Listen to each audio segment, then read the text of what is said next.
everybody, hello, yes, welcome to the English Under 18 Unmute. Championship. We are muted, that's why it's not playing. Right, hello everybody, welcome to the English Under 18 Championship. We are live here at Farnham Golf Club. We're just catching the end of round 3. Somebody I wanted to talk to very quickly. We'll get into a few more formalities, but as you can see, we've just caught up down at 18. We've got Saskia Owen over here.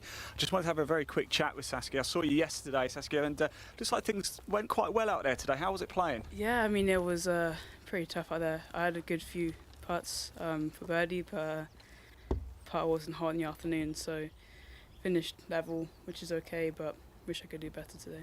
You've got another chance in a minute, of course. You're about to go out to 36 holes, of course, today. That's quite a lot to do with this heat, isn't it? Yeah, definitely. It's going to take a toll on a lot of people. Definitely hydration has to be up and nutrition, so hopefully it goes all right. Yeah. We'll go in, have a bite to eat and get yourself back out again very shortly. Saskia Owen there. Right, yes, here we are, everybody, and what a glorious day we've got for you. We are live right through to the very end of the English Under 18 Championship. 4 years ago, myself and Luke Bone walked all the way down here as Jensen Forrester took the crown in driving rain conditions. It couldn't be any more different. Now, today I'm delighted to say as well, we're going to have a number of very special guests joining us. I can see two of them stood behind the camera. Let's bring in Steve Jackson and Luke Bone. Gentlemen, please come on. Let's get you together, shall we, as well. Of course, Luke Bone here he comes, the coach of Lottie Woe, head pro here at Farnham Golf Club as well. Steve Jackson from Progress Junior Golf knows pretty much every single golfer here as well. Luke, it's a case of deja vu, except for the weather, isn't it, from 4 years ago? Yeah, it's certainly better than it was 4 years ago. The course and the weather is just everything's just playing nicely for us, isn't it? 36 holes today. How do you think the course is playing? It's spectacular. With the feedback from the players has been amazing, and obviously I've been here a long time, and it's just year-on-year improvement, and it's definitely got a score available because we're seeing that this morning. Yeah. Not so much wind. Obviously a little bit of water on the greens overnight, but it's also punishing you when you're off. So we're seeing both ends. Now, Steve, you've come down and joined us today, and you've actually been catching up with some of the parents. What have they been saying? Parents and the players as well. As Luke mentioned there, it's slightly easier conditions today than it has been the last couple of days. Obviously, nice weather, but less breezy, so therefore scoring conditions should be better out there, and that's what I've been hearing from the players and the parents, the fact that there's going to be some low scores out there, particularly with those later groups as well. So it's not the US Open, put it that way. This is what we want, isn't it, chaps? We want it to be, we want scores today. We want it to be tight at the leaderboard. We want people to come down 18 and be 2 off the lead and think, I've got a chance here. We saw it 4 years ago with Lottie Woe. She eagled 18, so you know you're never out of it, are you? No, you're not. And actually, with the finish here, there's birdies to be made on. Certainly, I think the pin position on 15, which we'll see later, 16, and these guys and girls hit it so long, they're going to have short clubs into 16, 17, and then par 5, 18. So it could come down to the last hole. Right, and we hope it might even go to a playoff. You never know as well. Right, there's going to be a number of us today, chaps, because we're going to be live for a good 6, 7, maybe even 8 hours today. So we're going to be putting a few shifts in total. So listen, we've got some golfers coming down now, and it's somebody you know quite well, actually. Yes, Steve Cameron Mukherjee's in this group, isn't he? Yeah, absolutely. He's won many tournaments, represented his country as well. So he'll probably be slightly disappointed he's this early in the field, because he would have been hoping to challenge for this event. But I'm sure he'll be pleased that he's made it through to the final day, and then be a case of putting together a scoreline here, and then hopefully move further up the leaderboard in his final round. The other player here in this group as well, Louis Bloxham from Welwyn Garden City. If I'm right in thinking, Luke, Louis was clubhouse leader after round 1, or he was certainly right at the top, wasn't he? Yeah, I think he was he 5 under, and yes. With the 6 under leading. So yeah, he had a fantastic first round. I didn't see what he scored yesterday. What was his? Great question. Yeah. We'll ask our roaming pit reporter, Steve Jackson, today. He's going to be here, there and everywhere, catching up with people for us, aren't you, Steve? You're going to be a busy man, I think. I am, yes. I'll get my mobile phone out and try and check out what that leaderboard looks like. Right, we will have a look very shortly, of course. Don't worry, you are looking at the 18th at Farnham, but we're combining round 3 with round 4. So this is the end of round 3 here for Cameron Mukherjee and Louis Bloxham. Behind us is the first tee, and actually round 4 is just starting to get underway, isn't it, Luke? Yes, it is, and our very own junior captain, Jake Platt, is going to tee off at 12:24. There were some absolute scenes on the 18th last night. I'll tell you about them in a bit. Great, we'll go quiet and just watch these two hole out. And Steve, if you want to grab a chat with Cameron after, if you fancy it. Absolutely, always good to chat with them. There you go.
So Cameron Mukherjee and Louis Bloxham here on the 18th green at the minute.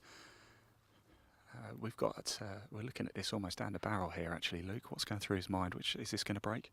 There's a small amount of left to right. I mean, if he gives away the hole, I think on the left-hand side, I think he'll stay there. We're about to find out. Great view here, straight down the barrel. Sun's just coming out as well, blue skies, and I've got absolutely no sun lotion on. Lovely putt there, fantastic stuff. That is how you do it. And actually, I often think, Luke, you know, it's a lot to play 36 holes in a day, but if you're there or thereabouts at the end of round 3, surely it's only going to help, and we will expect scores to come down in round 4. The conditions aren't going to change much, are they? Yeah, I just think it comes down to managing the heat. It's going to be the best part of 32 degrees by the end of the day. You should be wearing sunscreen, by the way. Yeah, I will. I promise I'll put some on. Yeah, I think it will get harder this afternoon. The wind will get up a little bit, and it will be firmer, faster, and obviously then you've got the pressure.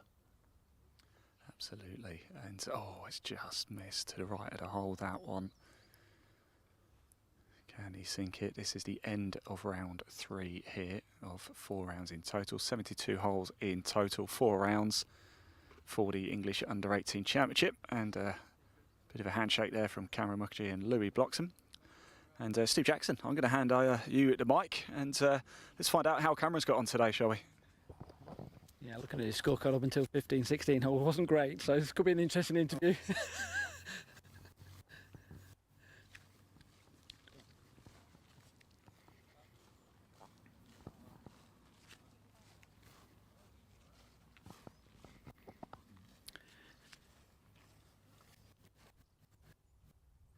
Let's have a quick chat with Cameron. Difficult out there or easier than yesterday? The pins are definitely easier, but I mean, as the temperature got up, the ball started flying quite farther, and the green sped up quite a lot throughout the round. And I suspect that's going to be the case this afternoon as well. Yeah, I think so, yeah. Yeah. I'd say probably pretty similar. I mean, there's obviously no wind. In fact, maybe a bit easier. Don't think I quite putted as well, so it doesn't help the score. Where's it going to be won today? Which holes do you think are the ones whereby you can pick up shots? That's a good question. I think at the start, the first 5, they're pretty scoreable. I think if you get a good score in 2, you've got a chance on pretty much the first 5, and then 7, 8, 9, 10, 11 are all pretty good chances too if you hit good tee shots. I think you need to hit it good off the tee if you want to make some birdies. And then I suppose hold on towards the end. That's the key point. Yeah, definitely. I mean, 17 is just a really tough hole. 4 and 17 is unreal, and then 18 is a good chance. So, it's a great course though. It's in great condition too. All right, great. Good to talk to you. Have a good day on this afternoon. So that's Cameron Mukherjee.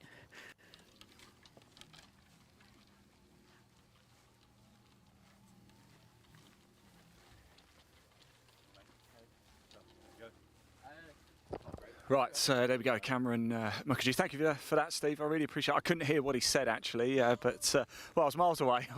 Me and Luke were catching up over here. We turned the camera around, as you can see. We're looking at the first here. We are about to have a group go out, and I believe this will be the 12-16 group, actually. Ben Caddock and Finn Coley. Ben from Southport and Ainsdale. Finn from Market Harborough. They're starting their round 4. Off they go. And par 5 to begin with, Luke. Tell us about it. Yeah, absolutely. It's not the same wind as yesterday. It's not. Yesterday it was absolutely blowing a hoolie downwind, so we had people hitting pitching wedge into the green, whereas today wind is sort of in 2 off the left. So I mean, they're still going to be over the top of the hill, but it just makes the second shot a little longer. But actually quite a nice start to the round. Being able to open your shoulders with the driver, because it gets a bit tighter on the rest of the back 9 after that. Good stuff indeed, yes. And we've seen some great scoring here at 1. In fact, we'll touch on Jake in a little bit, won't we? Because he's going to be teeing off next in 8 minutes or so. Right, yes, the English Under-18 Championship round 4 is underway. We're just finishing up for round 3 as well. If we turn our attention actually back to 18, what we can do actually, chaps, as well, we've got a lovely little video of hole 18. So we're down greenside, as you can see. What does it look like up at the tee box? Well, why don't we have a quick look, shall we, at the full length of hole 18 and find out what the players are up against here at the English Under-18 Championship. Roll VT.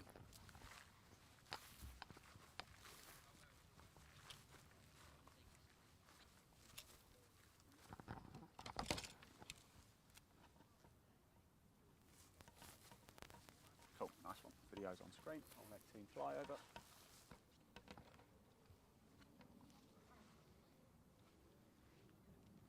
Great. Cheers, Jack. We've got players in shot as well now, so we'll stick here at 18, but we will turn the camera around for the next group. That's one. There's a Farnham boy. Because there's so many people here, Yeah. should we just pull forward a little bit more? Yeah, shall we? Yeah. Jack, can you do us a favour?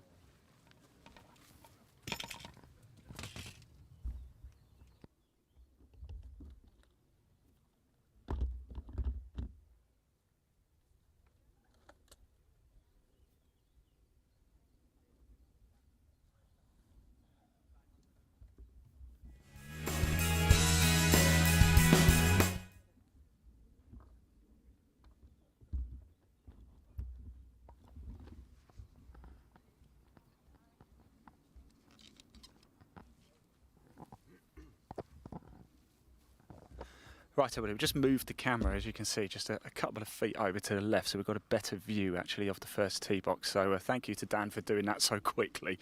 Absolutely flying there. Let's just give him a quick hand moving it along. Right, we are live, of course, across Facebook, YouTube. We're on Twitter as well, and LinkedIn too. So wherever you're watching, please hit that like button. If you're on the Farnham Golf Club YouTube channel, hit that subscribe button and like button. And one thing as well, the live chat is open. This is an interactive show. Me, myself, Luke, and of course Steve Jackson. We're going to be walking the course throughout the course of the afternoon, but we want to hear from you. Let us know if you're supporting somebody out in the field today. You've got a friend or family member playing, and let us know where you're watching from. Are you in the UK? Are you overseas? Are you local to Farnham? Have you played Farnham Golf Club? Let us know. We can see the comments and we can give you shout outs as well. If you are celebrating a special day and fancy a live stream shout out, let us know, and we'll ask Luke for permission if we can shout them out for you. Right, we are looking at the first. What I think we might actually do is, if we bring the camera around, we're still 4 or 5 minutes or so away from the next group at 1 to get underway for their round 4. So we'll just come back to 18 whilst we watch the approach shots here. Coming in is Elizabeth Wilson from Norwood Park and Spencer Davies from Wallasey. And Steve. Yeah, Spencer's, I think he's one of the big movers today. He's 3 under par after 15 holes. I'm not sure what he's done on 16, 17, but this is one of the moves of the day. You know, we say moving days normally the Saturday in a major tournament. Well, obviously, it's the morning of the final day here. So it's one whereby if you can put a score together and continue it for the last few holes, hopefully finish well on the 18 here, take the momentum into the second round, and you never know, he could be right up towards the top of the leaderboard at the end of the day. Well, it's a very good point to make, actually, isn't it? Yes, technically it's moving morning, isn't it? I think we call it now for this one. If you can carry that momentum, you're actually spot on. Thank you so much, Steve. You're going to be invaluable today for keeping us informed with these little bits and bobs. We've just seen the flyover of hole 18 as well, and actually it's a par 5 to finish, isn't it? And a par 5 to start. Quite a nice way to bookend a round of golf, Luke. Yeah, I think there's lots of people's favourite courses start and finish on a par 5. I think you've got, a great, I said earlier, just a great way to open your shoulders on the first tee, and then it just makes it more exciting to finish, or potential more exciting to finish, when you've got a par 5 where people can reach into. We've had both second shots here from the two players, boy and girl, who have got to the green in their second shot, or just short of the green in their second shot. So that means that anyone can make an eagle, and who knows what's going to happen when we're coming down that final hole later on. How many eagles have you had down here, Luke? Too many to count? Yes. Well, yeah. I've only got 10 fingers. So I think I've had 10. Wow, no hesitation from Luke Bone there, but great to have Luke again. Of course, Luke and I, we've done a lot of work together, haven't we? Not just 4 years ago here for the inaugural English U18 Championship. We've done the Sunningdale foursomes together as well. And I think it's the first time it hasn't rained. Sunningdale foursomes was possibly the wettest I've ever been. Do you remember it? I remember it, and it was Lottie Road, wasn't it? And Rachel Gawley, I believe. But they wrapped it up about the 12th hole, I think, or 12th or 13th, didn't they? Yeah, the rain really levelled it that day, and the girls playing, the standard of the girls' golf that week was made it very tough for the lads they were playing. Steve? Yeah, so Spencer's 4 under for his round, in the bunker for 2, so if you think up and down here, that's a 5 under par second round. That'll move him into the top 10, gives him an opportunity this afternoon. Confident man indeed. Right now we are looking at Elizabeth Wilson, plays out of Norwood Park, over the bunker onto the green, and it's going to run a little bit there, Luke, but not a bad effort from there. Yeah, I mean, she was short-sided with not much green to play with, so yeah, reasonable chips, about 10, 12 feet for birdie. Let's just watch this bunker shot. Yeah, this is Spencer Davies, who Steve has been catching up with, and go on, slow down, slow down, slow down. It's hard to get the ball stopped, isn't it, out there? It really is. The pin position here, I saw Lewis, England Golf Tournament Director, setting it up yesterday, and it's one of those that it's definitely reachable, but it's right in the pinch point between the greenside bunkers, so if you do miss left or right, you're going to struggle to hold it. So the play, I think, is either trying to run it from short so that you can putt straight up the throat of the green, or if you can hit a great drive, you can maybe see the pin, you're going to play something a bit longer, because you will stop it on the green coming in from that height. Good stuff indeed. I'm just keeping my eye at the first as well, because teeing off very shortly will be Jake Platt, of course, the junior captain here at Farnham, and Thomas Hartshorn from Teesside. He's travelled some way, hasn't he? Blimey. But yeah, like I said, if you are supporting anybody, please do get your comments coming in. We can see them. If you're watching at Farnham Golf Club's YouTube channel, please do hit that like button and that subscribe button. We've had a lot of content coming out. In fact, you can hear from Jake Platt. I caught up with him yesterday. And actually, we're just going to turn, if we can just turn the camera around, if that's okay, Dan, very quickly. We're just going to watch the tee shots here at 1. Steve, would you mind keeping an eye on 18 for us and just let us know what happens between these players? And that is Jake, who's just teed off there, and he doesn't look happy, Luke. He's hit it down the left, exactly where he hit it this morning. I'm not sure if it's as far as yesterday, but this morning he had to play a chip out to back to the fairway, basically sideways, so he could be back in that same spot. And he actually eagled the first yesterday, didn't he? So he knows that confidence will still be high despite that. But teeing off now, as we just said, this is Thomas Hartshorn who's come down from Teesside. Let's just watch his tee shot, and then we will bring our attention back to the 18th very shortly, just to see how our next group of Elizabeth Wilson and Spencer Davies finish up. That one's gone right off the tee, as you can see. So both players have work to do here. Jake Platt looks like and Thomas Hartshorn work to do at the first as they get their round 4 underway. And here we are, Steve. What's been going on? Yeah, so Spencer missed the... You can hold it. Yeah. So Spencer missed the putt from 15 feet for the birdie, so looks like a tap-in par. So that'll be 4 under par for his round today, 3 under par overall. Difficult to tell exactly how the leaderboard is going because we've got scorers on the 5th, 11th and 15th hole, but at the moment that is 4 off the pace at the moment, but obviously scoring conditions, as we mentioned, should be better today. So you would imagine that will be probably 5-6 yards off the pace when he finishes around today. But if you can go around in 4 under par in the morning, then there's no reason why you can't do that in the afternoon and could be right in the reckoning come the end of the day. Absolutely, Steve. You hold on to that if you like. If you want to grab a quick chat with Spencer, if that's right. This is Vince, you've just caught up with him, and it'd be good to hear from him. I don't know why I'm talking because you probably can't hear on the mic, but just, I don't know if you can hear. I can just about hear you, though, yeah. You can hear me. I don't think anybody else could hear me. But there you go. That is round 3 completed here for Elizabeth Wilson and Spencer Davies. Do you want to see if you can grab a quick chat with Spencer, Steve? I know you've just had let's go and have a quick chat with him. So scoring wise in this morning round of the third round there, slightly better than previous days. But let's have a chat with Spencer then. 4 under par, is that right for your third round? Yeah. Happy with that? Yeah, it was good, yeah. Left a few out there, but had a double on 6, par 3, went in the hedge, and then holed out from 80 yards on 8 to make up for it, so that was good, yeah. Scoring conditions a little easier today? Yeah, a lot easier than the first 2 days, yeah. Not much wind out there and nice in the sun. What was your thought process before you started the round? Was it a case of trying to get that low score in to give yourself the opportunity in the final round? Definitely, yeah. Just trying to make as many birdies as I can. Yeah, just see what happens last round. All right, well, best luck, does that sound? Yeah, thank you. So that's Spencer Davies then. So like I say, 4 under par for the third round there. We obviously keeping an idea of the scores as they're going round. I think that's the lowest score so far, Ian. So I think if anyone comes in with a 4 under par round in any point in any tournament, they're going to be pretty happy. But to do it in the third round on, like you say, the moving morning, that's the perfect time to do it, isn't it? It certainly is. Thank you so much, Steve. You're going to be invaluable. We're turning the attention back to the first, as you can see. Whilst we just wait for the next group to go out, let's put that live leaderboard on screen for you, everybody watching as well. It's one thing us talking about it, but you can see it for yourself. New graphics for us as well in 2025. How good does this look? Just confirm as well, I am looking at the comments, and I've just headed over to the England Golf Facebook page, and Hertfordshire Golf have commented, just saying look out for Hertfordshire players as they near the end of their third rounds. Finley Rennie plays at Centurion Club, currently tied 11th. In fact, he is 3 groups back from where we are at 18 now. So stay watching Hertfordshire Golf, because you will see Finley Rennie very, very soon indeed. So as we said, please do get your comments coming in. We can see them. We will read them out as well for you. Best place to do it, though, is the Farnham Golf Club YouTube channel. We're broadcasting so many pages. A big thank you as well, actually, to our broadcast partners. We're on Facebook. We're at England Golf.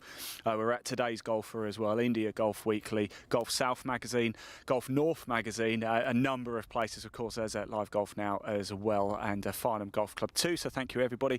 On YouTube, we're at Live Sport Now, and of course, Farnham Golf Club. On Twitter, at Ian Waterhouse 1. On LinkedIn, we're on my LinkedIn, Ian Waterhouse as well. So many places we are bringing the golf for you live. So please do comment. However, we can't monitor every single one. So Farnham Golf Club is the best place on YouTube to get your comments in, to guarantee we will see your comments. So whilst you're over there, hit that like button, hit that subscribe button. And Luke, as soon as we went live at 12 o'clock, the clouds departed and the blue skies have come back. Yes, it is going to be toasty this afternoon. Of course, it's going to firm up as well. It did yesterday. What I can't believe is the contrast, the greenkeeper's knowledge of how that sun affects the ground conditions, because you think in the morning, oh, it looks so green, so lush, maybe, is that enough? Is that too much water?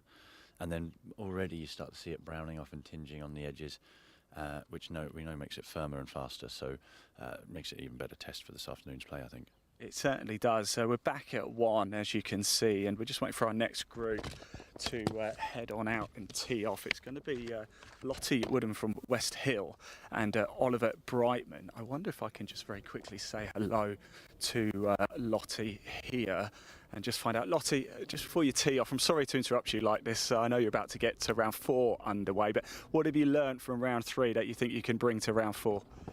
I was definitely a lot straighter off the tee, so I guess just maintaining that and then hoping a few putts drop. What do you make of Farnham Golf Club? I think it is quite scoreable, so just getting shots in the right place is key. And of course the heat's going to be a problem, isn't it? It's really starting to hot. You've got plenty of water in here, I hope. Yeah, lots of water. Fantastic. Thanks for talking. Sorry to just grab you like that. Best of luck out there today as well. Round 4 about to get underway. That's Lottie Woodham we've just spoken to. Plays out of West Hill. She's playing alongside Oliver Brightman from Romford, the Essex boy, of course. And we're looking at the first, and I think they're about to get underway. So we do have a flyover of the first hole, but we'll just hold on for a little bit, shall we? Because as as soon as we play that video you watch, they'll start to tee off. And Steve, you look like you want to say something. Yeah, it's probably the moment I was dreading, because we've had a change in the leaderboard. We do have a new leader now on 8 under par, and the reason why I'm dreading it is because it's the most difficult pronunciation in the entire field. So I'm going to try. So I apologise. Is this Aaliyah? It is, yes. Yeah, I interviewed Aaliyah yesterday, and I call her Aaliyah Irwin. Very clever, yes. So 8 under par, 4 under par for a round after 11 holes. So so one shot ahead at the moment. Still early days though, because obviously some of the scores we've only got after 5 holes for this third round. Sorry. So. Thank you so much, Steve. And Luke. Sorry, that's just the captain of Farnham Golf Club walking past. Oh, of course. We'll let him crack on for that. He's got the flags. He's a very important man. If you do want to see, if you want to hear from Aaliyah, our current leader, you can. I caught up with her yesterday. Make sure you head over to the Farnham Instagram page. Or guess what? Farnham now has a TikTok page as well, so you can watch that interview with Aaliyah. In fact, the one we did with Jake has gone semi-viral yesterday. So if you like your content, please do head over to the Farnham TikTok channel or Instagram, where there's so many interviews from yesterday up there. Make sure you check them out. And I can see the starter about to get us underway for our next group, our 12:32 round 4 tee time. Lottie Woodham from West Hill and Oliver Brightman from Romford. Let's sit back, relax and watch these tee shots.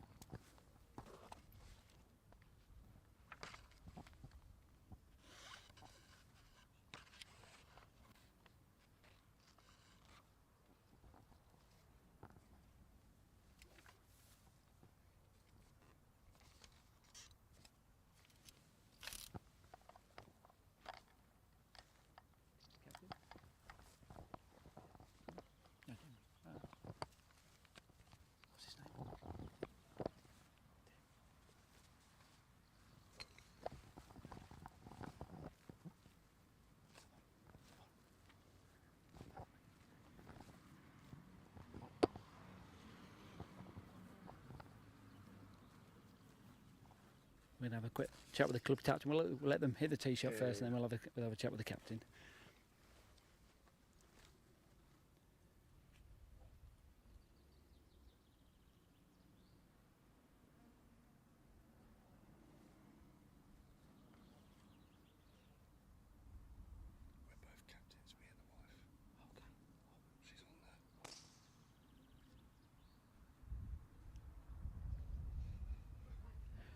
Right, so they teed off on the first hole then, the latest group. We've got the club captain with me, Tim. Proud day for the club. Very, very proud. This is our second time of doing this, actually, in the 5 years of this fantastic tournament.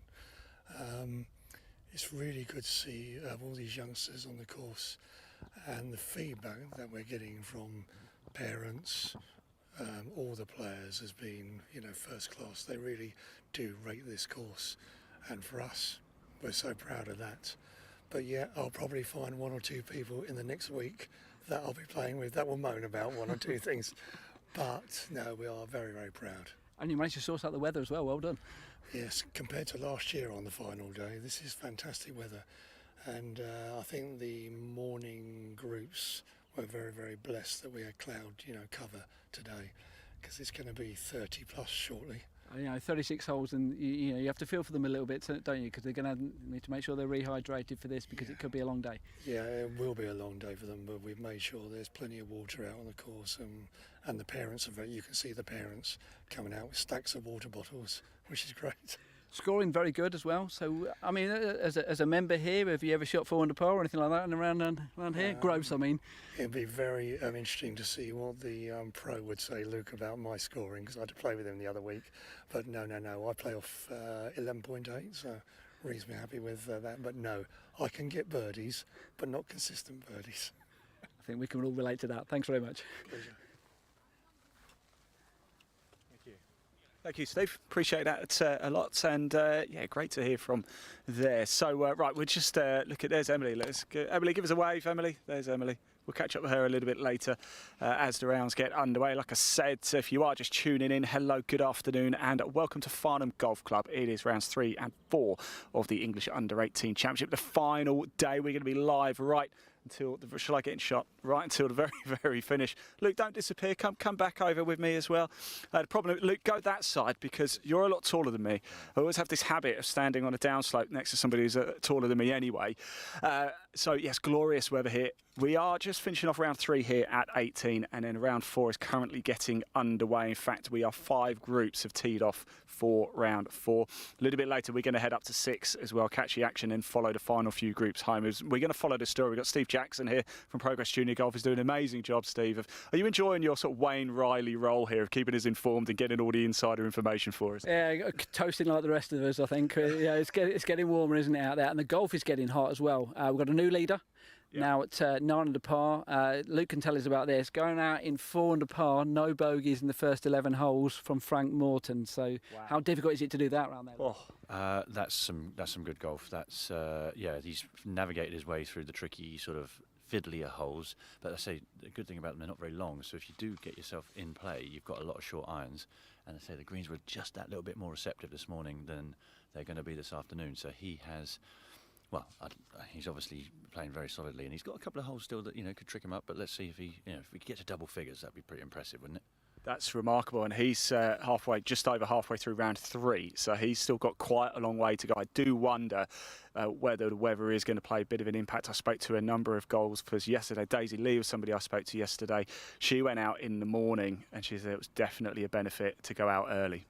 Yeah, I think this is a question for Luke here. As a professional golfer, what advice would you give to the players out there, at the end of their 3rd round, what do they need to do as far as rehydration is concerned, and also during that 2nd round as well? You can hold that. That's, great. So, well, get some water. yeah. Well, we've got to keep hydrated as well. But, yeah, so for my advice there is basically you've got to fuel, but you don't want to eat too much, something nice and light. But we've also got this fabulous air-conditioned new clubhouse refurbishment. So actually I would go inside into the clubhouse, stand in front of the air conditioner for a bit, and actually really try and drop your body temperature down to something a little cooler. And you don't want to overdrink, but it's just little sips often. That's the best way. And what I would do when it's this hot, I'd be moving slower. Okay, so obviously we can't be too slow so that pace of play suffers, but walking to my ball, I wouldn't be trying to spend too much energy. Because you just got to accept that everyone needs to slow down just a touch. It's also something as well whereby how often do these players play 36 holes in a day? I think juniors play a little bit more than perhaps as older players do. But yeah, that's correct. I mean, amateur golf, you're playing an awful lot of 36-hole days. Having experienced what Lottie does over at college golf as well, they're playing often 36 holes. It's slightly slower because the greens are quicker and the courses are longer, so they don't even stop. So it's 36 holes with a sandwich on the go once you finish your round and straight onto the next 18. So yeah, they're certainly amateur golf and junior golf. They're much more used to it than the idea of playing 2 days in a row, let alone 2 rounds in a row for me these days. We talked about hydration, but what about the mentality side of it? When you've finished a round of golf, the 3rd round of golf, and you've got to get yourself, almost calm yourself down and then get yourself back up for the final round as well. I think what depends is, some people, if they've had a bad one, then it's like, right, reset, start again. Some people, if you've got a good one, I wouldn't want much of a break. If I've been playing really well, I'd like that sort of rhythm to continue. And just, I'd like to just go straight on and carry on and just eat on the go and hydrate on the go. But, I mean, it's just a skill that you've got to learn in this game, isn't it? We talked about it yesterday with Jake on the 12th hole. He had to deal with a 25 minute wait because there was a rules official called over and there was discussion about what was going on. So 3 groups on 1 hole. So little things like that, learning how to deal with heat and 36 holes in the heat, learning how to deal with gaps in play that you're not expecting and still reset and then just produce the goods when you need to. Whoever said golf was easy, eh? Oh, it's hard.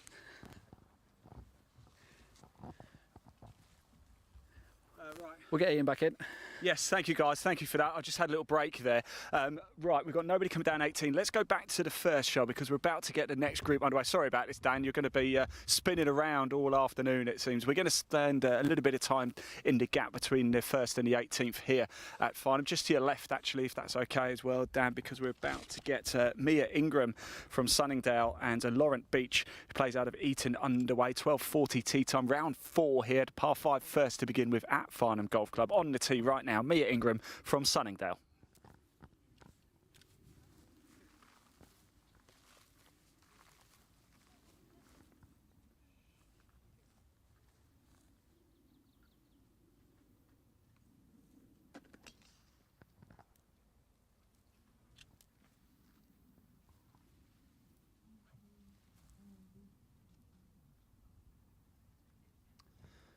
And on the tee now, about to get his 4th round underway.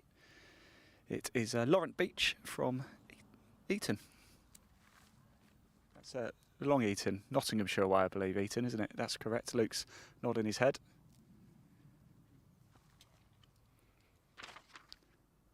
Not Eton College, not a million miles away from here.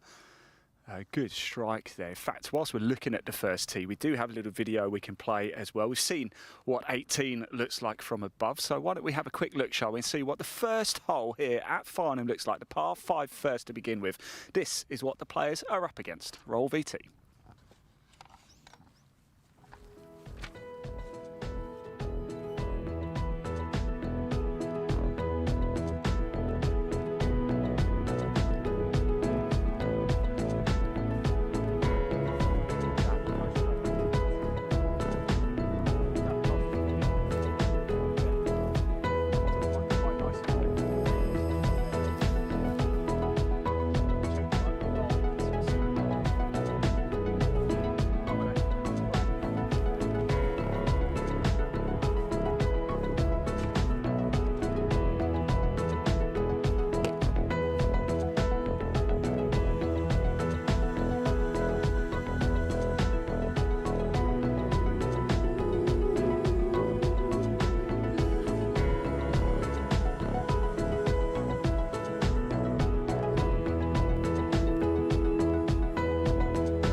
There you go, that's the first. We're back at 18 at the minute.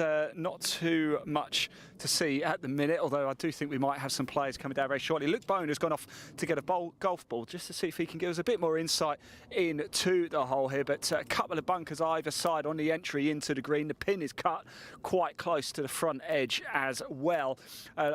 Going up next, coming down here, we should have Theo McCormick from Moortown and Adam Murphy from Romford. I'm not sure why there is a little bit of a gap, because there wasn't in the tee times, only 12 minutes or so. But this is now the 5th edition of the English U18 Championship. We were at the inaugural one back in 2021. Jensen Forrester won that one, of course. That was live. Myself and Luke were coming down the 18th there. The final round was shortened to just 10 holes because of the weather, though, and it was Jensen Forrester who won that. Lottie Wode, she eagled the 18th here, but it wasn't quite enough to get over the line. In 2022, the English U18 Championship was at the home of England Golf, Woodall Spa. I was there for that one as well. Tyler Weaver was the winner that year. 2023, it was up at Effingham. Alex Wells took the win.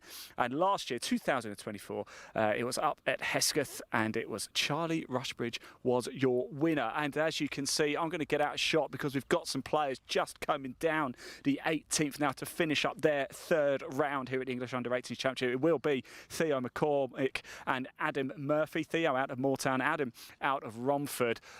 Just whilst we wait for them to play their approach shots, let's just have a quick chat with Steve. Steve, any updates for us? That still things tight at the top, and you just mentioned Frankie Morton flying out there. Still leading, yeah. Now we can say that all the players now have gone through the 11th hole, so we've got a better idea about how the leaderboard is stacking up now. Frankie's leading on 9 under par, Elia 1 shot off the pace, and Josh Thompson is 2 shots back as well. So still a little bit of a gap there at the top, but which means now that Spencer, who we mentioned, came in with a clubhouse lead at the moment on 3 under par, is only 6 shots off the pace at this present moment in time.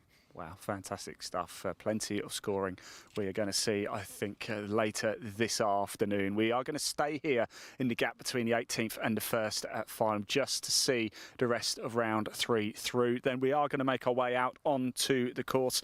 And, of course, later this afternoon, we will be following the final groups home. We're going to follow the story. So whoever it's looking like is running away with things, if there is a player, we're going to keep abreast of it as best as we can. We have a buggy, so there might be a few times when we're live, you might see the camera jiggling around a little bit. It's just whilst we move around to give you the best possible action.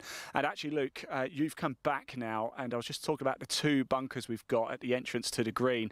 That one hasn't. It's just fallen short, hasn't it? Yeah, I can just see it the other side of the right-hand bunker as the player is playing it. So they're going to have a similar chip to the girl earlier. So it's it looks like it's lying okay. It's not in the fairway, the semi-rough or the first cut. It's not loads of green to work with, so you're either going to need spin, which is hard to get from that short distance, or you're going to have to use a little bit of loft. Ball just coming in here down on the left-hand side. Now that is going to be tough. It's one of those there where you'd almost rather be in the bunker, because we are landing on a downslope the other side of that bunker on the left-hand side of the hole as you play it. So quite a firm sounding bounce there as well, wasn't it? So I was just about to say, you mentioned it's going to firm up and firm up. If it's going to get much firmer, I mean, there was a bit of a bounce when that came down as well. It's a thud as that dropped. Yes, that came down left as he hit it actually from the club, right as you're looking at it on the screen. And yeah, going to have to go over that. But that's a shot that I am absolutely terrified of. And I think we can all admit, if we can all admit it watching this, we've all thinned one of those right over to the other side of the green, except Luke Bone, of course.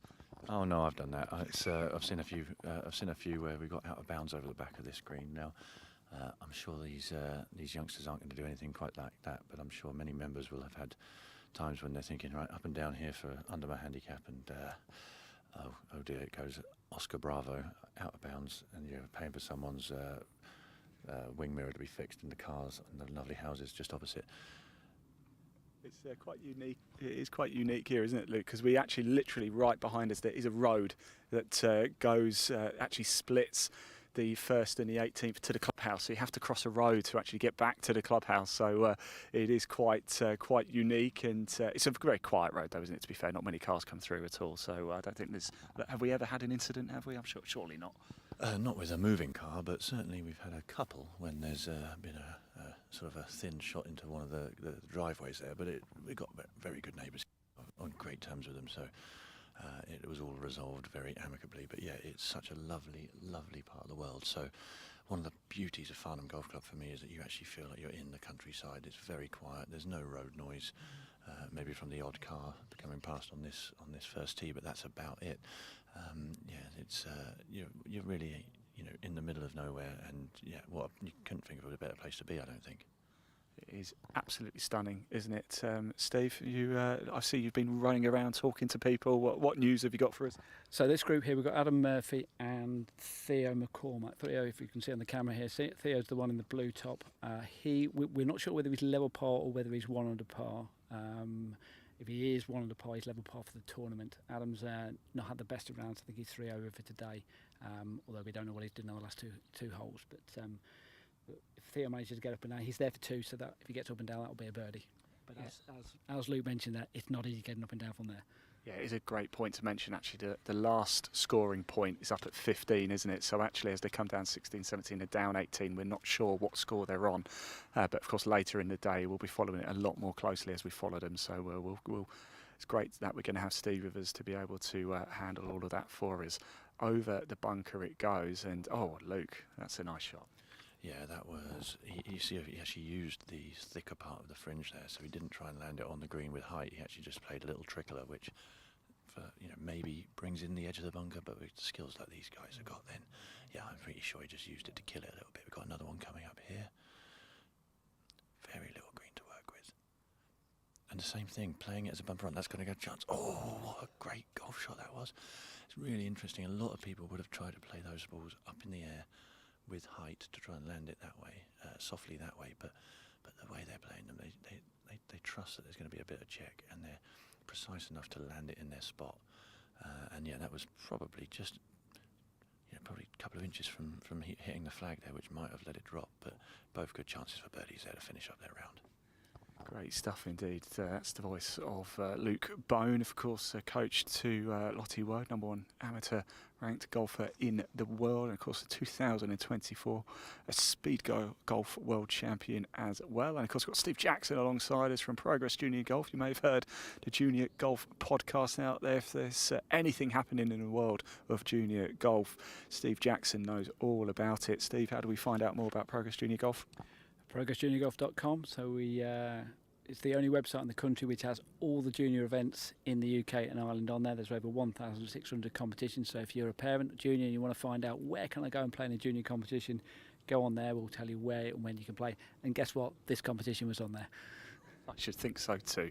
Right, here we go. Right now, this is Theo McCormick from Moortown and Adam Murphy from Romford, just finishing up their third round. Remember, it's 36 holes this Sunday, rounds 3 and 4 of the English Under-18 Championship. Did you want to go have a quick chat, Steve? Or?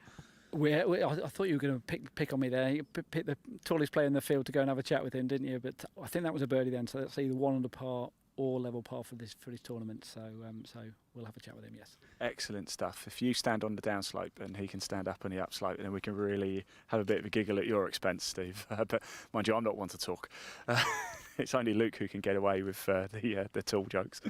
Right, here we go. Just finishing up at 18. Remember, do keep your comments coming in, everybody, as well. We can see them. We're live across Facebook, YouTube, LinkedIn and Twitter this afternoon, right until the very end. My name's Ian Waterhouse, live on Twitter at Ian Waterhouse1. I'd love to hear from you guys. And I'm going to hand the mic over to Steve. Steve, you're doing a wonderful job, by the way. Thank you so much.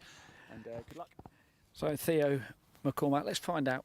We'll have a chat with him and find out whether that up and down birdie was to finish level par or 1 under par for his round.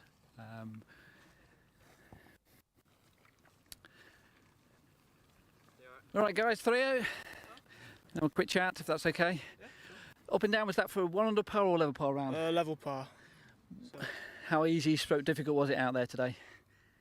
It was easier than the first days because the greens were a bit slower and a bit easier, but it wasn't easy as always. Still difficult track.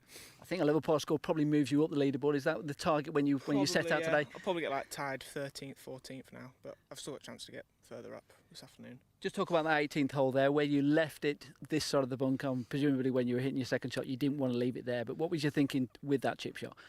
Well, I just need to land it on the fringe and it'll just run up to about 3 or 4 feet, maybe inside that. But I got the birdie, so it's all right, yeah. All right, good lad, brother. Have a good day.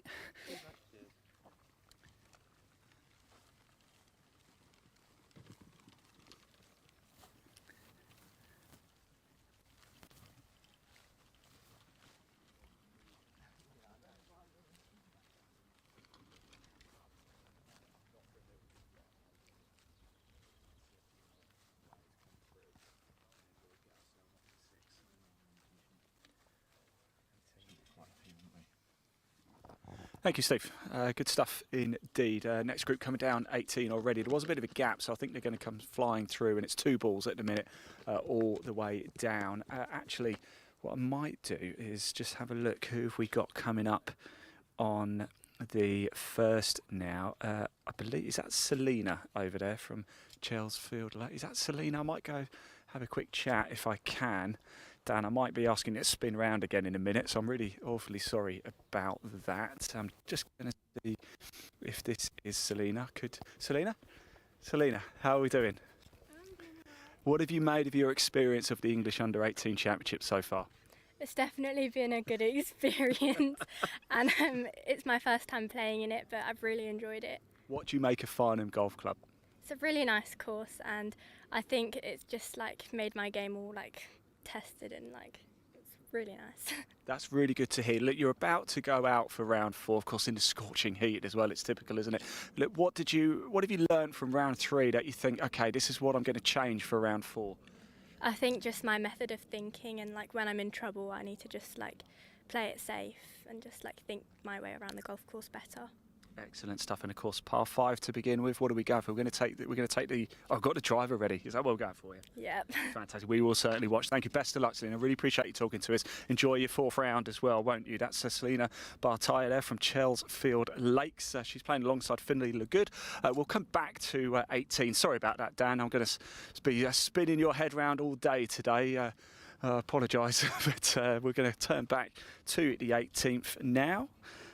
Because coming down we have Maybelle Brooks from Chelmsford and Justin Chinu from Rochester and Cobham.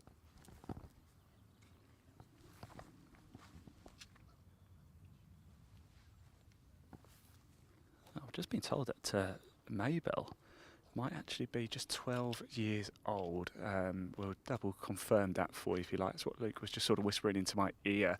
We'll find out. But yes, coming down now, Mabel Brooks from Chelmsford, Justin Chenu from Rochester and Cobham here at the English U18 Championship. This is the third round at the minute. We're at 18. We're watching the final groups come home for round 3, and we've just spoken there at the first tee to Selena Bartaya, who's about to get her 4th round underway. So we're sort of covering off the best of both worlds whilst we're down in the gap at the minute. Blue skies here at Farnham in the heart of Surrey. Absolutely beautiful it is. It's been beautiful all 3 days so far. The tournament got underway on Friday, 72 holes in total.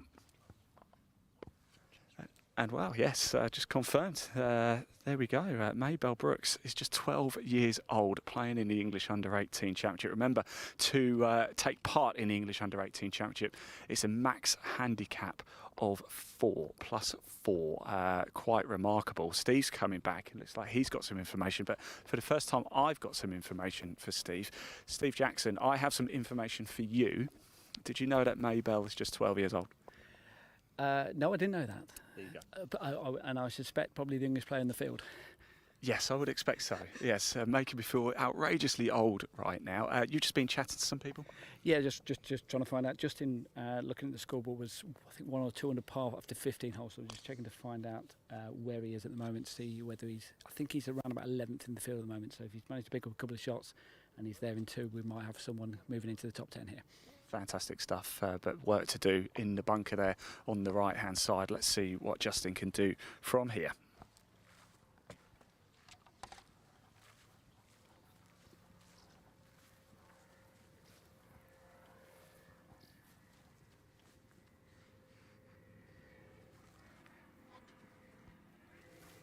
He's got out well there, Luca. You actually said before it's almost a better scenario from the group we just saw before, didn't we? You said you're almost better off in the bunker, and that almost proves it. Yeah, he played that very well. Just again, just outside over the lip. Not much spin because he hasn't got enough distance to make a fast swing. So he just sort of almost like a Duncan run, let it run out to the pin. Here's Mabel now. She's got a little chip. There's a little hill to the right-hand side as we look, which is going to kick the ball from right to left once it starts rolling, playing it with a reasonably straight face.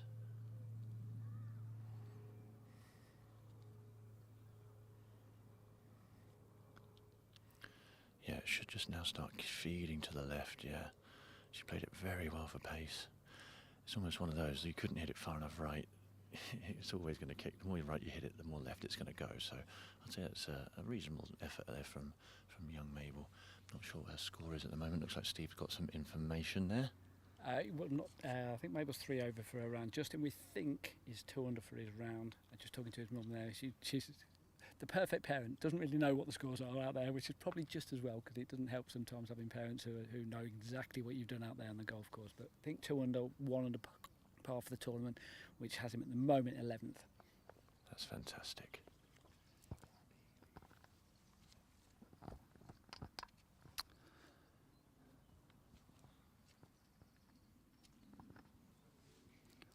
So you are currently looking at the 18th green here at Farnham Golf Club. This is round 3 finishing up now for Mabel Brooks and Justin Chenu. Then they will have an hour or so off before getting their 4th round underway. We are well underway now for round 4 as well for a number of players. And we are just finishing up round 3.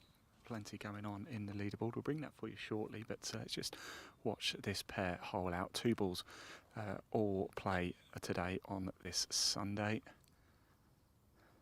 We couldn't have asked for a more beautiful day in Surrey. Oh, it just pushed left. Just missed for Mabel Brooks there. 12 years old. We'll see if we can grab a quick word with her once she comes off the green. It probably will be quite a brief word, but certainly with the heat at the minute, very conscious that as soon as the players finish, they haven't got a huge amount of time before they've got to start teeing up. In fact, Mabel Brooks tees off again at 1:44, which is less than an hour away, so she's got 45 minutes before she tees off again. 12:40, oh, it's almost 1 o'clock, blimey. Yeah, almost 1 o'clock, so 45 minutes and Mabel will be back out on the course alongside playing partner Justin Chenu from Rochester and Cobham. Oh, arrow straight. Great putt there from Justin. And it'll be a handshake very quickly. I'm just going to go say hello to Maybell. Like I said, we won't keep him long. It's a short gap for them to get back out again. Steve? We're going to have a chat with the dad as well. Okay, fantastic. Yeah, yeah. Oh, did you want to? I'll tell you what. Feel free. I was going to have a quick chat, but please feel free to go ahead. Well, we'll have a quick chat with Justin first of all, because we're not sure exactly what his score was there. What did you finish with there, Justin? 3 under. 3 under. What you were looking for when you first teed off this morning? Something probably a bit better than that, but to try and get into contention, you know. I think you'll be probably top 10, top 12, something like that, which gives you the opportunity. Yeah, yeah. Give me a chance going into the final round, yeah. All right, good luck this afternoon. Right, let's have a quick chat with Mabel then. We suspect, Mabel, that you're the youngest player in the field. Does that sound about right? I don't know. How old are you? 12. 12 years old. Right, Yeah. now just having a quick chat with your dad. He's legged it. He said he was going to have a chat with us, but he's legged it. So, but he said you've only ever played in one other tournament in this country. Is that correct? Yeah. Where was that? I don't actually know. So it was Alwoodley last weekend. Is Yeah, that correct? yeah, that one. Okay, so just explain why you. I mean, you're English. Why have you not played too often in this country then? You've obviously played overseas. Is that correct? Yeah. Whereabouts? Everywhere. Everywhere. Yeah. So what's it like? How different is it playing in the UK to other countries? Ball stop a bit quicker. Okay. In different countries. Yeah. I mean, this golf course is nice. Ball stop. Which is good. And when you go on, give us an idea which countries you played in then. So help me out a little bit. I've played in Spain, Portugal, Scotland, America, Dubai. Okay, so of those 5, Scotland is one whereby the weather's not quite so quite so nice, but Portugal, Spain, America, Dubai in particular. What about the weather here today, though? Oh yeah, it's really hot. It's So quite nice. You must be used to it then. Yeah. All right. Well, best of luck this afternoon. Thank you. I'm being a bit harsh on Scotland there, weren't I? Saying the weather's not great up there, but I'm sure it is on occasions. Thanks, we had a nice view of your back as well for that interview, so that was great stuff indeed. This is the beauty of being live, isn't it? Right, Dan, I'm really sorry to do this to you. Absolutely sending you loopy today. We're going to go back to the 18th here, just because myself and Luke were watching Finlay Rennie from Centurion. You may remember, of course, we had a comment from Hertfordshire Golf. Here is your guy coming down now, and George Shakespeare. To be or not to be, that is the question this afternoon. But we've seen a fantastic shot onto the green, haven't we? Yeah, I'm pretty sure this is going to be the close ball there next to the pin is actually for an eagle. So that looks to be about 5 feet. We didn't see where it was hit from because it was the other side of the brow, but it came in from a serious height and stopped very quickly. So wouldn't surprise me if that's to finish the round with an eagle. Not sure which of the players hit it. One's just short of the green anyway, so they're both in really good shape for this par 5 finish. God, it's getting warm now, Ian. Isn't it? I'll tell you what, let's ask Hertfordshire Golf which one is Finlay, because they will know. And Steve, you look like you're itching to tell us something. Over to you. Yeah, funnily enough, I mean, talking about Hertfordshire Golf, Centurion is the club for Finlay Rennie. It's one a big shout out for Centurion because they are hosting a Ladies European Tour event coming up in August, and they have given, I held an event a week or so back, they've given us free tickets to all the girls, all the boys who are playing in that for the Saturday and the Sunday to come along and watch the tournament. So the juniors get in free anyway, but they're giving tickets to the both, 2 adult tickets for both days. Not only that, I mean, how about this? They've said we would like all the juniors to be part of our presentation ceremony afterwards. So when the winner goes up and picks up the trophy, last year it was Leon Maguire, previous year I think it was Bronte Law, so some seriously good players who win that tournament, and they're going to be part of the presentation ceremony afterwards. So well done to Centurion, well done to the Ladies European Tour as well, you know, supporting junior golf, and that's what we can all applaud that. We certainly can, though. Yes, thank you, Centurion Club. That's fantastic. The only thing I will say is I don't have an invite yet for that. What about broadcasters? Because I attended a well-known newish golf tournament at Centurion a few years ago that I'm a big fan of, Steve, that you know from the podcast. I'm a big fan of this particular tour up at Centurion, and I had a great time. But anyway, let's not start an argument on the live stream, because we are watching the English Under-18 Championship. Round 3 finishing up now for Finley Rennie from Centurion and George Shakespeare from Royal Eastbourne, and a great effort there indeed. And Steve, I was wondering if you would like to take... are you enjoying chatting to people, by the way? I hope so, because you're doing a great job of it. Well, you've seen my backside, so no, I have a face of radio. So yeah, no, it's been great fun, isn't it? Watching these players play. You know, I would dream. You would dream of finishing a round of golf and be disappointed with a level par round. I mean, that's the standard you're talking about out here. You know, gorgeous conditions, fantastic golf course. Yeah. Great event, you know, the juniors are enjoying it, the players are enjoying it, the spectators, parents, everyone's enjoying it, and we're enjoying it as well. We certainly are. And actually talking, Luke, talking of Farnham Golf Club, of course, it's the second time it's hosted the English Under-18 Championship. It hosted the inaugural one back in 2021, but there's been a few other events as well, and other tours. Clutch Pro Tour I've done a lot of work with, and it's testament to the work that's been done at the club, isn't it? Oh, it's absolutely fantastic. It's the sort of golf course that probably suits a junior event of this calibre, because just some of the distances that some of the pros now hit it. We're on a, you know, as we all are, limited with certain space, so we can't get to 7,000 plus yards. So I think the Clutch Pro Tour was a great success, but what really seems to inspire the members and get the members out, and also what course seems to suit, is for very good amateur golf at a junior, and possibly even the ladies as well. Just seeing that ball go in there for what I think was an eagle from your young man, so definitely worth a chat with him, I think, when he finishes. So, Steve, do you want to see if you can find out, was that an eagle? That's your mission, please. Okay. I'm on the eagle watch. Only ever had one in my life. Well, 2 if you count a hole in one on the golf simulator. Are we allowed that one? Right, let's find out. Let's find out whether it was George or whether it was Finley. Right. Is it Finley or George? Finley, was that an eagle or was that a birdie? It was an eagle. It was an eagle. Yeah. First, second, third one today? First. First one today. Yeah. How important to finish on a high?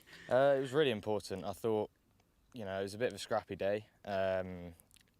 Quite a few birdies, but then the odd mistake, and I ended up with 2 under this morning. With that eagle really helps. So yeah, 2 under going into this afternoon. I'm quite happy with that.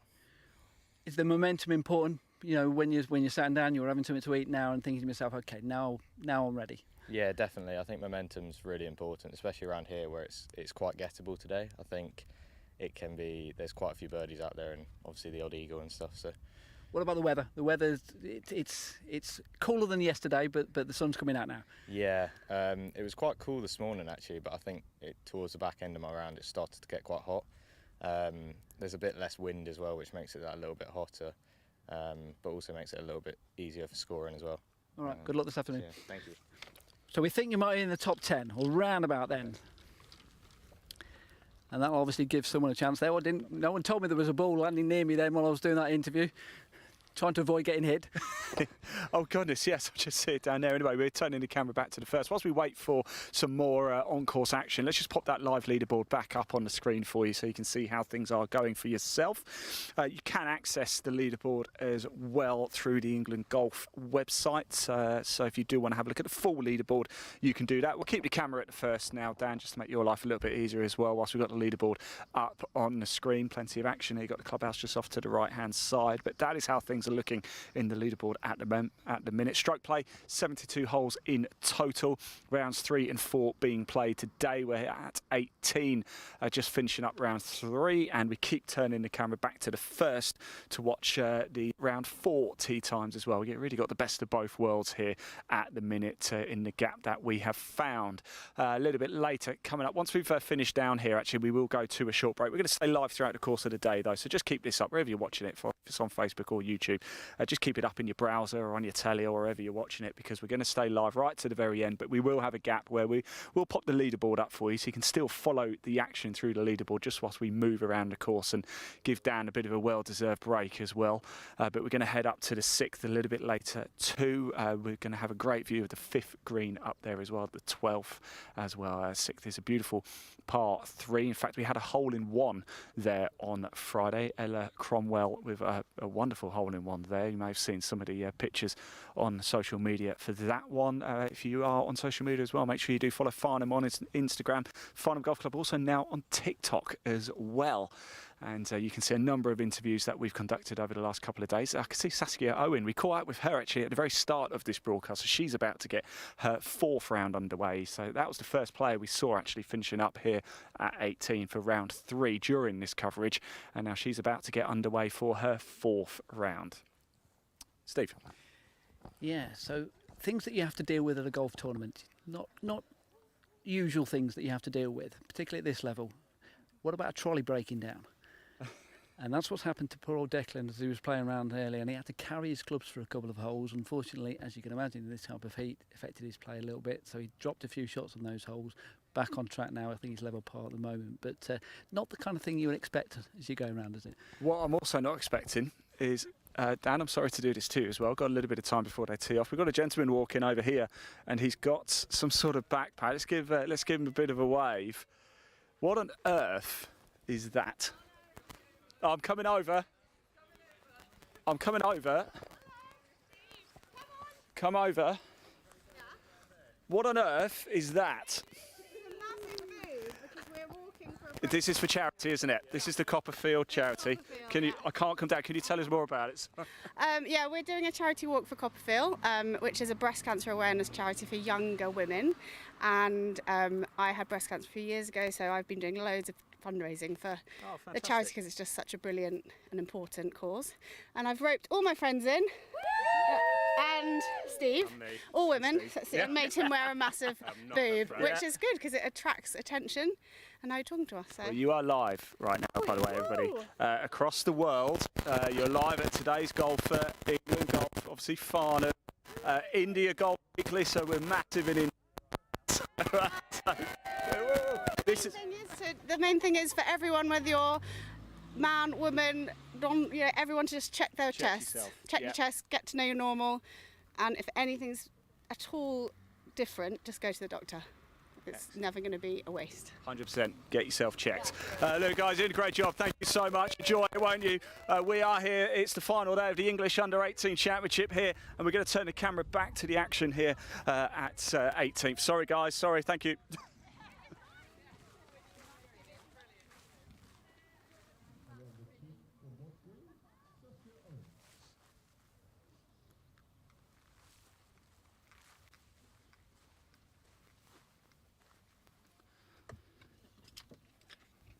Right, so we are back here at 18 after a short pause there, but great stuff. Nice to see and great in the local community. But this is Dec Goodfellow and Daisy Lee. Daisy Lee, of course, I caught up with yesterday. She went around in 3 under par in her 2nd round. And it'd be interesting to see how she's getting on today as well. Daisy Lee out of Lancaster, Dec Goodfellow out of Waltham Windmill. Do you get that a lot down here, Luke? People just randomly walking by like that? No, that was a very good course, though. Very good course, wasn't it? Yeah.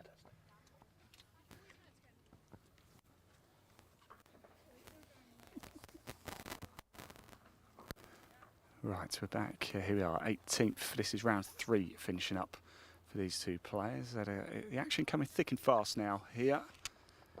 And we are starting to get to the closing stages of round 3. Keeping an eye, of course, at the first tee for round 4. This is Dec Goodfellow and Daisy Lee. Not too many more to come through. Another 6 groups or so to come through here to finish up round 3. You can see the one behind already. This is Daisy Lee on the ball now.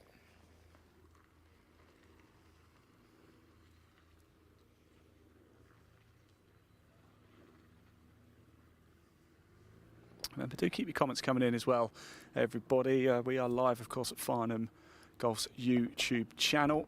Please do hit that like button and that subscribe button. The live chat is open as well, so please do get your comments coming in. We can give some shout outs for anybody as well. So if you've got a friend or family member playing, we'd love to hear from you, and we can give them a shout out. Is anybody you particularly want us to talk to as well? Is that going to slow down? Slow down. Oh, it lit the cup. I thought it was going to go in.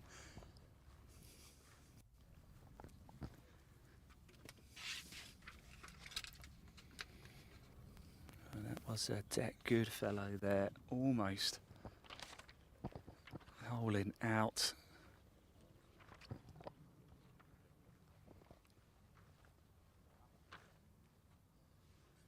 Beautiful, beautiful sunshine. One of my most favourite courses, Farnham Golf Club. I'm not just saying that. I've been here a number of times. Second time here for the English U18 Championship. Stroke play, 72 holes in total, 1 winner. Who is it going to be? You will find out this afternoon live in this broadcast, so do not go anywhere. Let us know where you're watching from as well. Are you just at home today? Are you out and about? Lovely putt there from Daisy.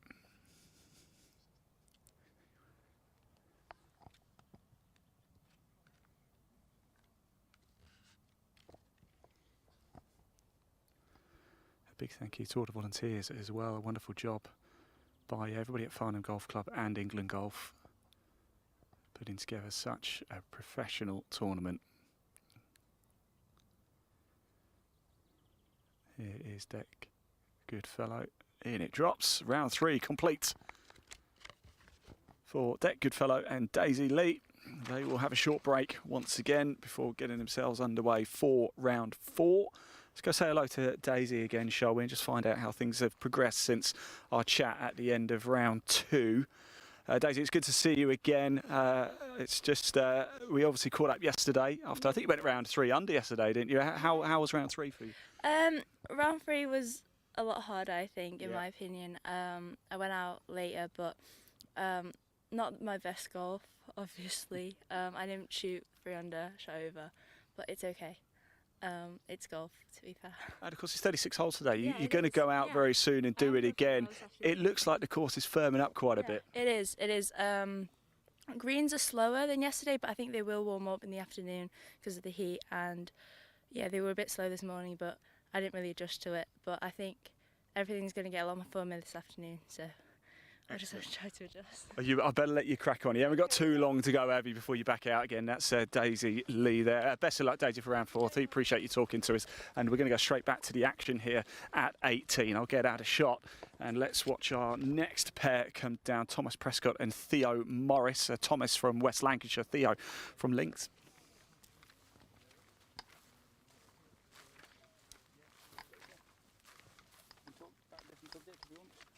We can talk about anything you like, Steve. Just what would you like to say? Well, just have a look at the score sheet. Well, not necessarily the score sheet, but the tee times and the players and who they're representing their club. And if you work your way down, it's pretty much for almost every club. There's very rarely a same club who's representing more than once, which is great. The fact most counties have got a representative, haven't they? Absolutely. You know, I mean, just looking back from start to finish: Burr Hill, Thorndale, Thorndon Park, Wentworth, Orsett, Crossland Heath, Thorpe Hall, Burr Hill. Actually, so a couple from Burr Hill, so a couple of players from Burr Hill. Yeah. But you know, so it's great the fact that you get different opportunities for different players from different clubs, and not only that as well, but from different parts of the country. So therefore, they're coming down south to play in this competition. We've obviously already spoke to Cameron McAgee from Scotland, so you've got players coming from all across the UK to come and play in this event, and that's testament to the event that you've got here and the standard of players who want to come and play in it. Absolutely. I mean, when you consider actually Maybell, 12 years old. Bearing in mind the max handicap to compete in English Under-18 Championship is +4. I mean, 12 years old and to be at worst a 4 handicap. And the fact that she's only ever played in one of the tournament in this country as well. I mean, that's a seriously experienced golfer. Weirdly enough, for a 12-year-old, someone who must have played in a lot of tournaments in other countries, but not necessarily in this country. So you know, different experiences for them as well. 100%. Yeah, remember that name, Maybell Brooks. Could be one for the future. Remember, you heard it here first, right here on this stream. Right, coming down now, Thomas Prescott and Theo Morris. Warm enough for you, Luke? It is getting hotter and hotter and hotter, isn't it? Yeah, one of the members just came up to me and said they're going to absolutely fry out there this afternoon, and I can't help but agree again.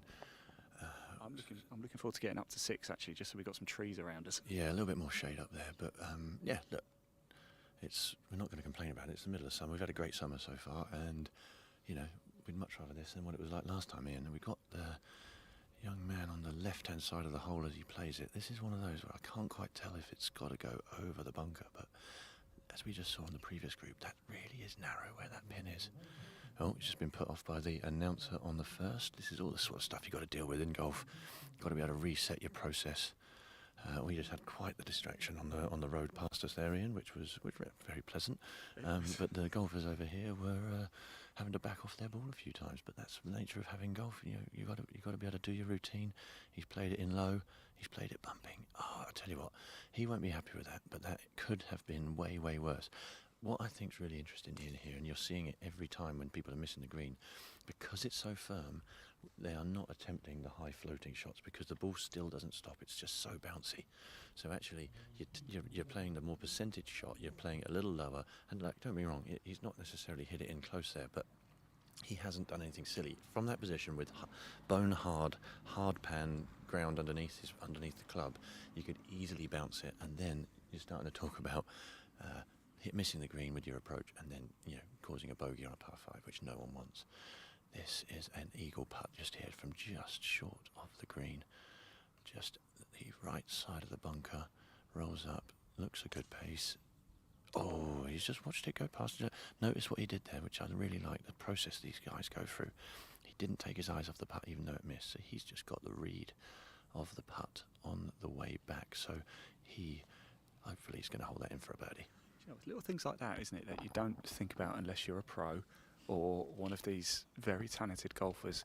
If I play, I've hit it and it's missing, immediately I look up and don't follow it through. When actually... That happens quite a lot then. That happens quite a lot for you then, I imagine. I'll tell you something, right? Luke keeps talking about us having a round, but we haven't had it yet. One day we will. One day we'll get that round. It's Steve. Yeah, well, what I would say with that is that you have to be strong enough to hit the ball to reach the hole first of all, Ian, don't you? Just an update on the scores for you. That quick, so I can get back. Absolutely, yes. So we do have a leader, 3-shot lead. And I mean, we've obviously got spotters or scorers on the 11th and the 15th hole. So Frankie Morton still, we've got him up to the 11th hole. He's 9 under par, so 4 under par for his round. Elias dropped back to 6 under after 15 holes, and she's alongside Josh Thompson, who's on 6 under as well. So still a way to go in this first round of today's play, the third round of the tournament, but movement on the leaderboard. So here's that follow-up putt for birdie, and he's missed it. He's missed it. Looks like he doesn't know if he pulled it or if he just misread it, or just they're subtle. What we feel at Farnham Golf Club, and we'll talk about this as we go around. This 18th green, there's almost no break on it, and then you've got holes like 5, 6, 7. And 11 where the break is significant, so you can be playing a foot of break from 6 feet on the 5th, and then you can be playing almost no break from 6 feet on the 18th, and that's not always difficult to contend with when you got that variance throughout the round. Let's talk about mentality here as well. So he's just missed the putt, an opportunity to get a birdie to finish off with. He must be still going through his head now. He's going to have to sit down, calm down. How do you do that?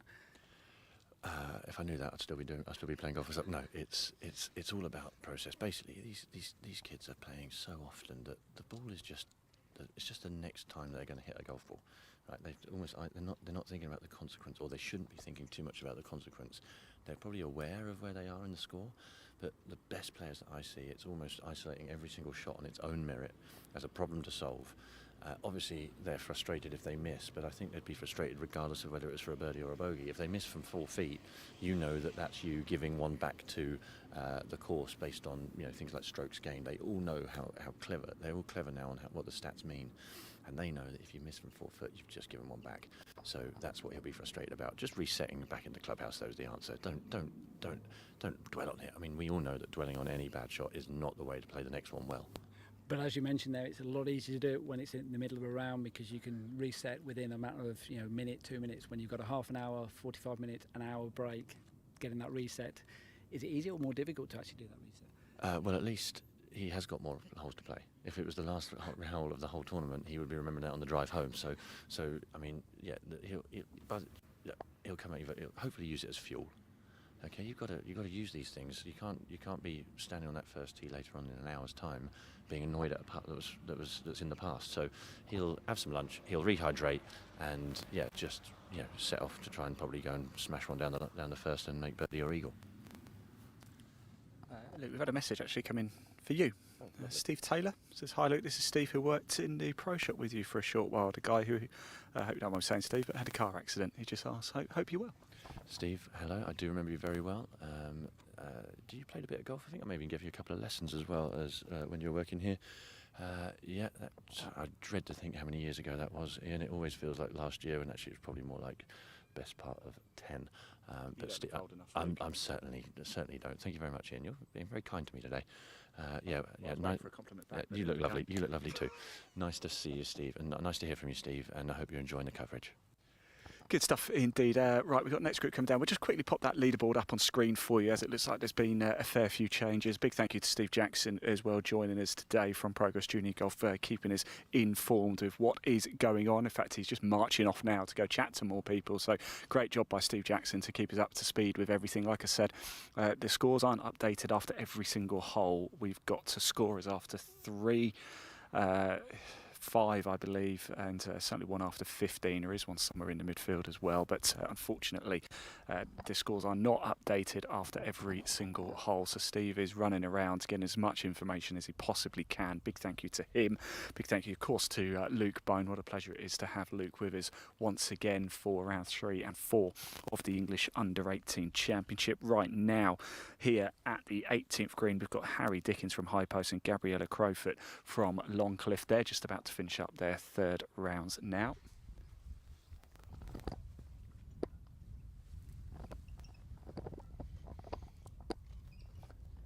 And we're about to be joined by a special guest, actually, over here. We'll keep the camera on the players, but I am delighted to say we are joined by the head greenkeeper here at Farnham Golf Club.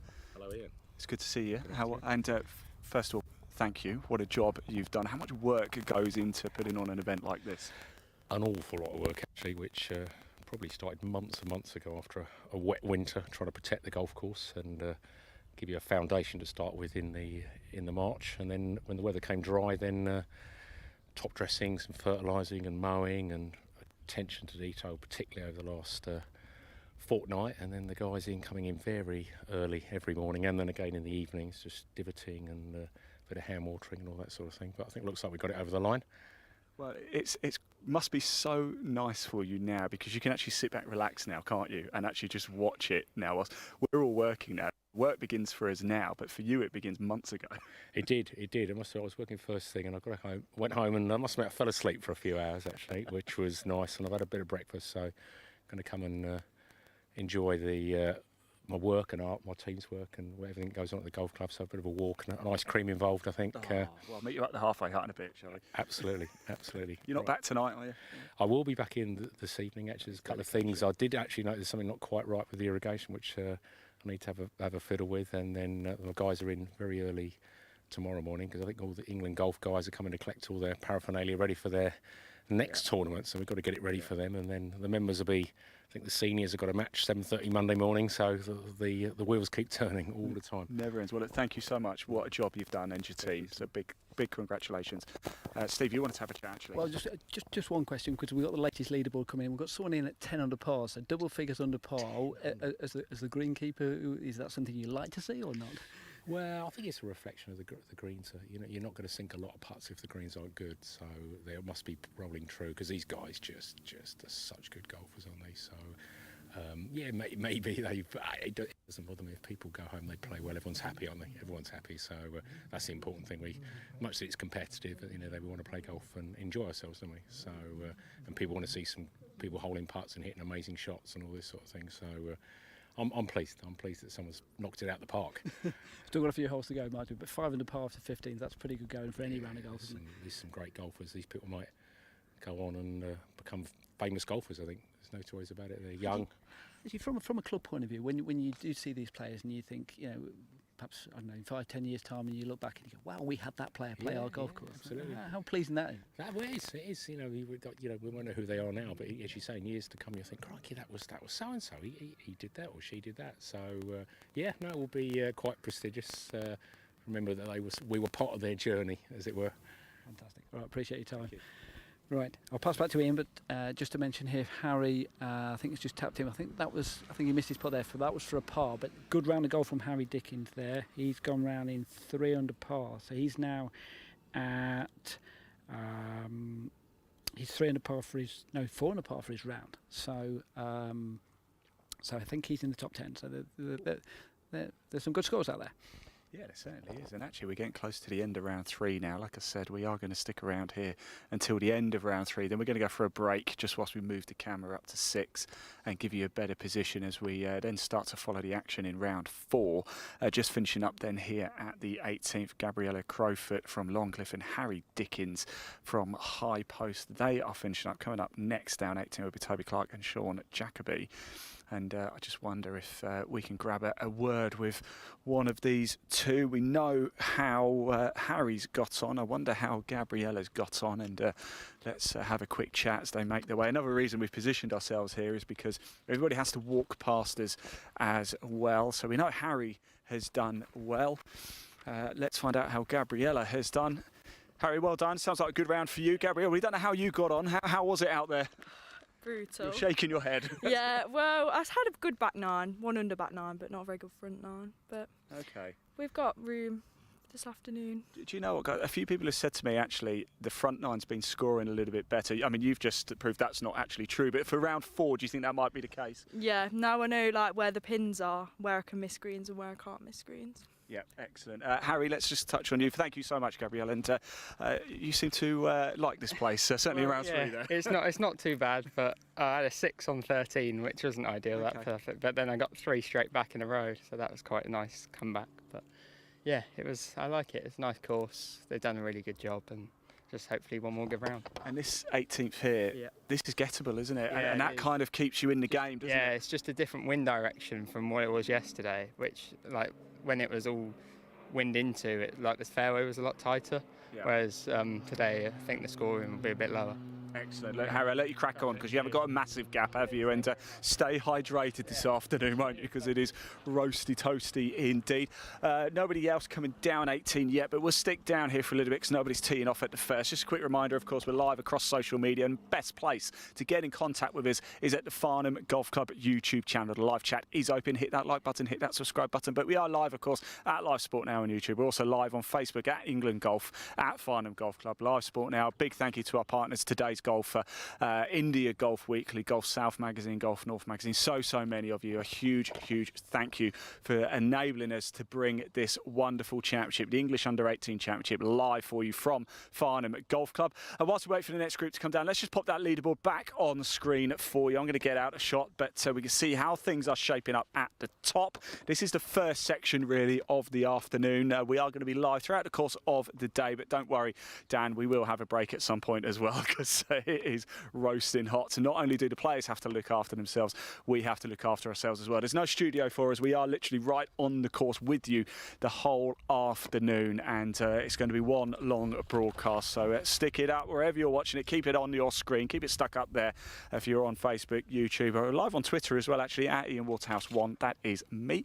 And LinkedIn as well. My LinkedIn, Ian Waterhouse 2. So if you do want to connect, feel free.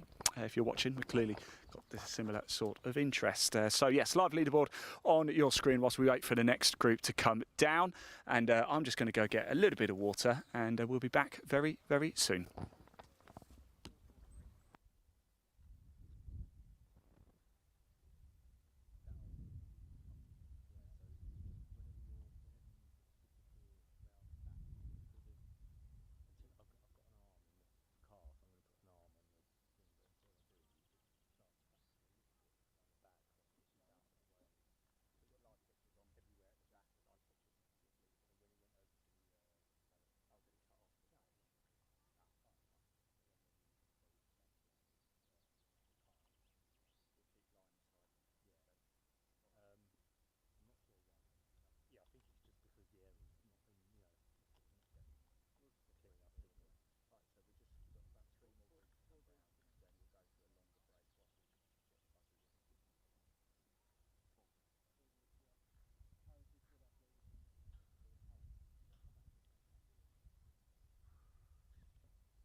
Right, next group making their way down the 18th now, and looks like we have Toby Clark and Sean Jacoby from Cumberwell Park and Burr Hill.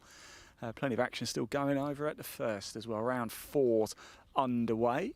And as you can see, you can just see a white cap just tucked underneath the ridge there on the horizon here at the par 5 18th to finish off here for round 3 of the English U18 Championship for Toby Clark and Sean Jacoby.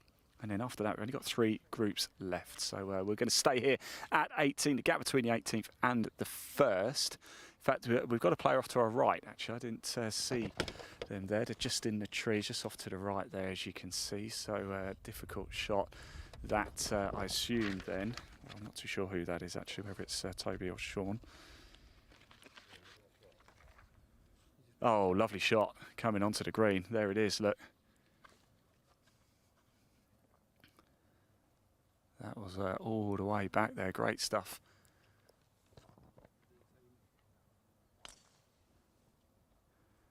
And now we have the next one just through the little gap there in front. It's going to run and run and run. Will it make it on? Go on, get up, get up. Oh, lovely shot. Luke Bone, you like that one, don't you? In danger of repeating myself, but another use of the ground rather than the air. I know he had a bit of tree trouble in front of him, so just bumping that along and getting it to pin high, just short, well, as we look, but pin high from where he was playing it from. And did you see that eagle, that shot in from the over the brow of the hill there, leaving a, I'd say that's no more than 6 feet, maybe even 5 feet there for another eagle, maybe the second eagle we're going to see on this hole today. It was all over it. I saw it against the blue sky, and the ball, it must have been coming in with a 7-iron or a 6-iron, flighted up super high. And the ball has pretty much finished in its pitch spot, so it does show that even though it's firming up out here, with the right strike, you can stop the ball even from distance. I'll tell you something, Luke. I'm amazed more clubs don't have a finishing hole like this, because it really makes things so exciting. I mean, you know, we're going to see it later. If there's a player who's 2 shots off the lead, but they're coming down 18, they could get it tied, couldn't they? And so much could happen. Right, so this is Toby Clark here in the sort of blue, almost swimming pool-like shirt. He's about to come on, and the other player, of course, is Sean Jacoby. It's Sean who played it out of the tree, didn't it? So actually it must have been Toby Clark then, yes, who's got the eagle opportunity here. Thank you to Steve Jackson there again, who's doing a lot of running around. And actually, if anybody's in the clubhouse at Farnham watching this with the sound on, has got any sun cream, I could really do with somebody bringing some out.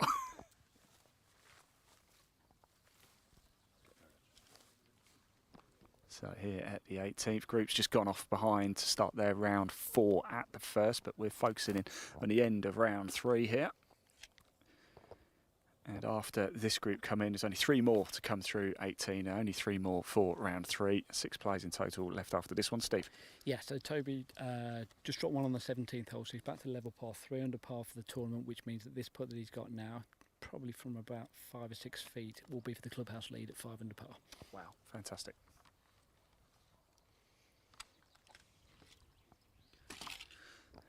Oh, how good is it having Steve Jackson and Luke Bone with us today? Certainly makes my job a lot easier.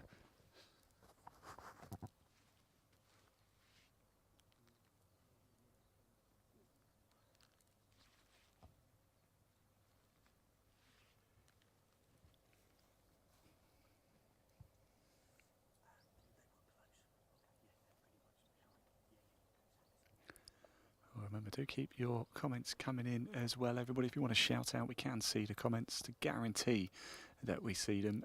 The Farnham YouTube channel is the best place to do it. Farnham Golf Club, the Sands YouTube channel. Live chat is open there. If you comment there, we're guaranteed to see it. We are monitoring pages like the England Golf Facebook page quite a lot as well, and Live Sport Now on YouTube as well. Make sure you hit like and subscribe on both those YouTube channels. Live Sport Now, we bring you so much live golf, live motorsport, live football and handball as well. If you love sport, that is a great place to be. All free, completely free, and just hit that subscribe button. Helps us, and just means if you want to watch live sport, you might get a notification. You don't have to, of course, it's entirely up to you. Now we go for the eagle putt.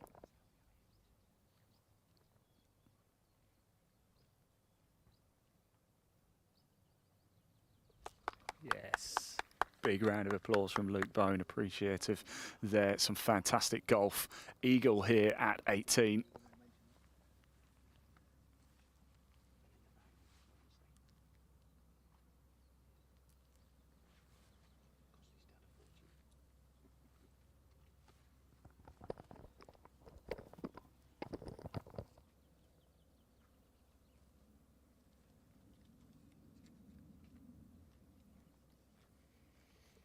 In it drops. Next group waiting to come through. But Steve, over to you.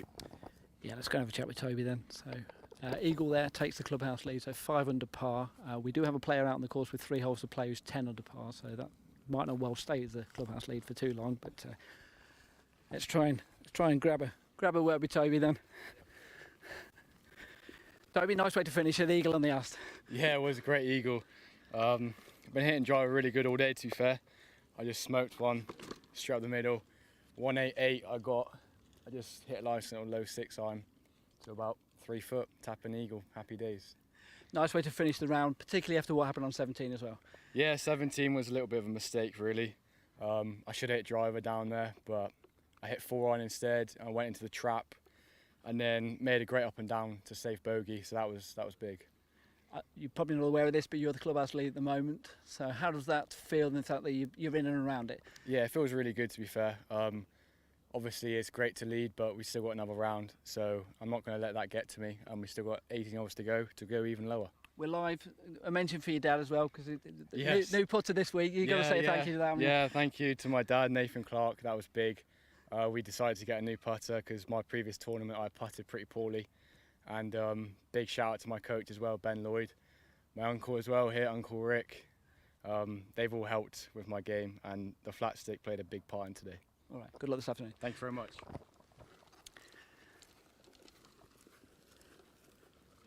Ian, if you know of any other parents who want to get a shout out from their players, then we can do that. We certainly can, Steve. Absolutely. Yeah, that's a big point of what we're doing here today. Let's come back to 18 very quickly. What a shot we've seen. I don't know who it was, but in this group coming down, another Toby Peters, and Aaliyah Irwin is coming down. Of course, Aaliyah was leading at one point, wasn't she? In fact, she caught up her yesterday. She also went 3 under par yesterday too. So she is right in contention here. Didn't see who that came in from, but do we think that's another eagle chance, Luke? Yeah, it's definitely going to be an eagle chance. I mean, we haven't seen the tee shots, so unless there was a chip out from the trees, but it came in sort of running, so it depends on how far back they were or what they hit off the tee, but it wouldn't surprise me if it was Aaliyah. The way she's striding towards you the can back. normally tell, can't you? By Yeah, the way there's that a they walk down the the anticipation in her stride there. I think that she's heading straight towards the green. But again, I didn't see the second approach. Either way, we've got another chance to see an eagle potentially. And our man Steve's off. He's going to find out for us. He'll let us know. He did a great job, hasn't he, Steve?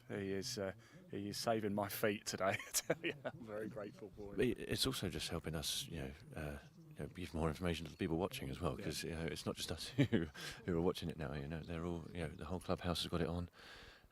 In the bar area, in the nice air-conditioned bar. Imagine that, Ian, air conditioning. Stop it. Maybe about 7 o'clock. We'll share something golden. Absolutely, it's a date. It does look like Aaliyah. He's got a putter in hand here. The young chap has a long walk with a putter. The best walking golfer is a long one with a putter. So I've done it that far too often. So he knows he's hit the green. Aaliyah, it looks like to be in the front right trap. She is, isn't she? She's like she's got a wedge in around there, and as you said, Toby with the putter, indeed. So yes, what a shot that is from Toby. I saw him a little bit earlier in the club shop, actually, Toby. I hope he spent lots of money in our lovely shop. Yeah. Soon to be refurbished. We've just done the clubhouse, as you know. I keep talking about the air conditioning because I'm out here sweltering, but. To finish off the whole of the downstairs, we're having the entrance porch and pro shop refurb to the same spec as the rest of the clubhouse. Oh my goodness me, that's a shame from Aaliyah. She's been so strong this weekend, and that is such a shame. Like I said, just a few holes ago, she's leading at one point in this competition, and in round 3. So what a shame that is. But get your head down. She's still in the mix. That's it. Much better shot. This is much better. I mean, That's a fantastic recovery. The thing about these bunkers here at Farnham, it's the sand structure.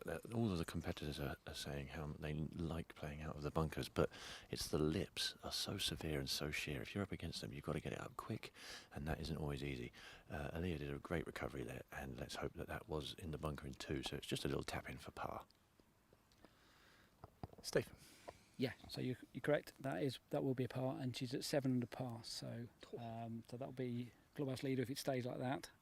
Overall leader 10 under, we believe. So yes. Right in the mix. Yeah, absolutely. But Toby here with an eagle putt, and this will also take him to 7 under par as well. So we might have a couple of leaders at the end of this hole.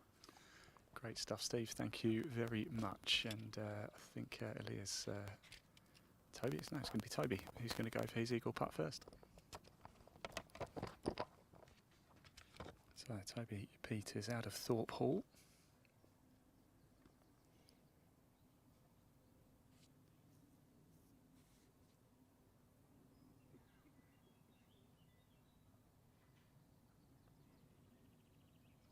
Go on.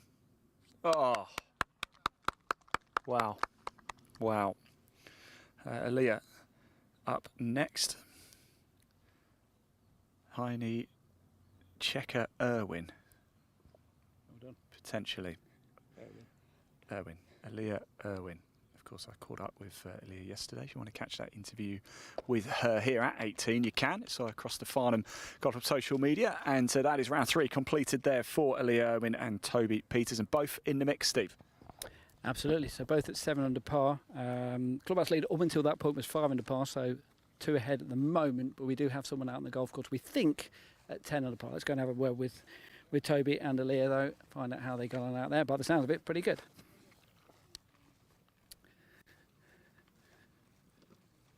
Right. Aaliyah, we'll just be wary of the players coming down here. We've got a quick chat to the side here. Right. Got up and down eventually out of the bunker. Yeah. How important was that? Yeah, very important. It was a drop shot because I went right into the trees, but at least I got up and down eventually, but yeah. Okay. 6 under par then, so still in the mix, that's the key point. Yeah, it is. Steady play out there in the last 18 holes, so it's all to play for. And it's getting warmer. Yeah, it is, yeah, very warm, yeah. All right. Well done. All right, let's see if we can have a chat with Toby. He's legged it, unfortunately, so we might not be able to have a word with him. So Aaliyah on 6 under par and Toby on 7 under par, though. So seriously good scoring, Ian. But we missed the leader. He ran off without me having a chance to grab him. We'll grab him on the first. Well, we probably won't grab him at the first, but we will grab him out on the course a little bit later. Next group coming down, 18. In fact, I think there's only 2 left now, isn't there, here? So actually, Steve might be able to grab a quick word. Hopefully the mic can stretch. Let's find out. Okay, let's find out. Okay.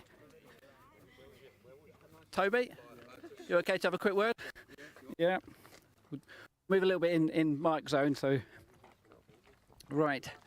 Toby then, so we think clubhouse leader at 7 under, does that sound about right to you? Yes, I think so. I think that's about right. Perfect finish as well. Yeah, that was quite an ideal finish. It was kind of a shot that I was going to take on no matter what, but just to pull it off was nice. And then obviously the result was beyond what I thought I could achieve with it. Conditions out there, it's a little cooler than yesterday, and possibly slightly better scoring conditions than yesterday? I think it's slightly better scoring conditions than yesterday. There's a couple of pins out there that are quite tough, but there's very little wind, and I think it's very gettable. What are your thoughts then for the afternoon round then? You've done moving day, if you like, in the morning. Now it's a case of trying to go out there and win it. Yeah, I just think I'll just stick to my processes and just see what happens, I think. All right, best luck. Thank you. Thank you.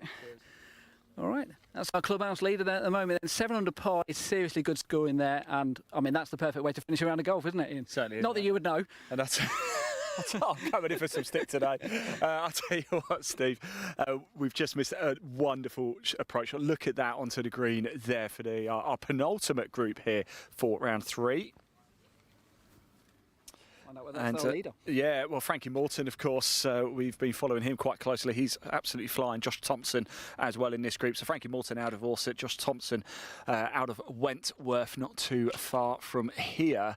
And this is our penultimate group for round 3. So we'll stick around here for this group and then the next one before going for a break. And we get out on the course, Luke. Yeah, so we've just seen the fantastic approach shot, almost lipped the hole for a double eagle, albatross. And we've got an eagle putt from even shorter than the last group, so that looks like 3 feet. However, on top of the hill, I'm not sure who it is at the moment, this ball that we can just about see at the rise there, that is actually there in 2. So this is a third shot to the green, because it looks like they were on the right-hand trees, chipped back out into the fairway. And so this could be an approach shot, I'd say just under 150 yards, a 150-yard stick just behind the ball there.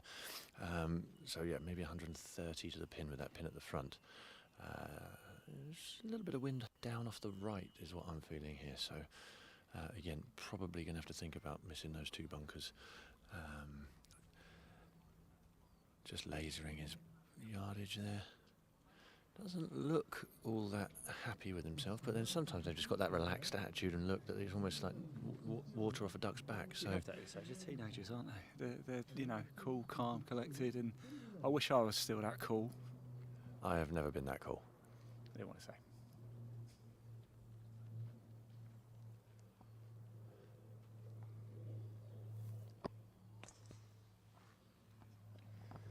Right, well, like I say, we're going to stick around here for this group and the final group here at the 18th. We're just finishing off round 3. Like I said, we'll be live for all around 4. A number of players have already gone. In fact, the first group went off. Leela Bissett and Alex Bowes, they went off at 12 o'clock for round 4. Steve, you have been running around talking to people, getting your steps in today, aren't you? Yeah, so Frankie's in the middle of the fairway there in 2, so that's his shot, approach shot there. Quite close, so that's the opportunity to get a birdie. That will take him to 11 under par for his tournament. Wow. Okay. Josh is there for 2, so that's an eagle putt. He's level for the today. I haven't got the live leaderboard, but I think that will take him to 6 or 7 under par. So he'll be in and around. Might even be in the top 4 or 5 by the end of today. By the end of this morning, I should say. Brilliant stuff. Thank you so much to Steve Jackson there. Yes, so we're finishing off round 3 here, so we're not in the final run just yet. Once the group behind have come through, that is when we are going to go for a short break. The broadcast will stay live though, so do not turn it off wherever you're watching. Please keep it up. We'll have the leaderboard cycling through for you so you can keep up to speed. Just whilst we move up positions, we're going to go get ourselves out onto the course, out up to the little spot between the 6th and 5th, so where you can get even more of the action. The par 3 6th, a hole-in-one there on Friday. Could we have one today, Steve? Wouldn't it be nice? It'd be nice to get one on the 6th hole when you've got the camera on it and get a nice little celebration. Wouldn't it be good? Never caught a hole-in-one live ever. And a good reason to talk to Aaliyah actually beforehand, because I was going to say, but you guys ran away with the mic. Aaliyah, of course, plays out at Crossland Heath. Crossland Heath is where I broadcast my first ever live golf tournament, 2020 Pro Tour. The first person I interviewed there was our Australian friend, Mr. Aaron Cox. Yes. Nice to interview some quality golfers for a change. Just to mention about eagles, this is the putt then for Josh. So Josh Thompson for an eagle, and that would take him to 7 under par. And Frankie's on 10 under par, so if he knocks his in, that will take him to 11 under par. That will be the top 2, we think, possibly by the end of the 3rd round. Of course, there is one more group to come through, and that will be Ethan Ross and Aaron Moody. Aaron Moody was at 7 under at one point, but you think, Steve, he's not quite had a round 3 to remember? Well, with 3 holes to play, he was 4 over par for his 3rd round, so he's currently 3 under par, but not knowing what he did on 16, 17. But as we've seen with quite a few groups, 17th's not easy today, so if he'd have got anything through there, he'd have done really well. So he's dropped back a little bit, and then Ethan, just looking at him, he is 2 over par. So unfortunately, it's one of them situations that you often see it in professional golf, whereby if one player's not playing quite so well, it can sometimes drag down the quality of the playing partner. And as you've seen with this group here, as they put here on the 18th, the opposite, whereby if one player's playing well, it drags the standard up from the other player as well, and they kind of drag each other along. And you're seeing some quality play in this penultimate group. Fantastic, thank you. That's the voice of Steve Jackson from Progress Junior Golf with us. And we're also delighted to be joined by Luke Bone, of course, the head pro here at Farnham, head coach to Lottie Woad and the 2024 British Speed Golf Champion. World Speed Golf Champion, not just British. They won that last year over in Japan. In fact, the big congratulations winning board is actually in the Farnham Pro Shop right now. Been working alongside it all the time, and that unfortunately just missing off to the left.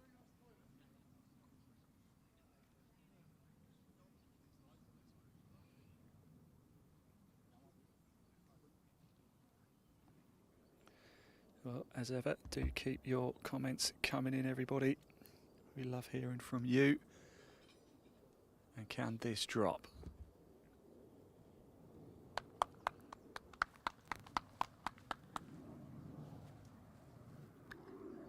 Talking of comments, Andrew Greenhill's been in contact. Hi guys, watching from Devon. Let us know where you're watching from, everybody as well. Steve, would you care to take the honours? Let's go and have a chat with the players then. This is our we think it's going to be the leader. Well, pretty certain it's going to be the leader after the third round. Frankie Morton and also Josh Thompson, who eagled the 18th there. So let's have a quick chat with Frankie first of all. Then 5 under par. I think that's 10 under par. Bogey free. That's key, Yes. isn't it? Yeah, it was a good round. Hit a lot of good shots. Yeah, it was a great day. Nice sunny day. Obviously, that's the third round. You know, it's moving day. You've moved yourself into a good position now. How key and what do you need to do now to try and maintain it for the final round? Just stick to my course guide. Take everything slow and see if we can make a few putts. And the weather, it's going to be warm. It's going to probably even warmer this afternoon. Yeah, hydration is definitely key. All right, best luck. Cheers, mate. Let's have a quick chat with Josh then. Perfect finish, eh? 18th hole, eagle putt, and knocked it in. Yes, I mean, it was a bit of a roller coaster today. A double, a triple, and then obviously to finish with an eagle was nice, kind of thing. Keep you in the mix, that's the key point, isn't it? Absolutely, yeah, I'm still in it. Yeah. And also, we were talking on air as you were preparing those putts as well. Was it a case as well you dragging each other along as well? When you're playing alongside someone who's playing well, you know you have to play well yourself. There was a lot of momentum involved, and we went through a little spell in the middle where we were kind of making putts from everywhere, and then, I mean, I had a couple of dodgy holes, but then almost kind of battled it back and shot 70 in the end, which is quite nice. And what happens now? What are your thoughts going into the final round? Rest up, get some food in me, and then kind of go again. All right, best of luck. Thank you very much. Thank you. Cheers. So we think that's going to be our leaders then at the end of the third round. We've got one group to come in yet, but still a lot to play for, obviously 18 holes. As we've seen with the third round, the clubhouse leader after 3 rounds has dropped a little bit away, and then people have moved up, and it can quite easily go the other way, can't it, Ian, in the final round? Yeah, it certainly can. I'm looking forward to the to round 4. There still feels an air of calm that you know you make a mistake in round 3, you still get away with it because you've just got round 4 to come, and there's going to be a lot of twists and turns. Steve, you're doing a great job of keeping us up to speed with everything, and we're not too far away from our first break of the afternoon. Like I said, we are going to stay live, and just look how much that ball is rolling and still rolling. I tell you, these conditions are a dream for me. If I hit a bit of a duff one, I don't get as much airtime as I'd like. They roll and roll and roll, and you can gain some serious yardage by luck. You can hit a 200-yard drive for the first time in your life, couldn't you? Wow. God, goodness me. I am really coming in for it today, and it's not going to end for about another sort of 4 or 5 hours or so. 2 o'clock already. Can you believe 2 hours gone already? Been live for 2 hours, Steve. Absolutely, and we've seen some quality golf out there, and it's going to get better because, dare I say it, there's going to be pressure on now. There's going to be, you know, we've talked about moving day, moving round, the third round, the opportunity to get yourself in the mixed. Then you start thinking, right, now I've got the opportunity to win it. That back nine's going to be key. Try and hold it together on the front nine, get yourself into position, and then the nerves going to kick in. I'm sure we'll hear from Luke about how you deal with those when you get on the final stretch. We wouldn't know. We've never really been in that position, but they're going to find out a lot about themselves today. Not certainly. No, never really been in that position about it, Steve. Absolutely never been anywhere near that position. But somebody who has is Luke. And Luke, of course, you coach Lottie Woad, and you've been in some pretty big situations, haven't you? Yeah, I certainly have. So over the last couple of years, we've all seen Lottie's achievements from winning the Augusta National Women's Amateur, seeing a birdie 3 of the final 4 holes to win that in true style. No, I wasn't caddying for that one. That one I was there as in my coaching capacity. So I was on the range with her, walking the course with her in practice. But her England golf performance coach, Steve Robinson, who's fantastic. He's actually Matt Fitzpatrick's performance coach too. He was on her back, so she had a lot of help that week. And it was the same team that was there this year when she defended her title so valiantly and coming third. We also, let's just watch this approach come in. Flighted nicely, looks like a wedge. Oh, these guys are so good. That was very nice. Great shot. Great shot. You know it's good when your playing partner gives you a thumbs up as well. I think what a lot of people don't appreciate, who maybe play golf with a wedge, that actually when you watch them play, how low flighted the wedges are. So a good wedge doesn't come in high and stop; it comes in low and stops on that second or third bounce, as we just saw on that last one. Just watch this now as this gentleman just plays his approach chip. Again, he's got that slide bank on the right hand side. Oh, I love that shot. I love watching. So it's a soft-handed. So this is my point earlier. Everyone else who's played it closer than that have actually used it as a lower shot and killed it a few times. That one he tried to play a little higher, and we just don't get the stop on these firm greens. Yeah. So I mean, there's lots of ways of doing it, but it's still not a bad shot. But I'd say the better shots I've seen when they've just been off the edge have been a slightly lower version of the chip. So just going back to Lottie there, Ian, I also have had the honour of caddying for her at a number of events over the last couple of years. Obviously, before she turns pro, she hasn't gotten a full-time caddy, but she's getting into major championships. So I have caddied at St Andrews, and where she came 10th in the AIG Open last year. So number one amateur that week, number one European, and top 10 in a major, and that girl has some class. So it's been a privilege to be alongside her in those events. Obviously, as a caddy, you're immersed in it. You're not watching, you're just working. Exactly, Luke, and don't forget your old mate Ian when you're making a fortune from caddy fees. Right, this is the final group now here at 18, Steve. Round 3 about to draw to a close, and we will have a clear picture of where we are. Yeah, I think both of these players have not had the best of days today. I think they're both over par, so it will just be a case of they both have birdie puts here to try and get some. We think birdie puts. One of them went in the trees on the right hand side. We're not sure how many he took out of the trees, but they need to end on a high to try and give themselves a bit of momentum in the afternoon. Yeah, absolutely. We will let them just go through, and that's a lovely putt there. That one drops. Birdie putt there. Thank you, Steve. Yes, birdie putt there. Oh, Ethan. Ethan for a birdie. And this must be Aaron now then, finishing up his round 3. And there we go. Round 3 is complete for the English Under-18 Championship. What that does mean is that we are going to go for a break now as well. So please do not disappear. The broadcast is going to stay live. We'll let the players just crack through because they're going to have to get on. Things are going quick now, quicker and quicker and quicker. We are getting round 4 well underway. In fact, the first group went out 2 hours ago. They will be on the back 9 now. Round 4, not too far away from the opening groups, coming home already, just like that. Fantastic stuff. Don't go anywhere. As I said, this broadcast is going to stay live right to the very end. We are going to go for a break though, but we will have that live leaderboard cycling through for you, so you will be able to keep up to speed with everything. When we come back, we're going to be up at the 6. We're going to have a great shot at the 6, par 3, beautiful hole. We're going to have a nice shot of the 5th green as well. We've got the 12th, so plenty of action. You're going to see so much golf in that next section, but we're going to have a little bit of shade up there as well, and the halfway hut, so we might even treat ourselves to a little ice cream. Don't go anywhere. We'll be up back live very, very shortly. And yes, here we go. Round 4 for the English Under-18 Championship. Right to the very end, coming up next. Don't go far.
everybody. Yes, welcome back here to the English Under-18 Championships. Yes, we are live once again out on the course. We've come up to the par 3 for quite a bit. We've got some action going on at 5.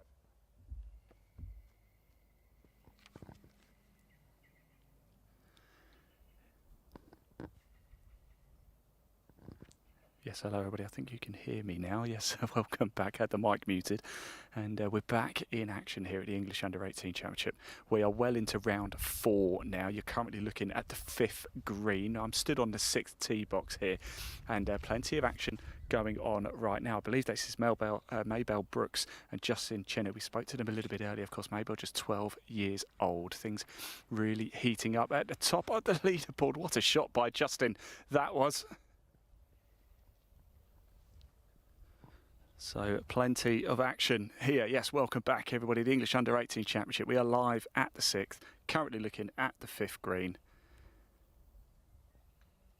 And we are looking at Maybelle Brooks and Justin Cheney.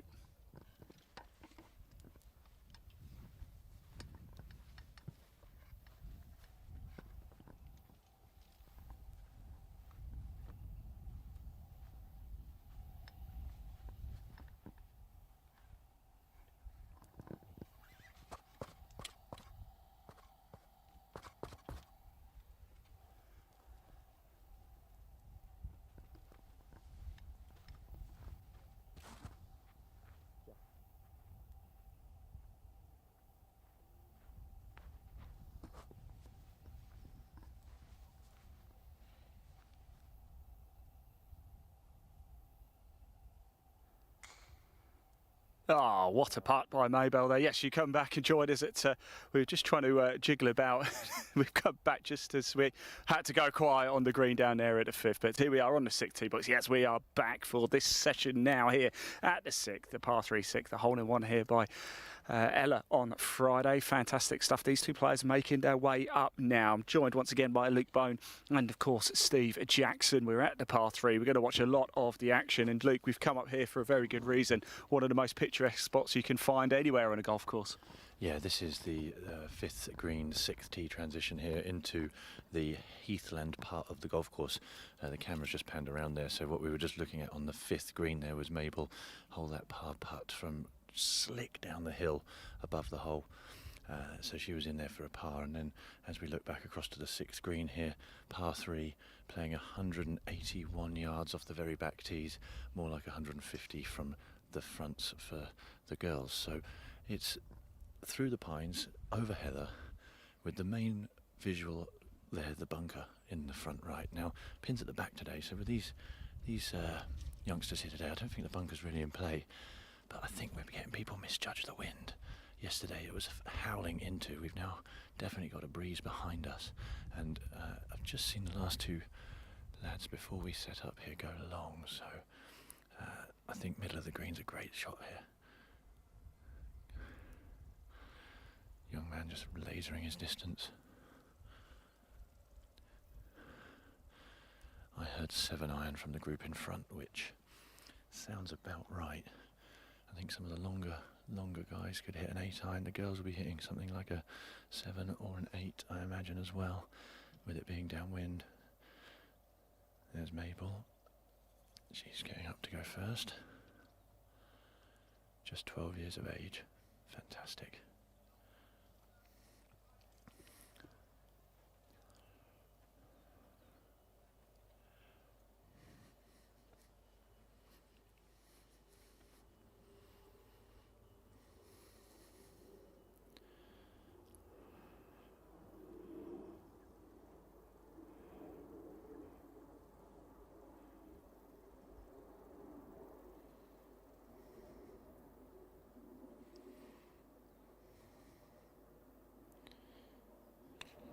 Sets it away just left of the pin. Wonderful. Looks like it could be towards the back of the green. Yep. Little Club 12 says it's safe. Probably got the putter in hand.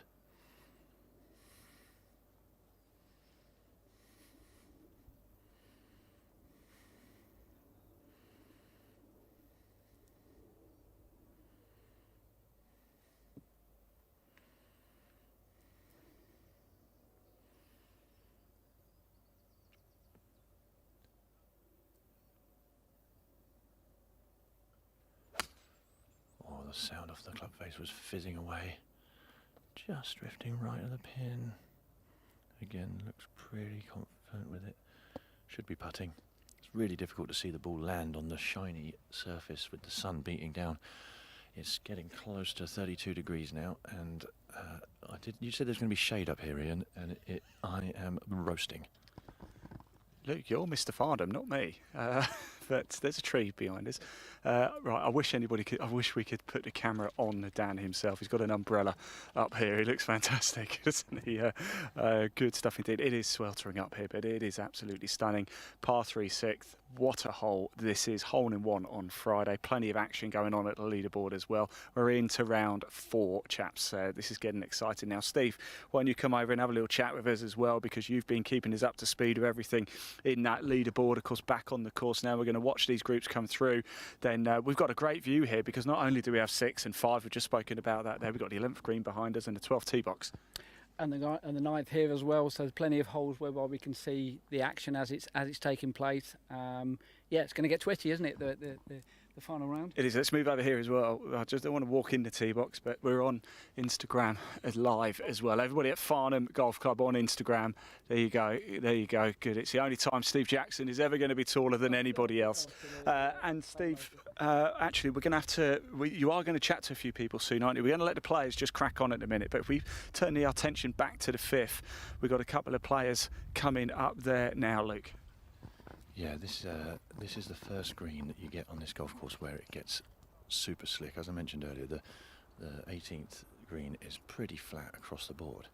Now this 5th hole, beautiful second shot approach to a green that's slightly raised.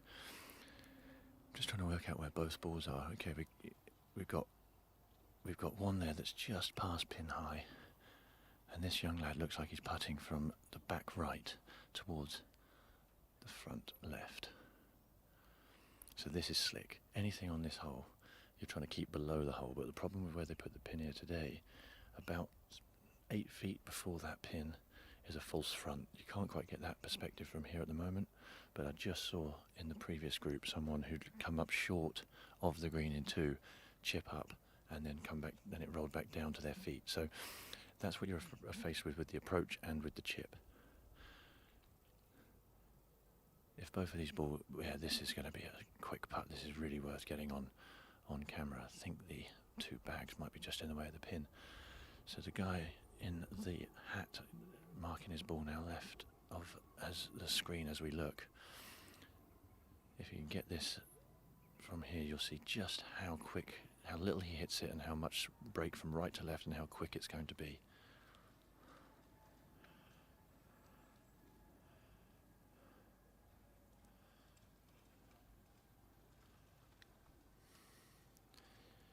His playing partner's going to watch this like a hawk because he is on a similar line halfway short of this putt. Yeah, so here it goes. This is where it now starts to turn hard to the left, and it's still going. Yeah, it's very good. He's actually left it below the hole. I think these guys have done their homework on this one. You don't want to be flirting with that pin coming up short. They've hit it pin high right, slightly above the hole, but left themselves probably the easiest putt on the green.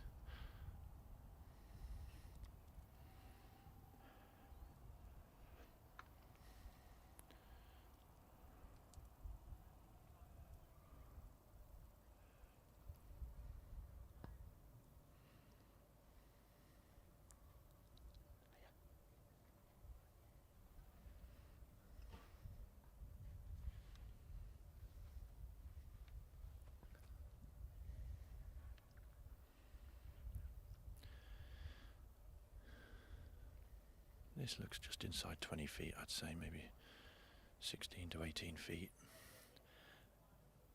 I'm seeing a little bit of right to left, knowing this green quite well. I say not the quickest from this position because he's left it pin high and he's hitting kind of slightly up the slope, maybe a cup to the right.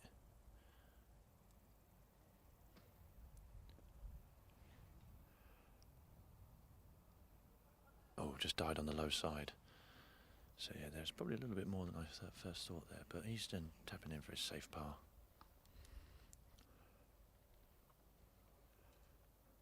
One of my favourite holes on the golf course, the 5th. think I've got 4 favourites, 5th being one of them.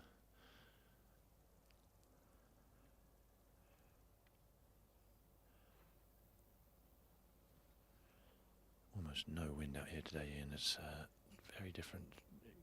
That's why we got all that heat. Yesterday the wind was from a different direction and up to 20-mile-an-hour gusts. Taps in for his par. That's 2 good solid pars there, boys.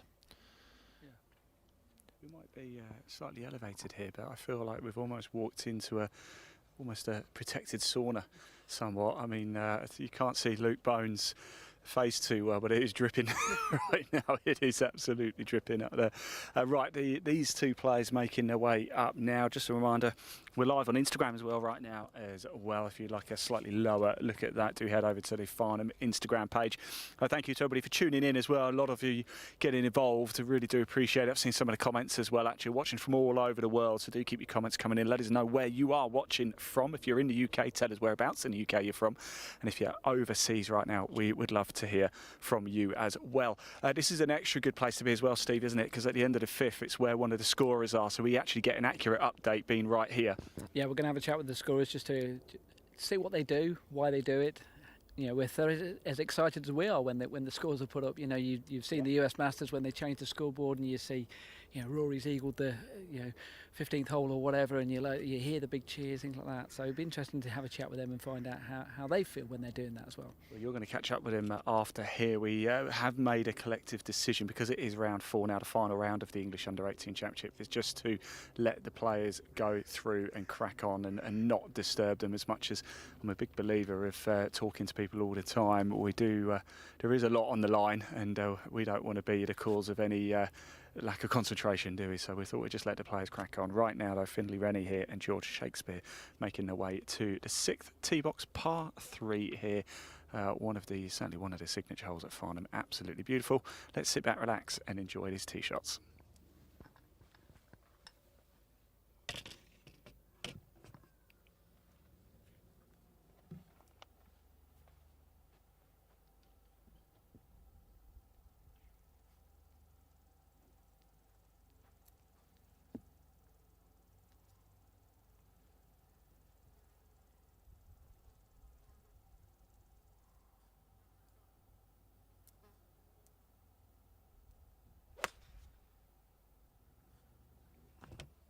Looks good to me. Looks arrow straight onto the heart of the green.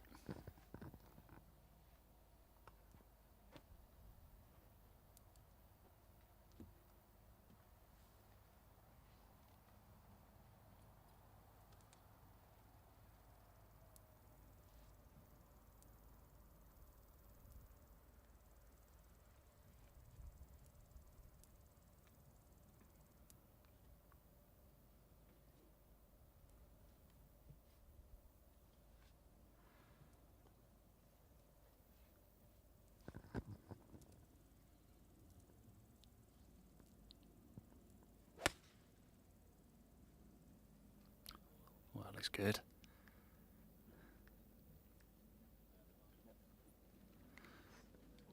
Couple of solid shots there. Let's hand the mic to Steve. Steve, good friend of yours has come to have a quick chat, hasn't she? Yeah. Emily, up you come. Please take centre stage. Go on then. Tee box. Let's get the important people on the tee. Ian, you can stay there. Right, Emily then. So just explain what's going on today then. So we've got the English Under-18 Amateur, so final day, 36 holes, in quite a warm one, but yeah, it's good. Players are getting around quite well, some great scores out there as well. And from your point of view, what does this event involve? From when did it start, the preparation, and now you're here on the day? Yeah, how's it going? Obviously, deciding the venue happens quite a while ago, but for us, prepping with the club especially kind of starts from almost September, October time. Obviously, a lot of work goes into it that not many people see. But yeah, all of the planning, all the logistics, and then it's actually quite nice this week seeing it all come together in the good weather. And what kind of reaction do you get from players, supporters, parents, the golf club? Yeah, this week's been really good. It's had a lot of positive words about the club, especially about the course, which is always a bonus. Yeah, I think this event's obviously quite different to a lot of the others, because we've got both boys and girls competing for the same trophy. So it's nice, and how different this event is to all the other ones that we run that are separate. Yeah, just explain that, because people may not be aware of that. That's only a fairly recent thing whereby mixed tournaments as well. How different is the dynamic with that? Yeah, it's quite different, and it's a lot more to think about, with obviously the boys going off a different tee set to the girls and trying to set up the course as fairly as possible to give both sets as enough advantage and no kind of advantage to either side any more than the other. All right, well done today, and I hope it goes well, and well done for sorting out the weather. No, yeah, I've done quite well with that one, so we lucked out. Good, No, well done. Thank you. All right. So we're going to have a chat with the scorers. Let's go and have a chat with the scorers then.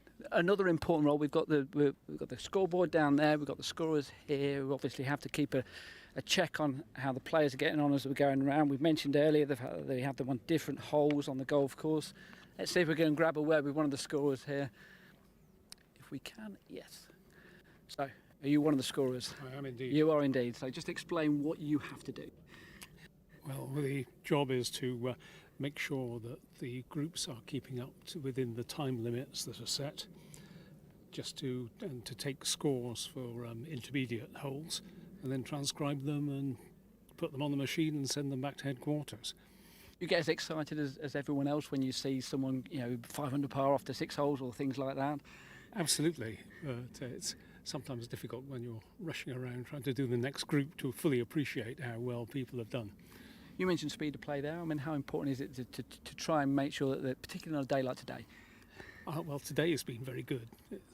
Most of the groups are well ahead of their time, but the England Golf is really focusing on speed of play, and I think it's absolutely the right thing to do. And you're here as a volunteer, is that correct? Absolutely. I mean, it might sound a silly question, but would you want to be paid for doing it, or are you just happy to do it as a volunteer? Happy to do it, giving something back. Fantastic. All right, appreciate your time. Thanks a lot. We'll let the players carry on.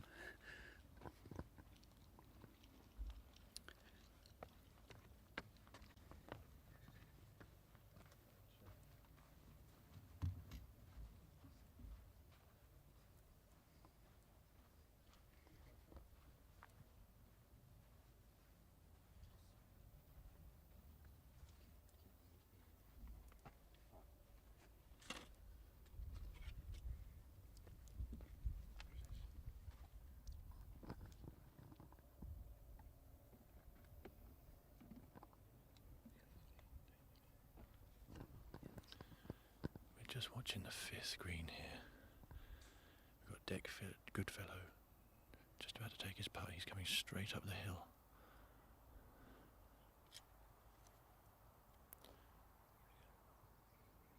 The ball was online, but he's not hit it. That's the thing about this green. It's so quick when you're coming down it. You can't bring yourself to hit it on the way up. This is Daisy Lee, who Ian's spoken to a couple of times. This one is quick. This one is straight down the hill.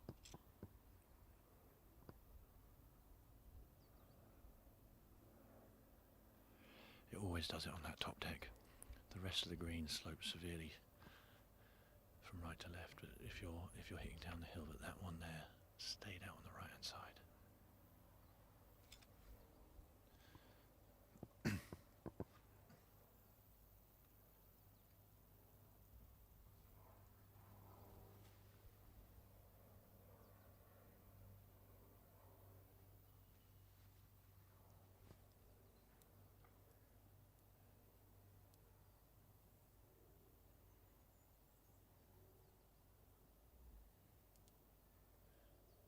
Dex rolled in for his 4.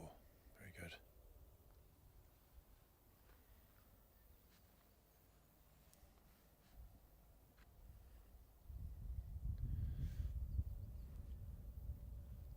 Looks like just a formality here for Daisy.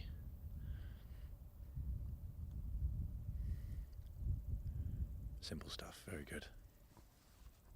So I just wanted to ask you, Luke, we've obviously just seen a couple of pars there. When you stood on that hole, you look on the stroke indexes, that's a stroke index too. Obviously this tournament's a stroke play tournament, so stroke indexes aren't quite so important. But when you stood on that hole and you think, give me a par, walk on to the next hole, is that your thinking?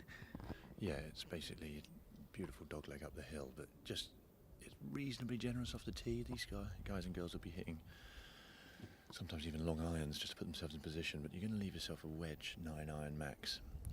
But like I say, the green is quick, the green is slick, it's a small green and it's tilted, so I would be middle of the green, 2-putt, get out of there. I haven't seen any birdie since we've been up here setting up, so yeah, it is one of those holes where 4 pars over the course of this week is not going to be a bad score. And then they're moving on to the next hole, which is a short par 3. Does the mentality change in the sense that this is the opportunity to possibly get a shot back? Again, not for me. Short par 3. This is 180 yards, so this is a medium iron. Par 3s, again, statistically, if you have 4 pars on this hole for over the 4 rounds, again, you're not going to be losing on the field. Especially with this pin, it's hard to get yourself all the way back there because missing long is the only thing you don't want to do. So I'd say if it's playing 185 to the pin, I would guess today, I would be looking to try and hit this 175 to 180. That's last group. I just asked the gents at the back, and they both hit 7-iron, which sounds about right. There's a little trail wind, but not many people are going to hit their 7-iron past 185 today. So middle of the green, 7-iron, 2-putt, get out. It's these 2 holes here. It's the next 2, 7 and 8, where both at 300 yards. So if you put yourself in play off the tee, you've got something like a sand wedge or a little chip in, and that's where the birdies can be made.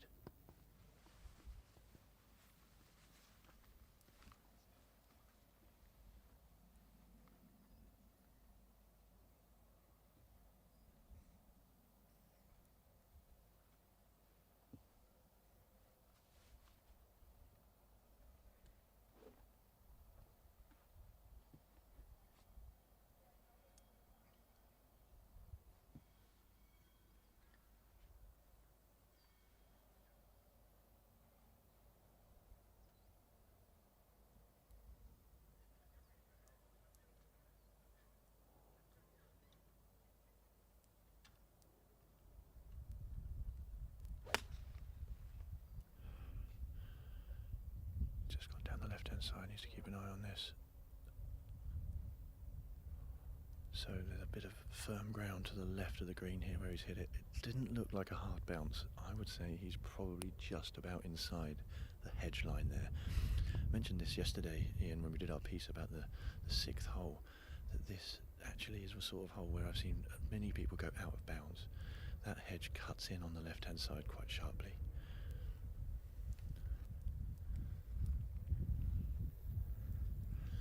Daisy here just taking her routine. She's aiming well away from that hedge, straight at the pin on the back right.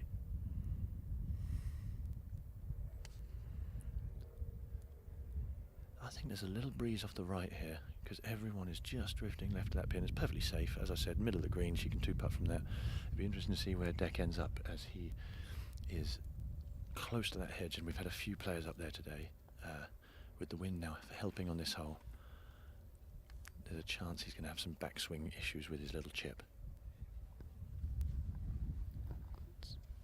Is there a safe shot here? Is there a good miss? I mean, I'm guessing you don't want to go right on this hole. No, depends how far right. Like anything, there's wild misses on a par 3 are never good, but anything pin high, middle green right is not going to cause you more than a bogey. I know these people are looking for less than bogey, but yeah, the problem miss is long left on this green, with the way how firm it is playing on that left-hand side once you're off the playing surfaces. Middle of the green is the miss. So I know that doesn't sound like a miss, but when you're as accurate as these guys, they're aiming to miss middle. I'll just say I've taken a lot of stick today, but nobody's actually commented that I'm multitasking right now. I'm actually moving the camera as well as talking, so... And holding an umbrella. And holding an umbrella. Poor Dan, bless him. Nobody's seen him yet, but he's our cameraman. He's been doing such a good job out in this searing heat. So I've sent him off to the halfway hut to get an ice cream, and I thought I'd take over camera duties. And doing a fine job as well.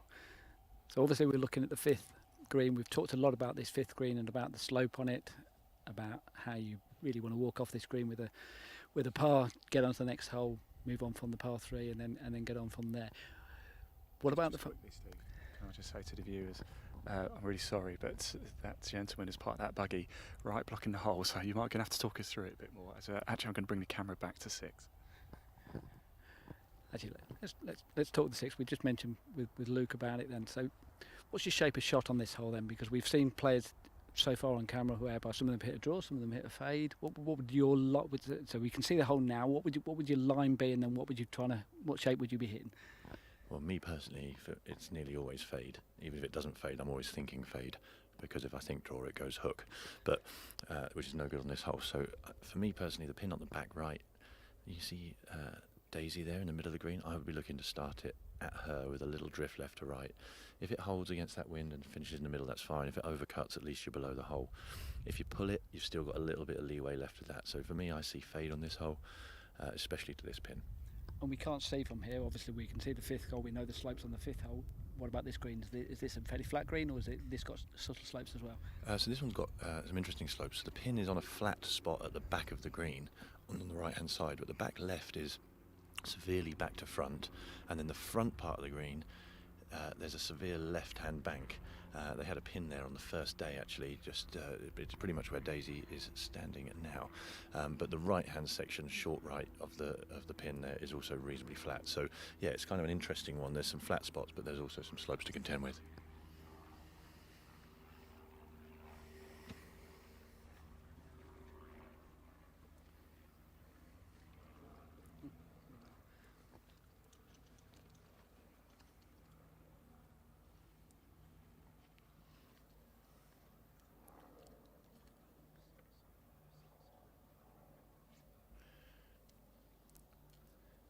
So it looks to me there like Deck had to do a little chip from just inside the hedge, because his third shot was a chip from just off the edge of the green. So I did say he might have some backswing issues with that hedge there. So as I say, do not pull it and overdraw it on this tee shot.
Just had some info from the player there that this is playing about 180 yards to the pin, which is, as we said earlier, towards the back of the green.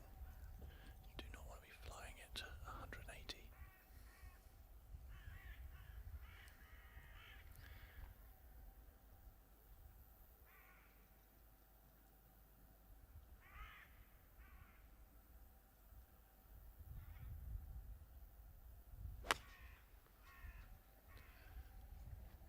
This is the best looking shot we've seen so far. Oh, all over the pin, knocking the pin out. Looks like middle of the green, just short of the pin from where I'm stood.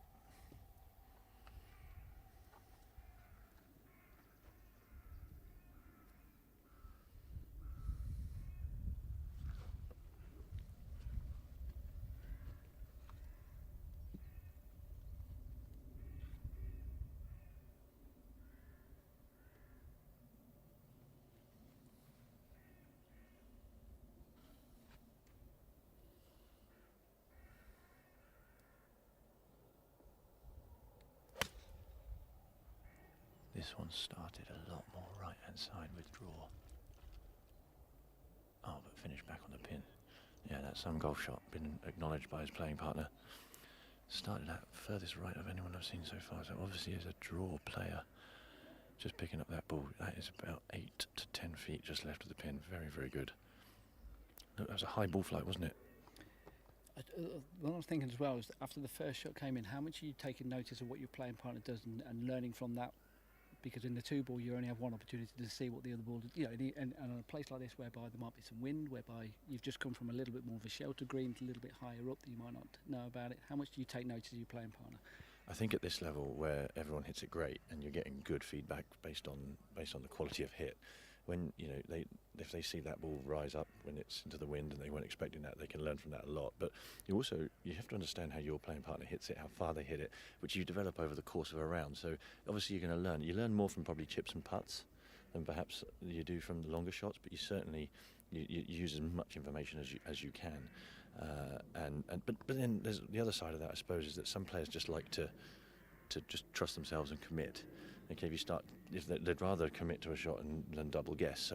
So if it's something obvious, obviously they will take note and adjust. But yeah, like I say, with a long shot like this, they could be different distances, they could be different spin rates that they hit the ball with, and play different shapes of shot as well. So therefore, it's going to massively affect whether they're going to learn from each other's shots or not. Also, we've not got to this stage yet, but when we're getting into the latter groups, and you might well be playing against someone who might well be your rival for the competition, is that something as well you have to take into consideration? Let's say if they put it in the bunker, let's play a little bit safer on this one, or if they put it close, let's be a bit more attacking. Is that something you have to factor in as well? Oh, that's a tough one, because the advice is play the golf ball, not the player, because this isn't match play.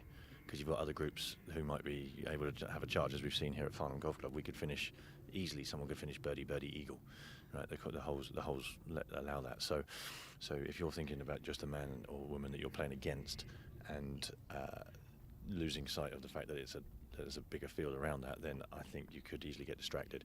I think, yeah, the old adage of just play your own game and your own tactics and commit to that is probably the right one in this situation. But unless, of course, you're well aware that those the people in your group are miles ahead in the leaderboard, and you are just going toe to toe with that person. You mentioned about the fact that you work with Lottie, and obviously Lottie played at a very, very high level, whereby she was contending in a lot of tournaments.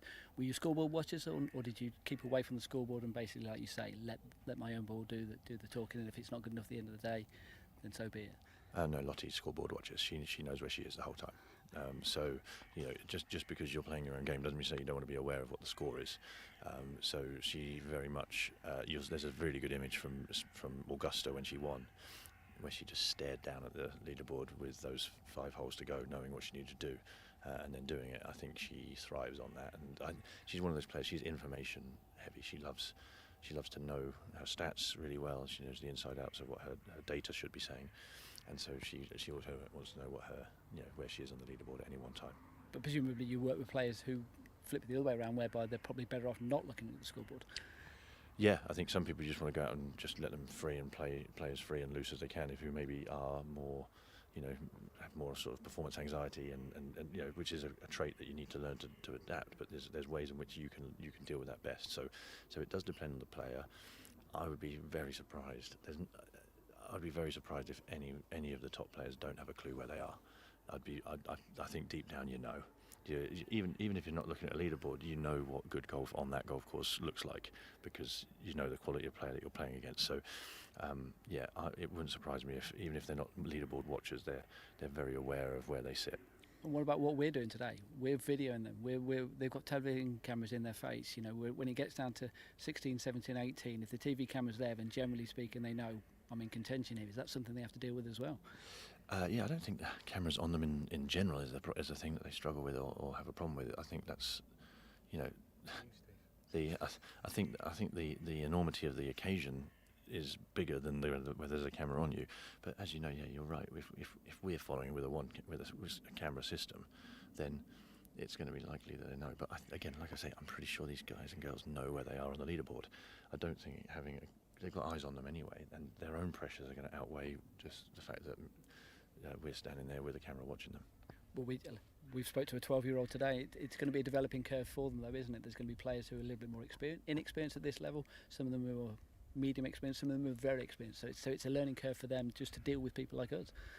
And if you want to make it in this game at the very, very highest level, it is an absolute necessity necessary part of what you have to do. Whether you like it or not, you will be asked for interviews, probably even expected for interviews. You'll have certain obligations with your sponsors, and it will go on and on like that going forward. Ian's just notifying me here, we're getting some very good views currently on the live stream, so thank you everyone for watching and supporting Farnham Golf Club. What a venue it has been this year. As someone who has been here longer than I care to admit, I cannot thank highly enough the greenkeepers. The course is looking fabulous, and I think we need to mention a little bit more the volunteers. I know, Steve, you just did a piece with one of our scorers, but the amount of members that have come out here to help run the event on behalf of England Golf alongside Farnham Golf Club makes me certainly very proud, and makes them proud to be a part of such an amazing golf club.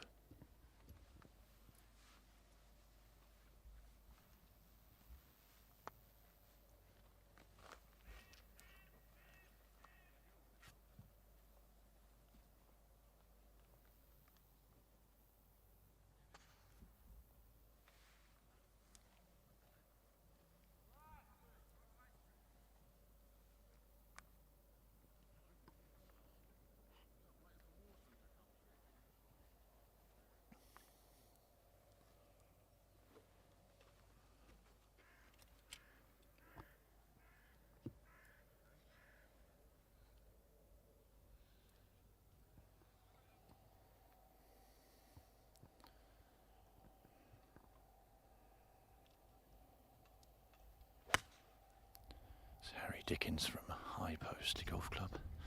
Hit it down the left-hand side of the green.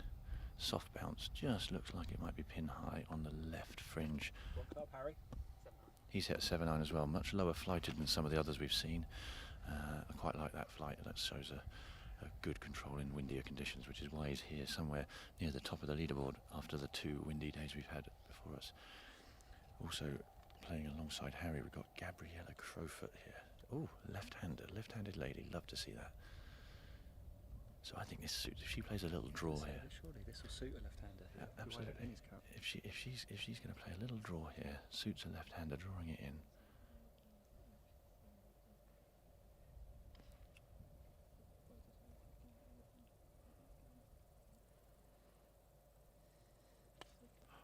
Oh, Gabriella's hit it down the left-hand side.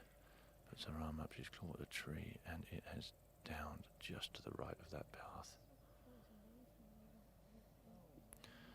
Yeah, she's not going to be very happy with that one, Gabriella. Didn't think the trees would be in the way there. You can sense the frustration there, can't you? Once we got a little break in play, I think let's pop the live leaderboard up on the screen just so everybody can see how things are going at the sharp end.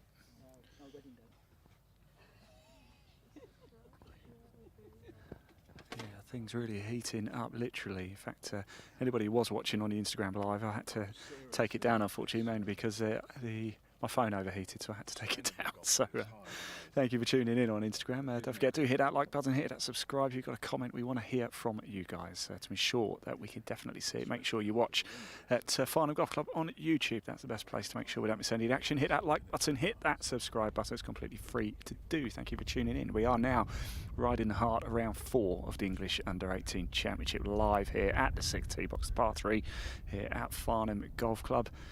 And we've only got about 3 or 4 more groups to come through here at 6, and then we'll move into the back 9 for the final rundown. You will see who is going to be the champion in 2025. Back in 2021, we were here for the inaugural English U18 Championship. Jensen Forrester took the win that day under heavy pressure, though, from Lottie Woad. You may remember torrential rain, completely different scenario to what we've got here today. In fact, it was cut just to 10 holes that final round because we had rain, we had lightning, we had thunder, we had everything back then. Here we are back at Farnham Golf Club, and I'm just going to zoom in. I'm still doing the camera work. Nobody's mentioning how I'm multitasking here. Ian, you're doing a stellar job. If you just pan over to the 5th hole, if you don't mind. I don't know if we're on live leaderboard now or live coverage, but we've just seen it for the 2nd time now. A chip shot from short of the 5th green, not making it high enough and coming back down to the young player's feet. So this is his 2nd attempt.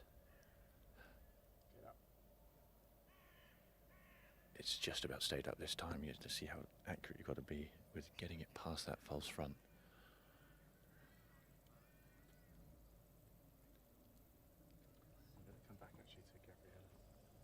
So Gabriella has clipped the tree. She's come down in the heather. She's actually got about 40 yards to that pin.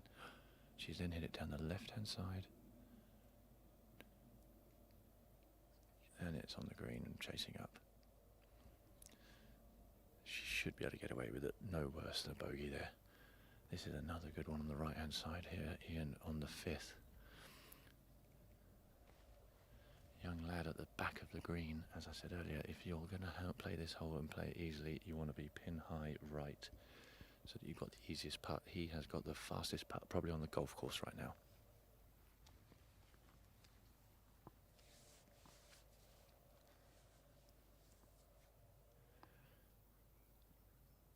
He's just gaining that perspective from below. I think he realises he's got to trickle this one just now.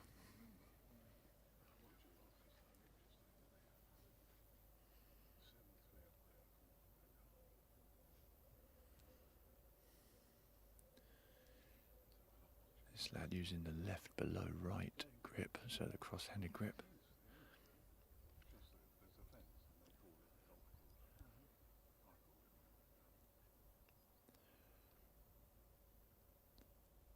Putter's on its way. It's again, this is fooling everyone. Everyone thinks that's going to go from right to left, but it doesn't. It hangs out on that right-hand side. But it was quick. It was good pace. It should be able to tidy that one up for a par.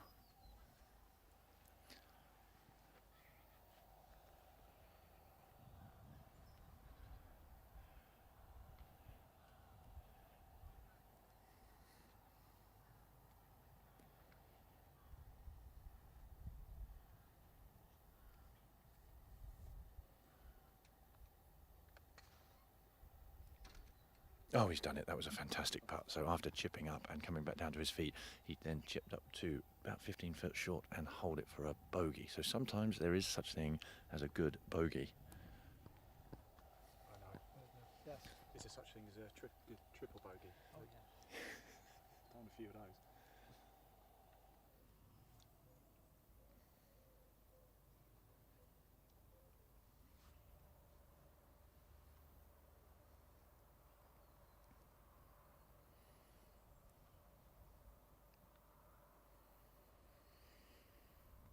It slipped out. He's lipped it out. Very unlucky. He won't be happy with that. Although it was a difficult first putt, the pace was good. I'm afraid the second one didn't drop.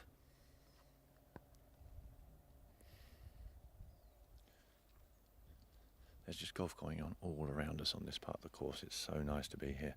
Up on the 6th tee, we've got the halfway hut behind us to the right, where many refreshments are being taken up today, I can tell you that.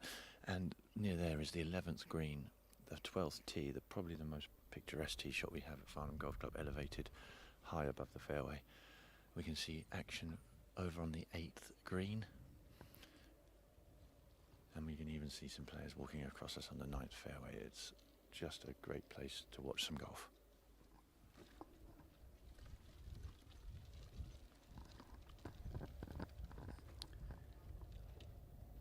Yeah, and Emily's left us for a few moments there, but I did want to ask her a question, whether she got organised with the start sheets and whether she sorted out the pairings and things like that, because she might have missed a fantastic opportunity of pairing up Dickens and Shakespeare. Oh, yes, absolutely. I mean, I quoted Shakespeare earlier and nobody seemed to pick up on it. It was dreadful, that's why we didn't. That would have been a good story, wouldn't it? I got that one. No, that wasn't a quote. I was trying to think like A Tale of Two Cities or something, but you know, shame we don't have Oliver Twist in the field, isn't it? Much to do about nothing, eh? That's about my knowledge. That's the end of that.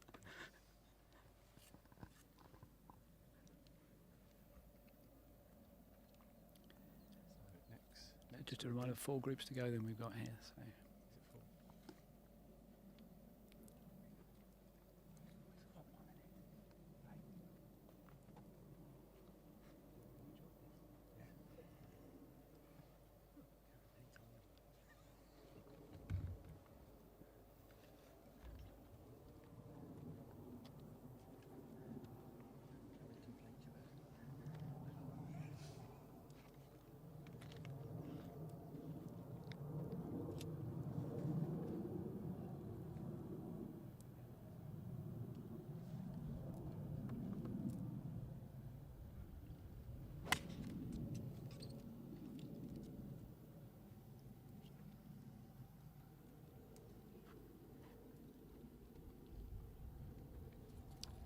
So this group now, Toby Clark and Sean Jacoby. Toby out of Cumberwell Park, Sean from Burhill.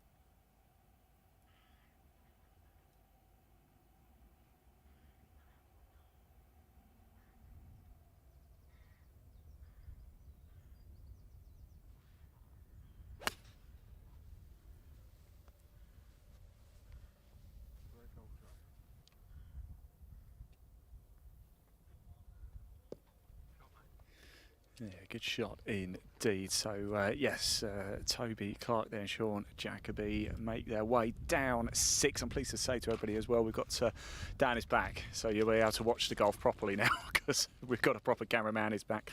We're just turning attention to 5 here.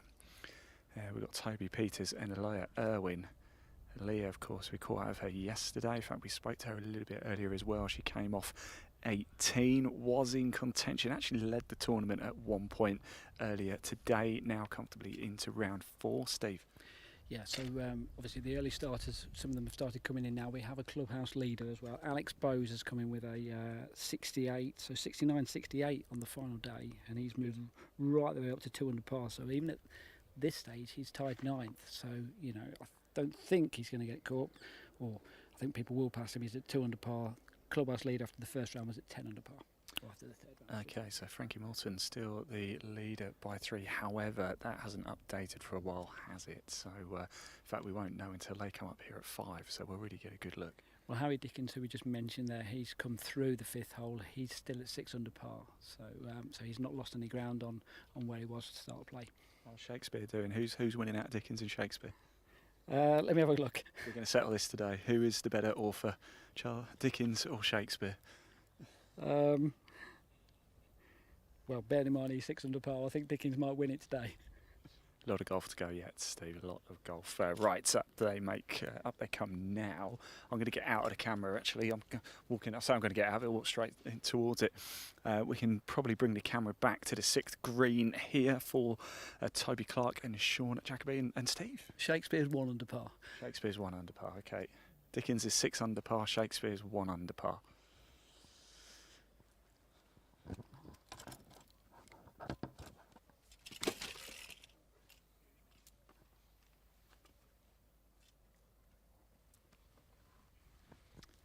So we've got the action here at 6. Big thank you to everybody for tuning in as well. Big thank you to our broadcast partners as well, the likes of England Golf, Today's Golfer, India Golf Weekly, Golf South magazine. Of course, we are live sport now. It's across our channels as well. And of course, Farnham Golf Club, the best place to watch Farnham Golf Club's YouTube channel. Hit that like button. Make sure you hit that subscribe button as well. It doesn't look like Toby's particularly impressed with that shot there. If you're watching it live sport now, the same as well. Comment section is open, the live chat is open, so please do get in contact with us. We do love to hear the comments from you. I did see quite a lot actually when we had that little break a little bit earlier. And a lot of people are watching. We've got people watching all the way from Australia as well, Steve, which is great to see, isn't it? Just see if I can load up that live chat again. No, I'll have to probably press in the wrong button. It's obviously a junior event today. Hopefully there's lots of juniors and adults watching this this broadcast. So a little bit of advice for you. There's a player out there today, or a player there in the tournament. So it's a 72-hole tournament, and you're not out of it even after that first round. And there's a player out there today called Charlie Croker, and he shot 79 in the first round. And you think that's a name I recognise. That's it. And you think, yeah, I'm out of it, aren't I? Next 3 rounds, 68, 69, and in this fourth round, he's 5 under par after 11 holes.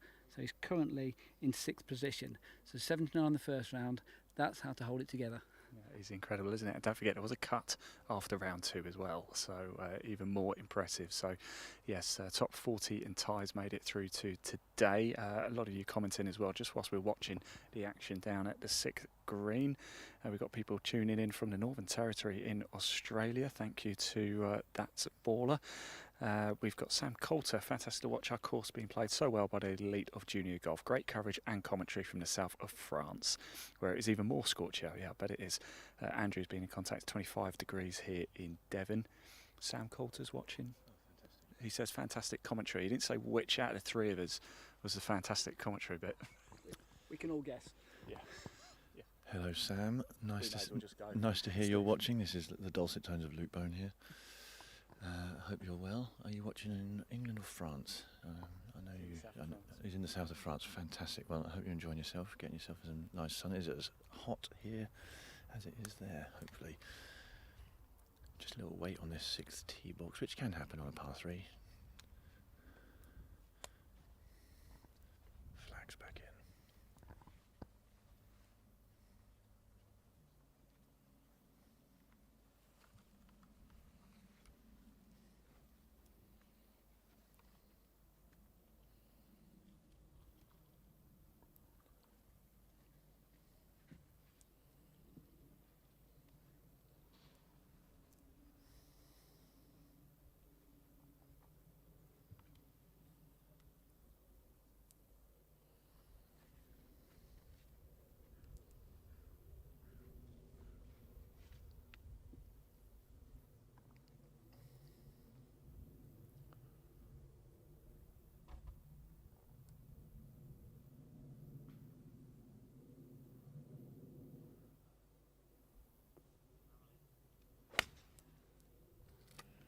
Shot just heading just right at the pin, now drifting slightly left on the wind. Lovely looking golf shot, no curvature to it. Well done from Toby there.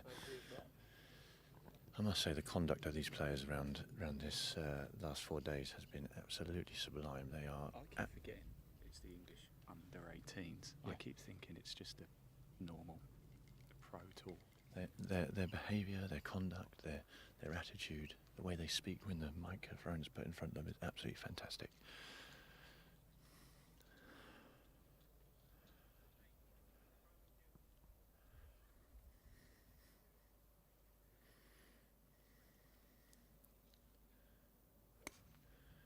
Lovely strike there from Alea, just drawing a touch to the left of the pin. Very good, pin high left, she'll be fine hitting across to the pin from there. Just in the area where we are here, I thought I'd just mention Sam, thanks for watching again. We are looking out over the halfway hut, which was one of Sam's many achievements here at Farnham Golf Club for pushing that through, and has now become an absolute asset to Farnham Golf Club. It's especially on a hot day like this, when it's stocked full of ice cream, as we've been mentioning so far. I'm a Solero man. Ian, what are you? Cornetto all day long. Strawberry cornetto or mint cornetto. See, ice cream, I think it's got to have a little bit of frozen stuff on it as well, you know, not just ice cream for me. Solero. Ice cream, just cream and chocolate. It's fine for me. Couple of good shots there on the 6th. So look, we've obviously chatted quite a lot about the weather today. At what point now during this final round do they start having liquids, having something to eat? Constant, yeah, constant small sips, and you know, there must be some sort of either electrolyte, sugar replenishment as well, because you're going to be sweating more than normal. So not just water, but they'll have the Lucozade or something of a similar ilk that will help them get through that. They'll also, if it was me, I'd be finding shade whenever I could. I'd have a spare wet towel just on the back of the neck if it's really that hot. It depends on, some people just love the heat, some people need to be, and some of them will have even umbrellas up, like our dear cameraman down there. But yeah, it's anything you can do to just keep your body temperature down and stay cool, not just physically but also mentally as well, because we all know if we get a bit hot and bothered on the golf course because of a few bad shots, it can raise the temperature. We can end up getting a bit flustered, and before you know it, you've dropped 1 or 2 more than you should have.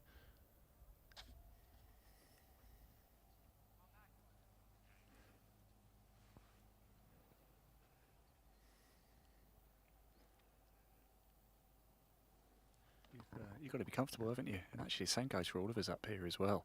You know, it is. I can't emphasise enough.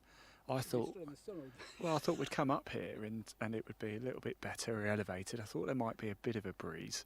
In fact, we came up here yesterday, didn't we, Luke? There was a bit of a breeze up here yesterday, and today it's still. It is like being stood in the sauna. But I thought with the trees around, we'd actually thought this would be a great spot. I thought it'd be like a cool little area for us to be, and I got it wrong. Yeah, so what's really interesting, when I first joined here, just before I first joined here, if we'd been stood on this tee, we wouldn't have actually been able to see any other of the other holes around us. Right. So it was all tree lined, and it actually, I'm afraid, started to lose the heather. So part of the heather regeneration project, which is ongoing at Farnham Golf Club, trying to make more of the golf course more heather-like, and have more of the acid grasses that we want to see here. A big project of that was a huge amount of tree clearance, and that was the best part of 20 years ago. So yeah, you would have been in the shade here, but the greens would not have been as good as they are. The tees would not have been as good as they are. The light and air to the tees and greens had become a big problem, or the lack of. So big tree, big project. It's basically, you know, just one of the earlier testaments to Farnham Golf Club's forward-thinking attitude to make this golf club constantly better. So now, when you're playing on holes like this, you've got the lovely heather aspect to look at, the pines still with a select few there for the visual effect, but yeah, much better surfaces as a result.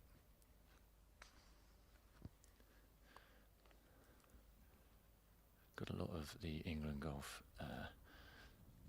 squad selectors following some of the last groups, so obviously some of these boys and girls are at the top of the amateur game for their age, so I'm sure they are learning a lot about their players watching them at this sort of tense final round atmosphere. So I'm gonna take Ian's stupid question away today. I'm gonna have the record for the most stupid question, but what are they looking for today? I'm gonna ask one stupid question today. So obviously, in the end, the game's about results. They're looking for a result, and they're looking for someone to, you know, shoot the score to win.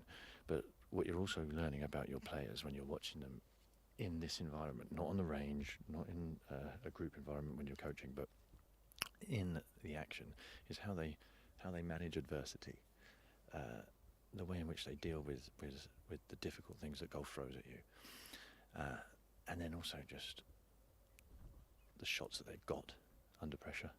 So how they handle those sort of things, and then also you're going to look at how they reflect properly and how they move on after an event like this. So not only if they win and are successful, but if, let's say, if they don't quite make it, or, you know, something happens towards the end that's not the best result, do they turn up to the next practice session with just as much enthusiasm, or do they you know, want to then, you know, shy away? There's all those sort of factors they're looking for, and obviously they'll be thinking about some of the squads that they've got to pick teams for as well.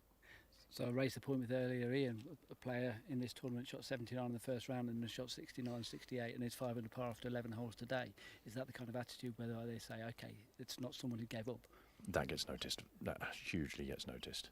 You know, that is a huge aspect of your character trait that is skewed in the right direction. Now, obviously, you want to try and work out how to get better first rounds, but actually to bounce back from a bad first round in a long tournament like this, you know, 79 is easily seen as out of it, but the scoring is set such that, you know, with consistent reaction to that, 69, 68, 7, you know, 5 minutes today. Yeah. Oh, flying. So yeah, what a response.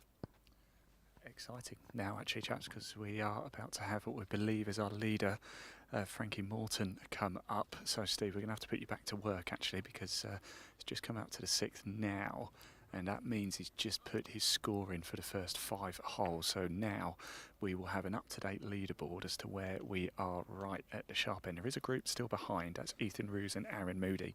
But making their way to the tee box now, Frankie Morton from Orsett was our leader at 10 under, and Josh Thompson from Wentworth.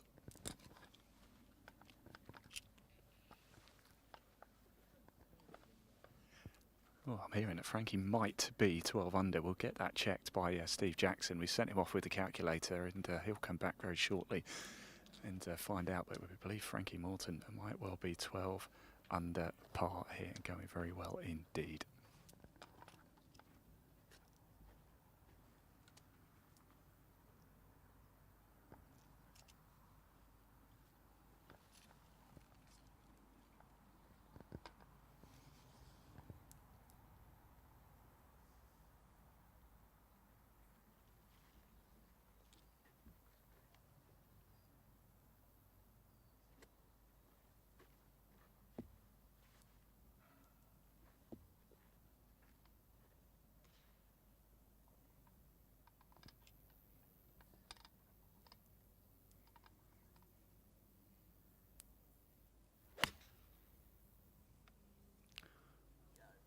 Go on, shout of go, go.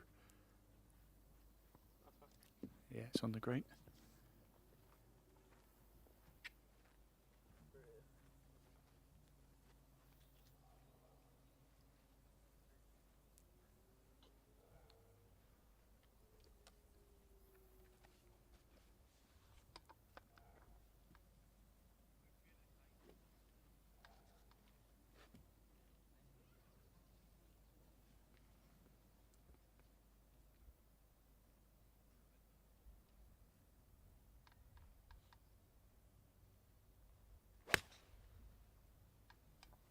It's going to be a little bit left, just come around to the left.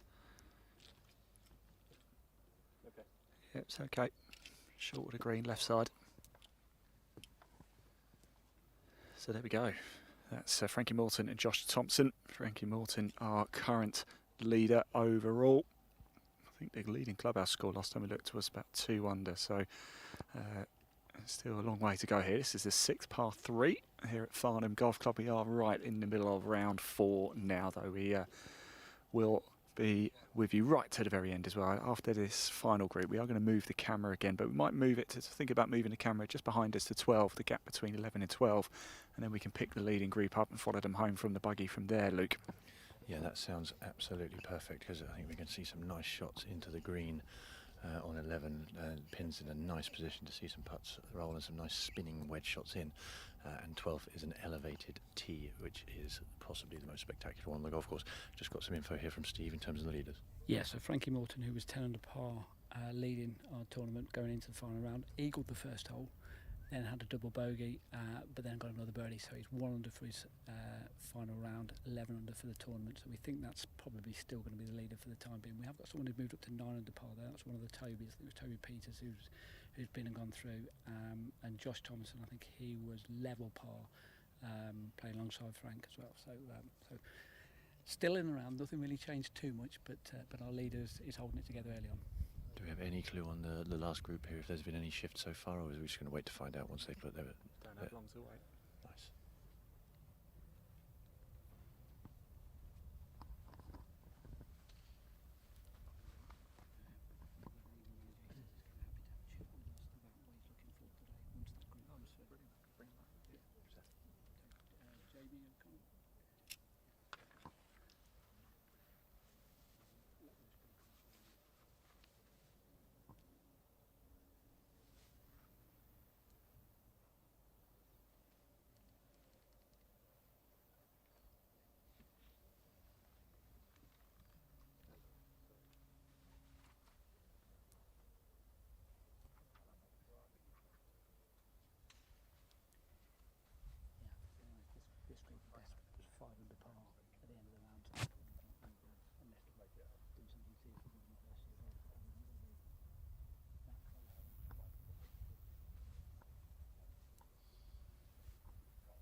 Right, Luke, just having a production meeting with my producer. I love a production meeting live. Right, we are looking at the 6th green at the minute. Final group, Ethan Ross and Aaron Moody are about to tee off as well. So we're going to watch that. And then I believe Steve Jackson is going to interview somebody from England Golf very shortly for us. Before we take the camera and move again. We will go to a short break. It will only be a very short break. We're sort of talking 5 or 10 minutes, but we will keep that leaderboard going for you. Up for you, so you won't have to move away from it. If you did want to access the full leaderboard at any point, you can. England Golf is the best website to go to for that. You can access it straight from the England Golf website. You click the competitions tab, or the live scores tab actually, and then I think there's got 4 tournaments on at the minute. You click to the English U18 Championship, and you'll be able to access the full leaderboard. And here we go, final group: Ethan Roos and Aaron Moody teeing off here at 6.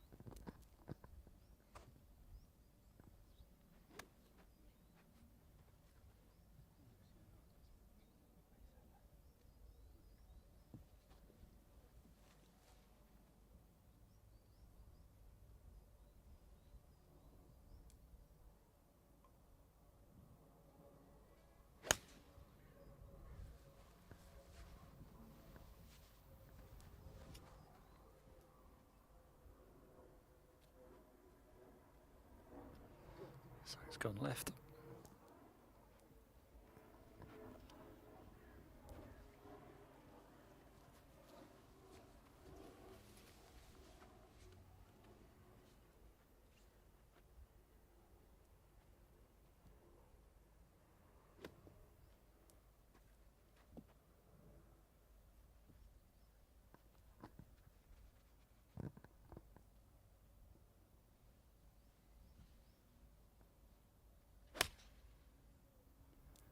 Come round. Come around. Might just land left side green. Got the bounce. I think it's okay. Yeah. Right. Steve Jackson is going to. Has got a very special guest for us. If please go, take the honour, Steve. Stand in the middle of the tee box. Here you go. Take the mic. Very special guest. Right. Yes, Jamie O'Connor is the. Will you explain who you are, Jamie? I'm the assistant performance manager for male golf at England Golf. So I oversee our 10 boys regions and the national boys squad. So an event today, big event today. What are you looking for out there? It's quite a good one for us. We've got regional players from both our boys and girls side here. So we've got 10 regions on each side. So all our best regional players are here. Plus we've got national players on both the boys and the girls side. So it's a good event for us to see them all pitching against each other. This is the best bit now. We're getting to see the end of the Sunday, so we've got quite a lot of interest from boys' perspective in these last 3 groups. So yeah, just looking to see who can handle the pressure and come out on top. You mentioned pressure there. It's obviously a 4-round tournament, but 36 holes today. What are you looking for today in particular?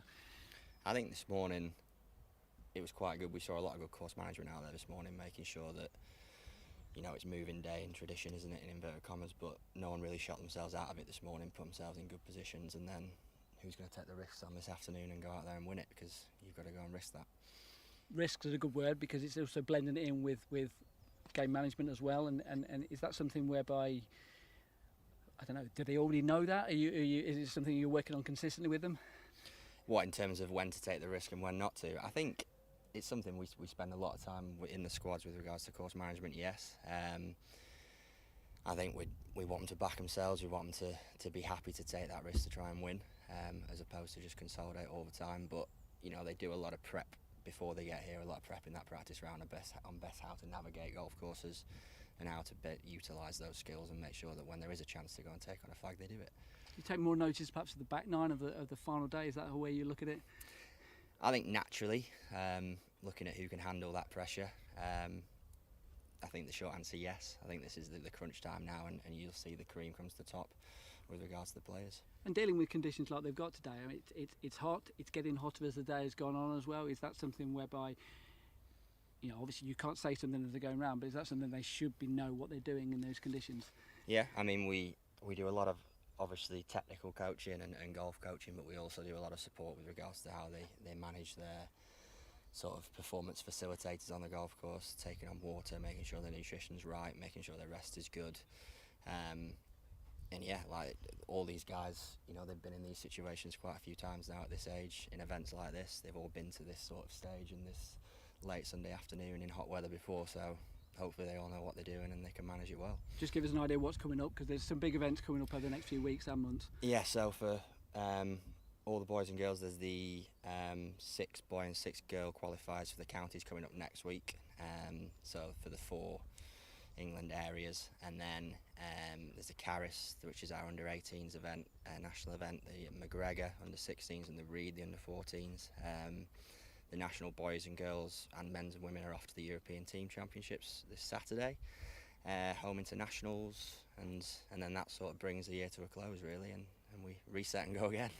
That's a good point actually, because reset and go again. There's going to be players inevitably who are going to, you might not have seen them before, or might not quite come to your attention yet. It's their opportunity now over this summer to get themselves in squads for next year. Exactly, yeah.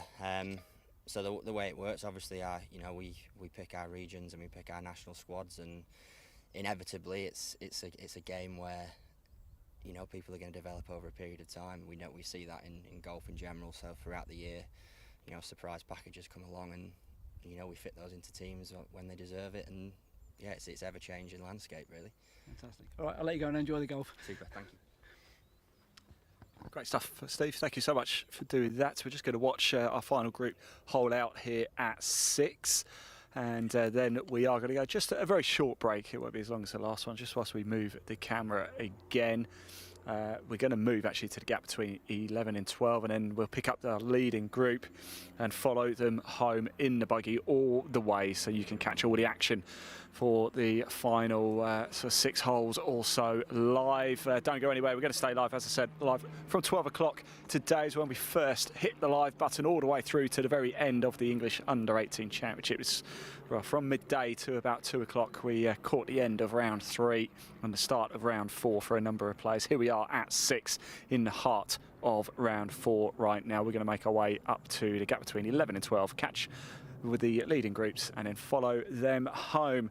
Right, and I do have a little update for everybody as well. 5 was an important hole, not just because it is a fantastic hole, and it's, as Luke's been explaining, the green is one of the trickiest I've got here at Farnham. It's actually the first scoring point as well. So we have an up-to-date leaderboard. Frankie Morton is your leader at 11 under par through 5. He's actually teed off already at 7.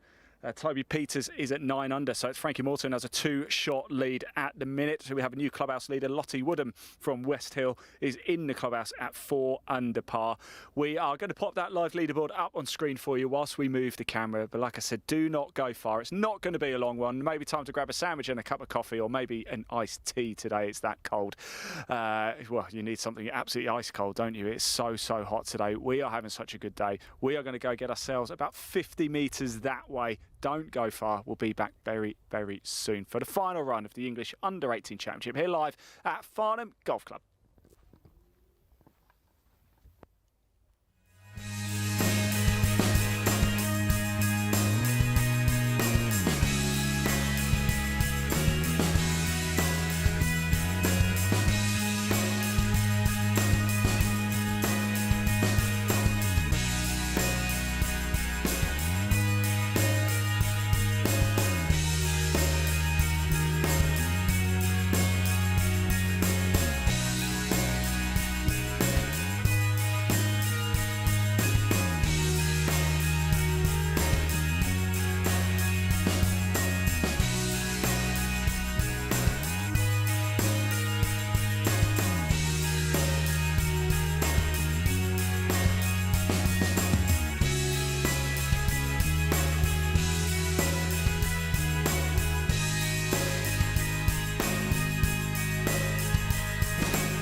Yes, somebody, welcome back. We are here at the 11th, and what a beautiful shot we have got here. We've got the 12th tee box just off to our left as well. We are going to wait for the final grid. Frankie Morton is flying at the minute, 11 under par. He is our leader in the English U18 Championship. We are live now till the very, very end for you too. You will see the winning hole out, and who knows, if there is a tie at the top, it could even go to a playoff. If that is the case, we'll bring you that playoff live. We do have a player actually just off down to our left. I don't think the camera can see, I'm not too sure, but I am seeing a player just down there to the left, about to come up, try and get. That's a difficult shot indeed. We are just enjoying a bit of an ice cream as well, so a big thank you to the Halfway Hut here at Farnham. Got my cornetto that I wanted. Dan's got his twister, Luke had his Solero, and Steve's got a fruit pastel lolly. And let's talk about the challenges here at 11, Luke. Yeah, this is our stroke index 1, par 5, which isn't normally often a stroke index 1, but prevailing wind is always into, it's uphill all the way, and so it's the length that makes it tough. It's also been really well bunkered in the most recent phase of bunker work, so for the longer hitters, boys and girls, the fairway bunker, which we can't see from here, is very much in place, so you have to navigate to the left of that. That brings in the trees and the rough on the left hand side, and so now the second shot from there goes up and over the hill and over the valley, sometimes reachable in 2. I've seen a couple of boys earlier this morning get pretty close in 2. Didn't see any girls play this, so I don't know, not sure if they did. But it's then all about the uphill approach. We are looking down at about 50, 60 yards short of the green. This shot is just now. Young lad in the pink. Do we know who that is, Ian? What group this is? Apologies, I'm just eating my cornetto. It's Findlay Ranier and George Shakespeare. Fantastic. So this is, the pin is sort of tempting you to go for it at the back of the green, but if you just get a bit bold here, it does have a back runoff, which makes the chip from long very, very difficult. So this is, as we've seen all of our wedges today, coming in low with plenty of spin. That means utilising the whole of that green, landing it short and then getting it to within maybe 12 feet short. This is just another fantastic vantage point. You can see the 12th tee behind the player just there in the bucket hat. That's the elevated tee looking down all the way back towards the clubhouse sort of area. At some point in a minute, if we can swing round, we'll get you to show you the wonderful aspect of the 10th tee and 9th green. I think one of my favourite views on the golf course is coming down 9, which is behind the camera just here, and looking at people tee off down the 10th. It's got reminiscent of some of the top heathland courses in the county and in the area. Sunningdale comes to mind.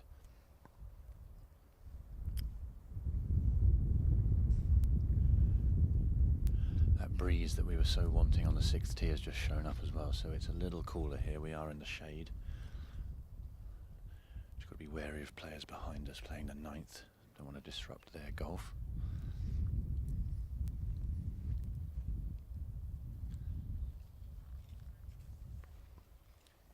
Just talking about behind us, can't see it on the camera, we'll stick on the green here at 11, but we do have Aaliyah Irwin and Toby Peters. Of course, Toby Peters 9 under par, currently 2nd place.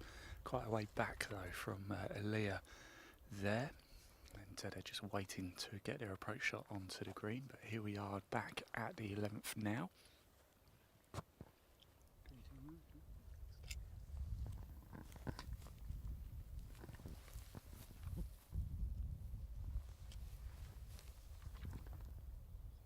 Going to have a nice shot for the 12th tee as well.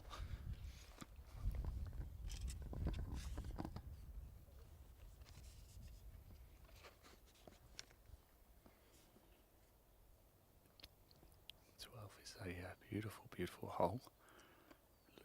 Looks further than it actually is. 390 yards or so.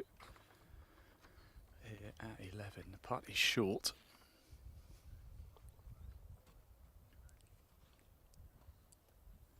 Crowd starting to build here.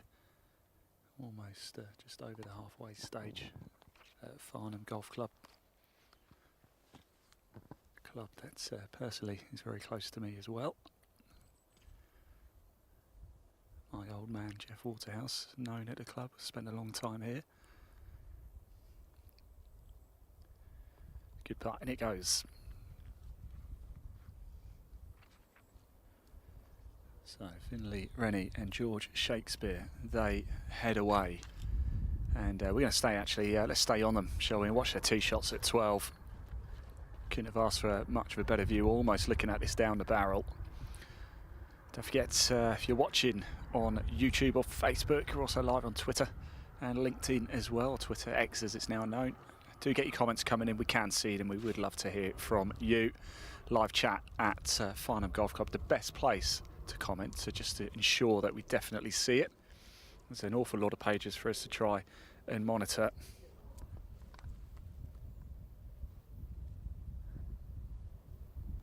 Steve Jackson alongside Luke Bone as well. What a pleasure it is to have the company of these two gentlemen. Big thank you as well to Dan, who's been doing all the hard work with the camera. Pleased to say we have found a nice spot now, a little bit of shade. And actually a little bit of wind right now, Steve, as well down this just a little segment of Farnham Golf Club. I think everyone would appreciate that. Players, spectators, media. I think we all want a little bit of breeze out there. Perhaps not too much for the players. They don't want it to be too difficult as they come in down the stretch. I did forget to say big thank you to Jack as well. Jack's our producer, pressing all the buttons, but he is at home, probably air conditioned. So thank you, Jack. You are doing a great job. But at least I'm getting a tan.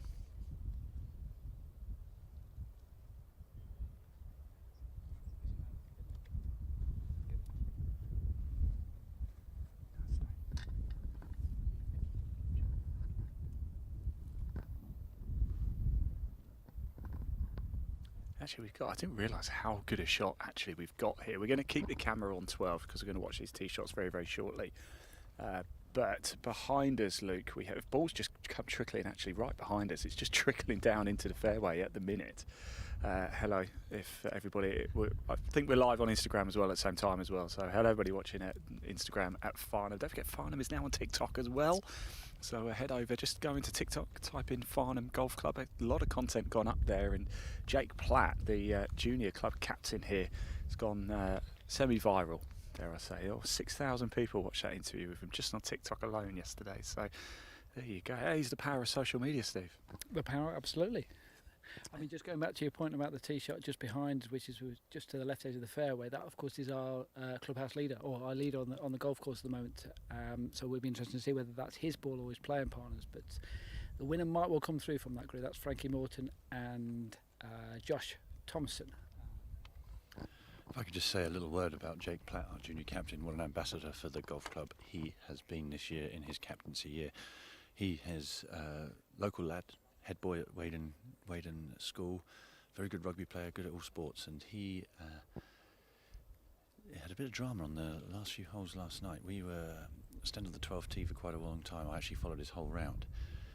He had a triple bogey followed by a bogey, so 12 and then 13. He was at 8 over par for the tournament with 5 holes to play and birdied 3 of the last 5, birdied 14, 15 and 18, having been hugely into the trees on the left on 18.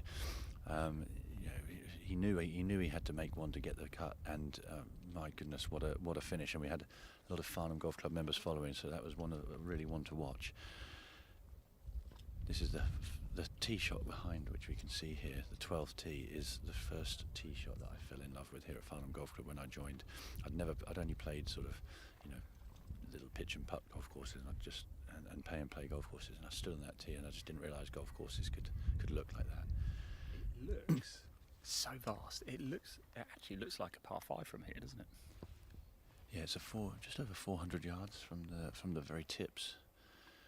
My claim to fame is I've actually driven that green and hold the putt for the 2. Ian. Doesn't count in a car though, Luke.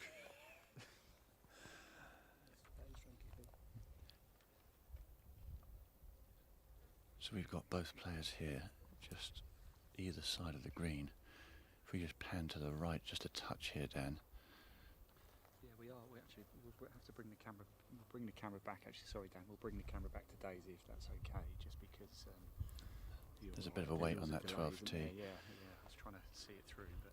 So yeah, here's Daisy. She's just from looks like a slightly heathery lie.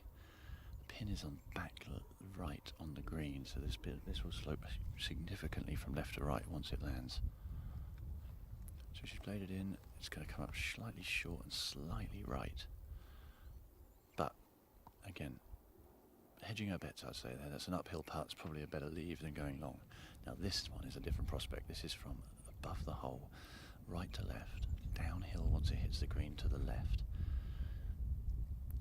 Again, I think he's going to play this low been seen before, Ian. We've seen a lot of that today, haven't we? It's not like there's high winds to try and avoid either.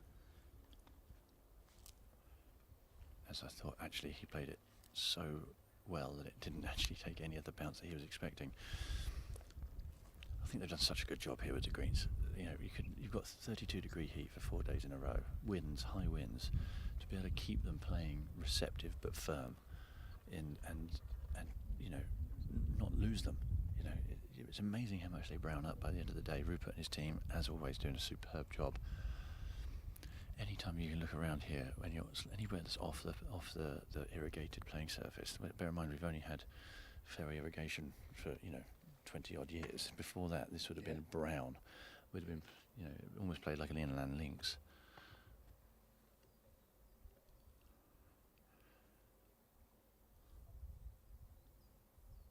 Talking of that type of thing, there's no water here at Farnham, is there?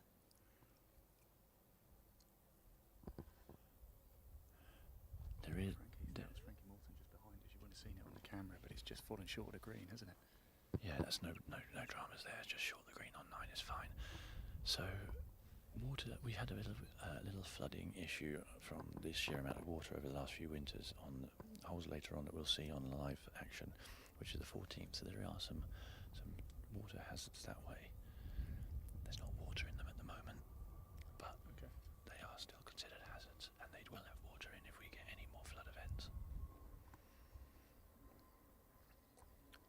Daisy hitting up the hill. Seen a lot of people leave that putt short since we've been here. It's so uphill, that green, from the back to the front. I can guarantee though one thing, Luke. You say there's no water in those water hazards. If I was playing today, somehow there'd be water in them. And you'd be in them too. Yeah. So this is a right to left swinging putt.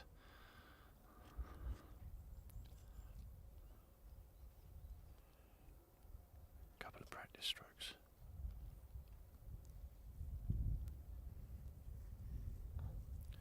Good roll, good hit, just low side. Really interesting stat that I've heard from one of the other England golf coaches is how often, even at this level, the miss for putting is on the low side.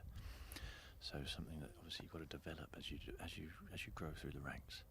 You must develop an ability to read the appropriate amount of break, especially as you're starting to play the super fast greens that you're going to get at big events. Interestingly, once you get to the PGA Tour and LPGA Tour, there is no miss bias. So it's just a left or right bias, not a low or high bias. Okay. So by the time you've got to that level, you have to have learned to read the greens correctly. Deck, good fellow there. He's just finishing up here at 11. Back to Daisy Lee. Daisy Lee just finishing up here. I'm not sure if this is for a par or a bogey because she was short left. I don't know if it was in 2 or 3. The action's coming thick and fast now because directly behind Daisy is the group in front on the 12th tee. Now this gentleman is taking a long iron. There's 2 fairway bunkers down there at about 240 yards. It's going right. It's going way right. Is that in trouble? That is in trouble. There's out of bounds all down the right hand side. There's a long wait on that tee as we have had something up in front. Looks like a ruling up front slowed that group down in front. So he has hit it right. He's thrown his tee away in disgust. That's the most amount of anger I've seen this week.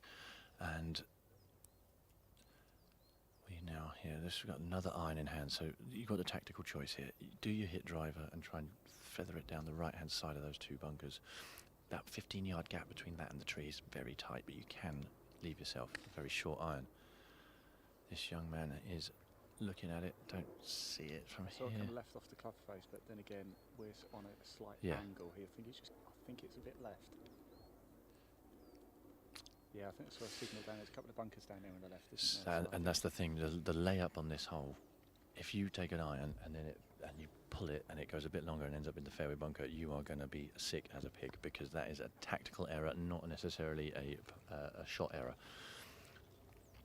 So we're just panning around here just to get you an aspect of where we are on the golf course just now. So Dan is panning the camera. So you've just gone past the 10th tee and then now looking at the 9th green.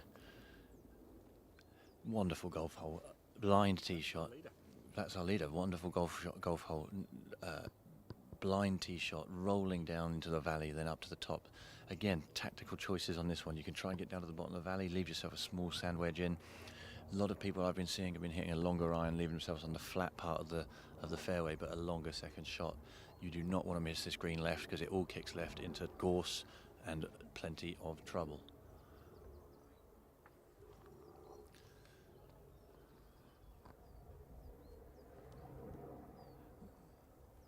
The England golf. Yeah, so I think we might have an unofficial update on the leaderboard so far. So our leader is still Frankie Morton. We think that he's 12 under par now, so he's 2 under par for his final round. Obviously, he is the one in the green who we can see there on the green. So he's playing the 9th hole as we speak. I think this is for par. So let's see whether he stays at 12 under par. That's dropped. So yeah, so he's reached the turn 12 under par. That's our leader. Toby Peters wasn't 9 under par after 5 holes, but he double bogeyed this 9th hole. So we think he got to 10, so he's now dropped back to 8 under par. So the lead by the looks of it is 4 shots. Josh Thompson, who's in this same group here with Frankie, as we see, I don't know what he got on that hole, but we think he was 8 under par, so 1 under par for his round here. And the only one which we're not aware of at the moment is Alaya Irwin. She was 7 under after 5. And she's playing the same group as Toby Peters, so getting there, but still unofficial at the moment. Good stuff. Thank you very much, Steve. We're going to bring the camera back round to 11. Thank you, Dan. Yes, spinning around crazy. This one here, that's it. These two chaps here, the next group coming through at 11. It is Thomas Prescott from West Lancashire and Theo Morris from Links, teed off at 8 minutes past 2 for their 4th round this afternoon. And we've got a camera on Theo Morris at the minute. Let's see how he can get on. Yes, thank you and welcome for joining us. If you are just tuning in, good afternoon everybody. We've been live for a good 4 hours or so now, but we are live right to the very end of the English U18 Championship 2025. When it comes to the green, it is slightly uphill, has it got the legs to drive on a little bit right in the middle of the green, but the pin is cut left a little bit further back. Sun beating down here. They couldn't have asked for anything better. Sun lotion on. We're all getting a nice tan out here. And where else would you rather be on a Sunday afternoon than the final 6 holes of a huge tournament, the 2025 English U18 Amateur Championship, to give it its full title. And what a job by Farnham Golf Club, hosting the event for the 2nd time. Hosted the inaugural event in 2021. Jensen Forrester took the title that year. In 2022, the tournament headed to the home of England golf, Woodall Spa. Tyler Weaver was the winner that year. In 2023, it went to Effingham, and it was Alex Wells, the champion. Last year, 2024, it was up at Hesketh, and Charlie Rushbridge was your winner. Who is going to add their name to the list? We are going to find out in the next couple of hours. Here is Theo Morris now. So our leader, we believe, is Frankie Morton. He's just teed off at 10.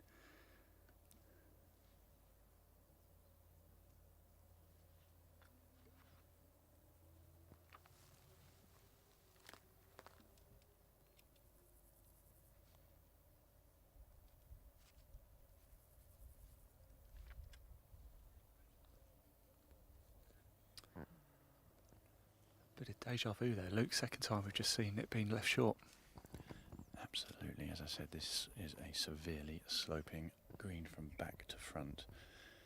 Just doesn't.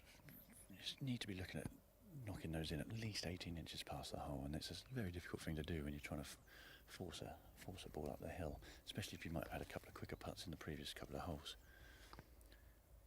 The action is happening all around us as we speak. It's absolutely wonderful out here.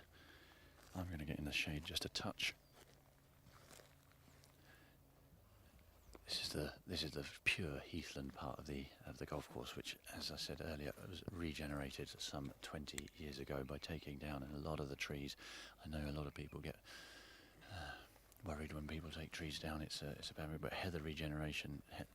All of this area back in millennia gone by would have been heathland. So we have restored it to its former glory, and it makes for a wonderful setting out here, Ian.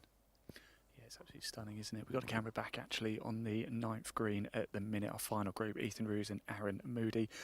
Ethan from Thorndon Park and Aaron from Burr Hill. Both have had 3 fantastic rounds. I think actually round 3 they both struggled a little bit, both Aaron and Ethan, so sort of played themselves out of contention a little bit. We do have a bit of a delay as well at the 12th tee, don't we? So we might be able to turn it round now actually if we go back to the 12th tee box, if that's okay. There we go. So yeah, this is another long iron off the tee. Trying to play for position. Does leave you a longer second shot, but you do not want to be in the fairway bunkers, and if you're hitting driver, you're also bringing in long left trouble and out of bounds right.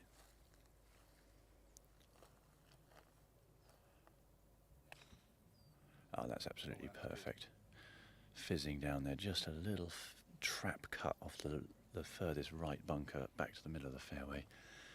Normally leaves you about 7-8 iron maximum into that green. It's Daisy Lee next, so we actually won't be able to see her tee shot. She's a little bit further down, isn't she? But I think we're about to have some action here at 11 anyway, which will be Harry Dickens and Gabriella Crowfoot.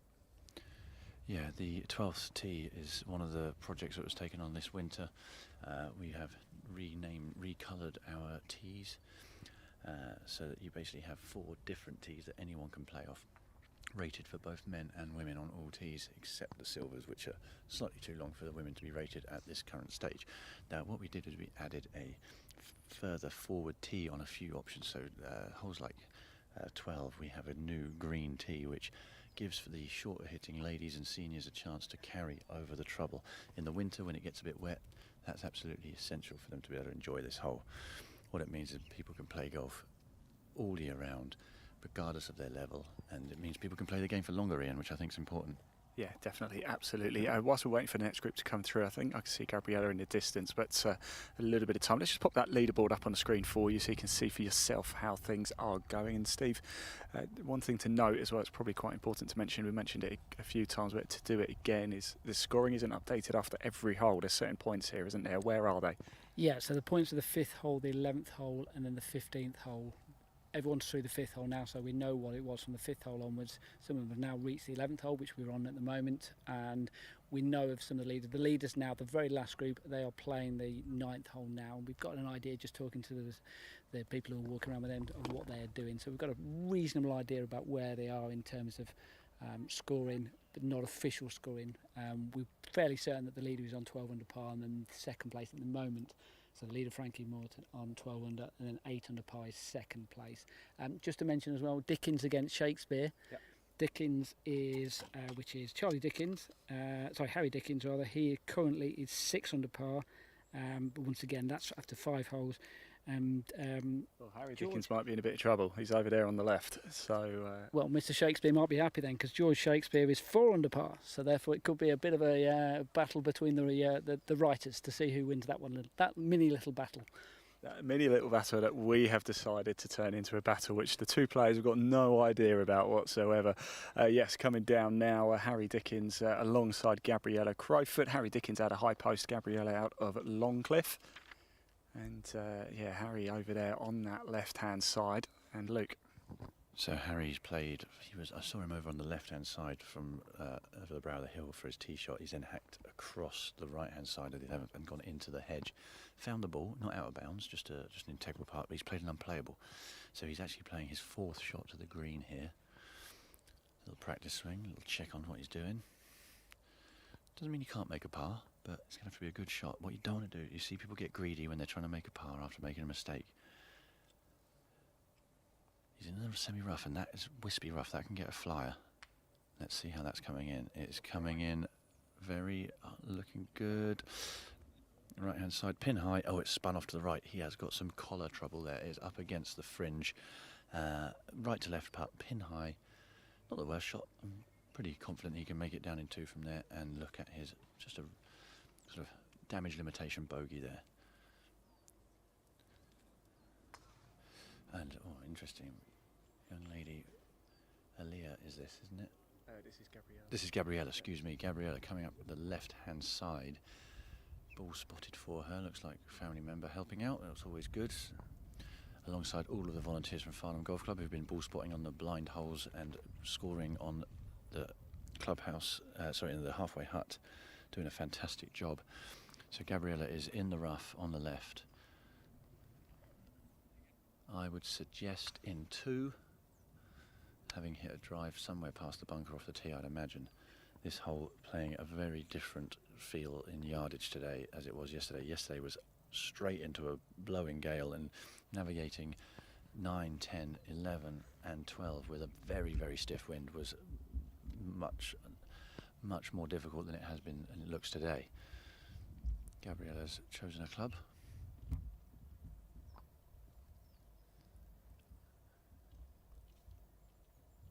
Ball will be above her feet now if she's a left-hander. Only advantage here is if she doesn't get any spin, the ball could release up to the top pin, but it is downwind. You do not want to go long.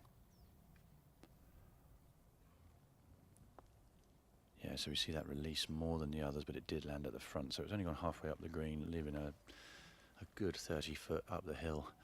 As we've seen so far, most people leaving that putt short. Yeah, good stuff. Great call there, Luke. The voice of Luke Bone there joining us once again, just like he did in 2021, and joined me again at Sunningdale Foursomes a couple of years ago. We're delighted to be joined by Steve Jackson as well from Progress Junior Golf, who's been doing a great job of doing all the fact finding for us. You join us at the 11th green. We've also got looking over the 12th tee box here at Farnham Golf Club. It is the final round 4 of the English U18 Championship. We're going to be live right to the very end. You are going to find out in the next couple of hours who is our 2025 champion. You will hear from them live on camera as well. Very, very exciting. A big thank you to Farnham for hosting once again, and what a job. I couldn't think of a better venue. So on the 11th now, we do have Harry Dickens and Gabriella Crowfoot. Harry Dickens in a little bit of trouble here. I believe this is his 5th, yeah, so this would actually be for par. So a chip in for par, or maybe get away, get it close, get away with a bogey. Stop, stop, stop. So a bit of work to do. How's that one going to break, Luke? Yeah, you saw from the visual there that was a right to left chip, so this is going to be a left to right putt, and it is going to be a little one of those sliders, one of those ones you don't want to run too fast, but if you dribble it, it just dies off on that low side. We talked earlier about the importance of understanding break and read when it comes to developing your skills on the greens.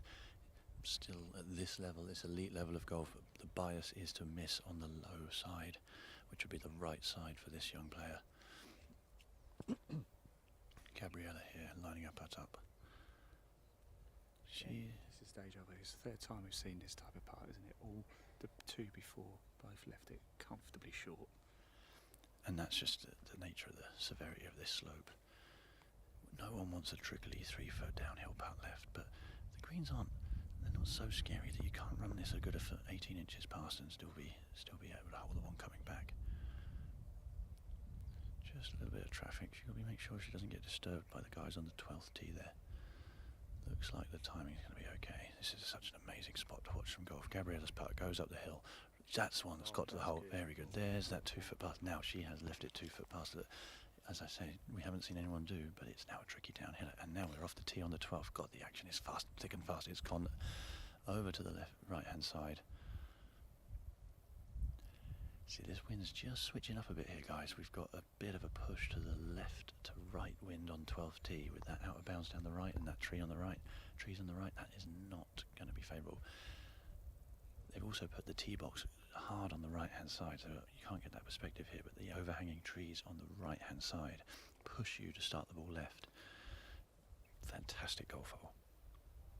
And really good comment from Simon Link, one of our board of directors. What they've managed to do on the 12th is make the hole a longer golf hole through course architecture without adding land. It's going a bit to the right. I think he might be okay. Yeah, that one is fine. That's just down the right-hand side. Should kick in from the left, and it's hold putt. This is fantastic action here at Farnham Golf Club. Bogey there. After having to take the drop, this is the one coming back from Gabriella. Let's see if she's. This must be for par for Gabriella, surely. I'm predicting a par. I think she would have been down the left, short of the green in 2, pitched on, and then had that putt up the hill from about 30 feet. Now, after saying we didn't want to leave them short, this is the ones with the knee knockers. This is why I don't play golf anymore. These ones. Just taking a step back, composing herself.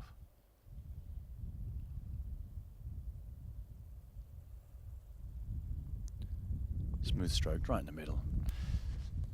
If you know you're going to be 90% conversion rate from inside 3 feet, then you might as well be bold on those uphill putts. So obviously, Luke, you mentioned about this green here. We mentioned there 3 times puts left short. Obviously, it's a 36-hole competition today, so therefore they wouldn't have moved the pins. They would have played this hole in the morning. They would know where the pin is. They probably might have left it short in the morning, but the conditions of the course might well have changed from the morning to the afternoon. How could they have changed? Yeah, it's a great question. So this morning there was an awful lot, I say not awful lot, but because they have to put some water on overnight, there was more moisture in the greens. So we saw no wind, and I saw a lot of balls being screwed off greens. So young boys and girls playing with a full sand wedge shot, landing almost pin high, but then ripping the ball back, especially on holes like 11 and 7, which have got reasonably sloped back to front greens. What's happened over the course of the day is the heat has dried them out, but there's also growth.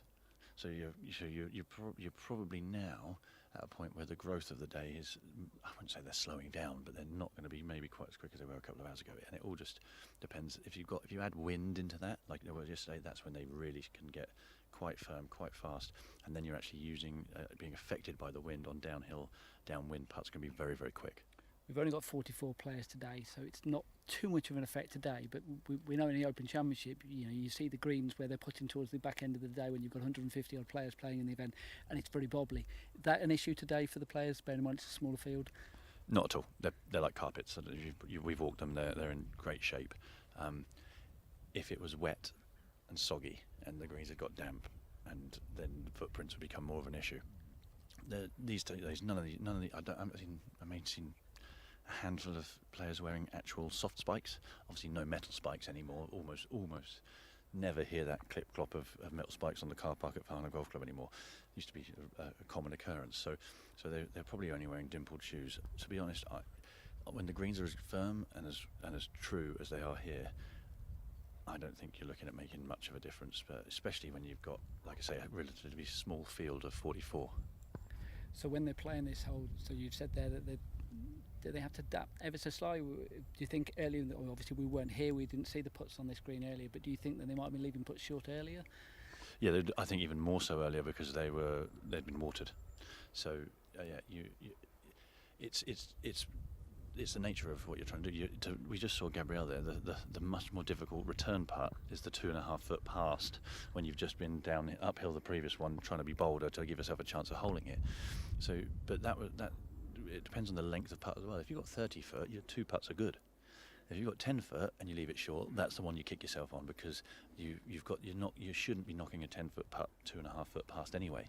These players are good enough to not do that. So if you've got 10 foot and you leave it short, that's the one where you feel that you really didn't even give it a chance. But you add the one word as well, and that's the tension of the back 9 of trying to win this tournament, and we are now getting into the stage whereby we're getting the last 4 or 5 groups, the 1, 2 are going to be the top 10.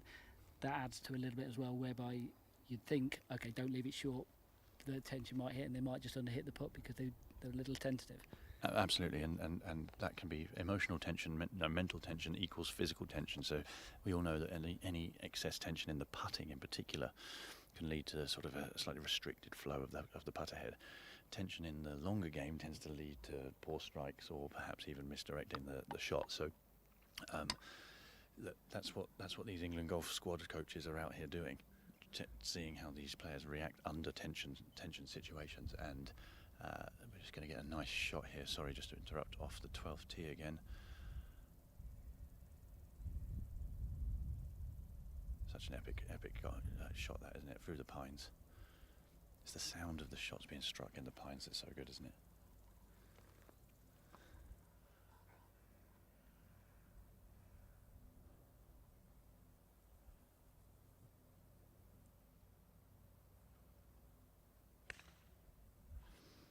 looks like he's tugged that a little left. That brings in the bunkers, and now it's just a matter of whether it takes a firm or soft bounce. The problem with those fairway bunkers is they are like greenside bunkers in terms of their faces. So you are not, very rarely are you hitting on the green. You can have a chance from the first one because you're far enough back and it's shallow enough and long enough that you could maybe hit onto the green. The second bunker, as we look down that hole, the second bunker that's the right hand of the two, that is one of the steepest faces bunkers on the course, and it's actually 130, 40 yards from the green. So all you're doing is sand wedge, flop shot, splash shot out, and then you've got to try and wedge up and down to make the par. What club, I mean, this is almost an impossible question to ask, but which club is the most important one around this golf course? Wow, that's a great question. But you know what I'm saying? There are golf courses whereby you have to drive the ball well. There are golf courses whereby you have to put the ball well. You mentioned the bunkers there. You know, you can go to Waterhouse Spa. If you can't get out the bunkers there, then you're in trouble. You know, there are certain clubs whereby you need to be able to play well around that in that specific area of the golf. Yeah, I think the key thing around here is your approach play, so your irons. So you can go around here not hitting drive, especially some of the longer hitters, and of which most of them here this week are. You do not have to hit driver. Oh, we've got a shout 4 on the 12th here from one of the girls up in the front. Yeah, you do not have to hit driver, but you can. What's so beautiful about this golf course, and it's why I keep coming back to it all the time and never getting bored, is that you can go around one day and say, I'm going to play conservatively, avoiding fairway bunkers, leaving myself longer second shots, but because of the nature of our tiny greens, you don't want too many long irons into these holes. So if I'm having a knock and I'm just going out and not really caring, I'll hit driver a few more times than I would do if I'm trying to put together a medal score. Obviously, no tension, as we just mentioned. So what that leaves me then is lots and lots of wedges, and lots of wedges means that you can make lots and lots of opportunities. So if you hit the greens, because they're small, you're never going to have hugely long putts. So it's placement to get yourself to be able to hit the greens, and that's then tactics more than it is, and you can use any club within your bag. And we're going to start talking about the back nine, because obviously we are getting into the back nine now. When are they going to be facing those types of decisions whereby actually it's in my best interest to hit a driver here? I know that it might bring more danger into play, but it gives me the best opportunity to get close to those pins on those small greens. For long hitters, there's more drivers on the back nine available. For long hitters on the front nine, you kind of can't hit it. So you can't hit it on 4, 5, 7 and 8 because they're too short. Even 9, you're bringing in all sorts of trouble. You can start using driver more and taking the risk reward of that from 10, 11, 12, 14 par 5. You can hit it on 16, 17 and 18, which can, if you start hitting driver well on the back line and you're 3 or 4 shots behind, you can leave yourself 8 or 9 wedge shots for the rest of the round from 10 onwards. I suppose the genuine thing is now and Ian will back me up on this, carry on watching, because anything can happen on this back nine. That's absolutely the truth, and we've just seen a ball land just to the left of the green. I think that's someone's second shot into the par 5 from way over the other side of the hill there. We've also now got an approach shot. This ball coming in, flighted, fizzing. What a good shot that is. That's going to spin back and to the right. Watch that. Oh my goodness me. Left it below the hole. That's the first thing when you play with amazing players, to note how low flighted and high spinning their approach wedges are. That was something special, wasn't it? This group, of course, Toby Clark and Sean Jacoby. Toby out of Camberwell Park, Sean out of Burt Hill, teed off this afternoon at about 2:24. So yes, we are starting to get towards the closing stages. Every single group has finished their front 9 here in round 4 of the English U18 Championship. A little bit earlier, we brought you the end of round 3 and the start of round 4, and we brought you a bit of action up at the 6th. Also looking down at the 5th green as well. Here we are now at 11. We're just waiting for Frankie Morton to come through. He is our leader, we believe. Is that still correct, Steve? As far as we know, but we do have a clubhouse leader now. So Charlie Croker has finished his round. He's 6 under par, so really good round. We mentioned him earlier about the fact that he started with a 79, 3 excellent rounds since then. And I did notice on the England Golf website he's part of the England squad, so obviously that would have gone down well with the England squad and the team management, and the fact that how he reacted to that first round. Certainly excellent stuff indeed. Luke. Yeah, just had a message from Mr. Nick Wode, Lottie Wode's father. They have. I thought you were going to say Nick Fowler. No, Nick Wode. I saw Nick yesterday. Yes, yeah, he was here briefly. He's been really busy this week with Millie, his other daughter, taken up to visit universities. But him and Lottie have both arrived in Dublin. Lottie's playing in the Irish Open this week, and they got it on in their hotel room. So I thought I'd say a little hello to both Lottie and Nick. Lottie, play well next week.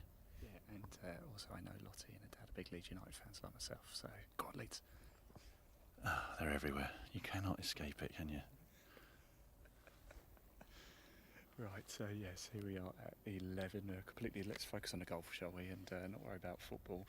Toby Clark, Sean Jacoby here at 11.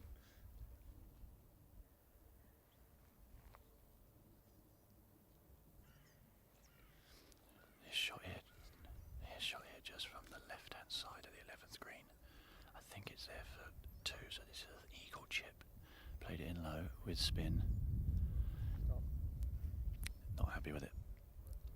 Just ran away, didn't it, that one? It wouldn't surprise me if that was Toby, because he is behind, and I think he's being aggressive. That looked like an aggressive chip, didn't it? So, again, down. Get ahead there from him. Look, he's chasing, isn't he? He's not happy. It's Toby Peters Toby. It's the next Toby Excuse who me. was second about a few holes back. But we believe he's dropped a bit.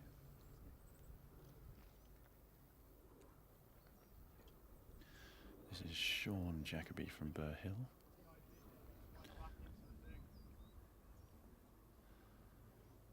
Some wedge shot he played in. But it's actually not his turn to play. The chip ran on a little long. This is one of those fantastic golf scenarios where the players hit up to the green side in 2, but the player who's played the par 5 in 3 has played such a great wedge shot, and now this is for a birdie. The person who hit it closest to the green's now got the first putt. Can't help but sometimes get in your head, this game, can it? Absolutely. Well, that's a big part of the battle, isn't it, really? Right to left putt. Turn. Perfect. Right in the centre, and a little fist pump. Oh, we like a little fist pump. That was Toby. That was Toby just holding out for what looked like a very nice 4. He will get an update on the score once both players complete this hole, because there is a scorer, a volunteer scorer from Farnham Golf Club. I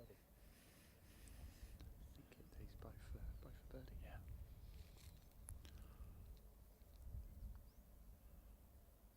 Oh, that's a horseshoe, is it again? Just take a moment. Yep. And that is, again, you notice that lipped out here, it's on the low side. So low side tends to be trying to get away from the hole. Now, at that pace, you might expect that ball to drop, even on the low side, but it's more likely to do so on the high. So really interesting about the reading of these greens. The thing we've got at Farnham Golf Club is subtle breaks. Yeah. The thing is as well, I think, Luke, now that this is the 11th, we're starting to get towards the closing stages. I think I said it in round 3. We saw 4 right, big shout 4 right, but it's nowhere near anybody. It's just left of that bunker over there. When you do it around 3, we saw one, didn't we? A bit of an agonising miss at 18, but they've still got round 4 to go, so you can correct it. When you start, we're on the back 9 now of round 4. There's not many more opportunities to claw it back now, you know. Yeah, you're running out of time, and then you start chasing, or you can start chasing. When you start chasing, you start potentially taking on pins you shouldn't, trying to get them close to pins where you should be hitting the middle of the greens, which again is natural, and that's fine. I think you'd rather go out trying to win it, and if you've got a leader who's 4 ahead, well, it's time to go. It's even harder, this, isn't it? Because in professional golf, you know, you finish, you make the cut, you get paid. Then if you're sort of out of contention, you think, well, I still need to have a good round because I can get more money. Here, there's only one winner. You know, and I get there's amateur points up for grabs, etc., etc. But it's pretty much win or bust, isn't it? I think the whole of golf is like that. Even, you know, I know there's obviously money involved, and they say the money for these competitors is wagger points, right? And order merit points for England golf. So they are still playing for their version of the money. But in golf, it is a brutal sport in that fashion. You've got 132 people playing, and there is one victor, one person's name on the trophy. That ball has been teed off the 12. Looks like it might be going. He seems pretty happy with it. Slightly left. Shot coming into 11. Watch that spin. Oh, we love this shot. What a great, very nice controlled. Took a bit more spin off that one, which I like. That was Toby Peters as well. So was 9 under a while back, but Steve, you said we think he had a double somewhere. So I think he actually got to 10 under and then had a double on the 9th, the hole behind us. We don't know what happened on the 10th, so we don't know whether he managed to get a shot back or whether he dropped even further back. But I suspect that's going to be a put for an eagle. I suspect. But another change of club actually for Toby Clark. Sorry, just interrupt there, but it's like Toby Clark's gone back to his bag and changed club here. I think that's for birdie on the 11th for Toby there, because that was pitching from down in the valley. Yeah, my mistake. I thought it was Ian's to kind of drive off the tee. They must have hit it down that far. And what I liked about Toby's approach shot there, we've been talking about people spinning it quite a lot, and that's always really nice, and the crowd like to see it. But a shot that I work on with a lot of my players, Ian, is one where you don't want that as much spin on the ball. What we call a quiet shot. Can you take a club more, swing a little smoother with it, take the spin off, and actually, not let it rip back off the green? And he seemed to play that really nicely. Although it looks like we might have had a little switch in wind now as well. Look at that, flag's just going. It has, isn't it? And just whilst we've been here, it's the sun is moving around. It's getting deeper, and conditions are slightly changing here. I think not really enough. It's nothing like the wind we had yesterday, is it? Not at all. At least it's a bit cooler. There's a little bit of haze. Sunshine's gone behind a little sort of thin cloud cover, so we're no longer being baked alive. Little breeze there. It's just ideal to be sat in a clubhouse overlooking somebody else playing, having a drink, isn't it, really? This is Aaliyah Irwin. She's had a very impressive 3 days so far. Can she finish on a high? Yeah, it's a good little shot to pin high. She's left herself the faster putt to the right there. Her right, our left. But we have just seen the previous group, someone hole from exactly that position. Pretty sure this is Toby for a birdie. Well, that could put him right back in the mix. What does that put Toby if he holds this? Do you think? You're thinking I think it might put it back to 9. 9. Wow. Okay. If Steve's information is correct. What we all know is that the last hole could be eagle time for any competitor. So, anyone within 2 shots going down the last has a chance.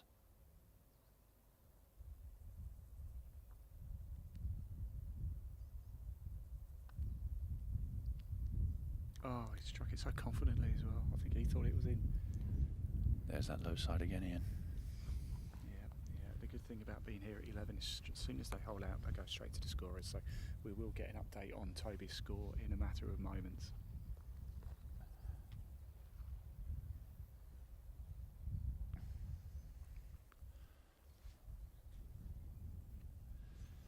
This one from Aaliyah definitely moves to her left. It's reasonably quick. She's just checking her line before removing her marker. 2 more groups behind this group to follow, including in the next group our leader.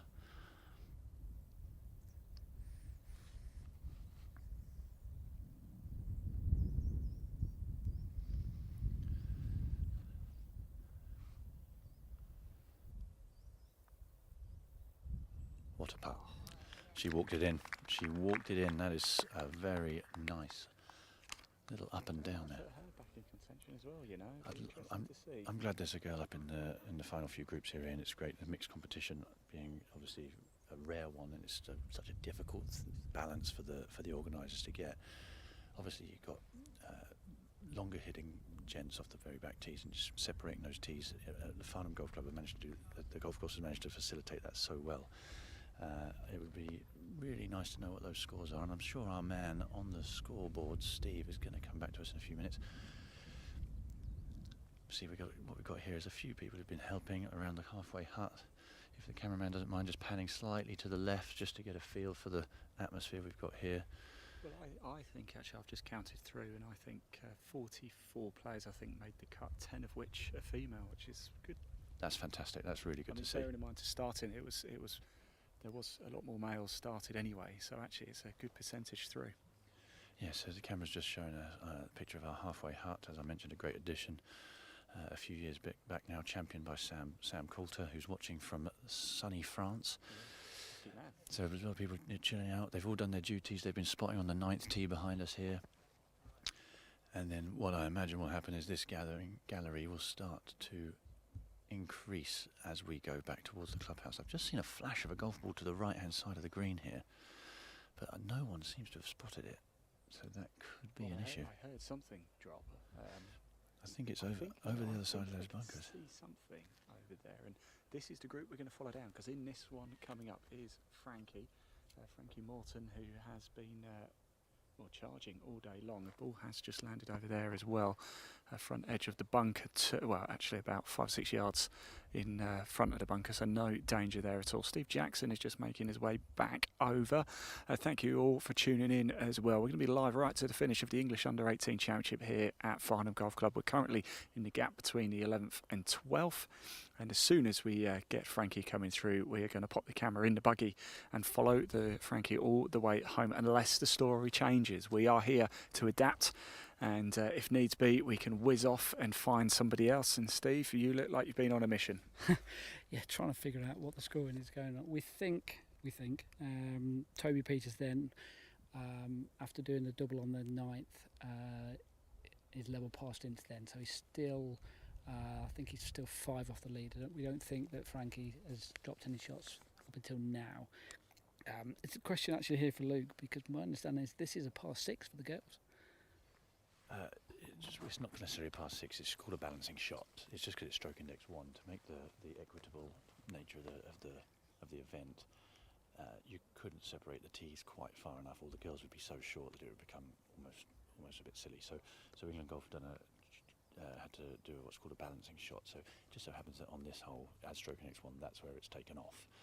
But basically, the girls receive a shot better than what they score each day. So if they score a gross 73, it's actually down as a 72, and that helps make this event far more balanced.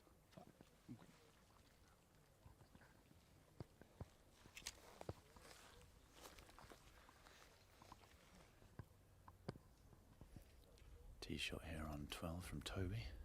So we're saying Toby is at, we think 7. He's at 8 under. Toby's at 8 under par.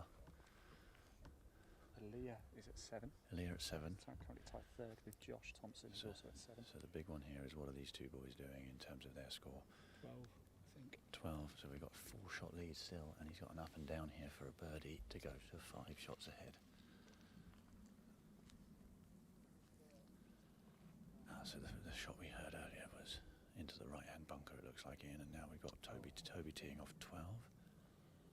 My understanding as well is he's a 15-year-old lad as well, so young lad. The leader? Yes. Wonderful.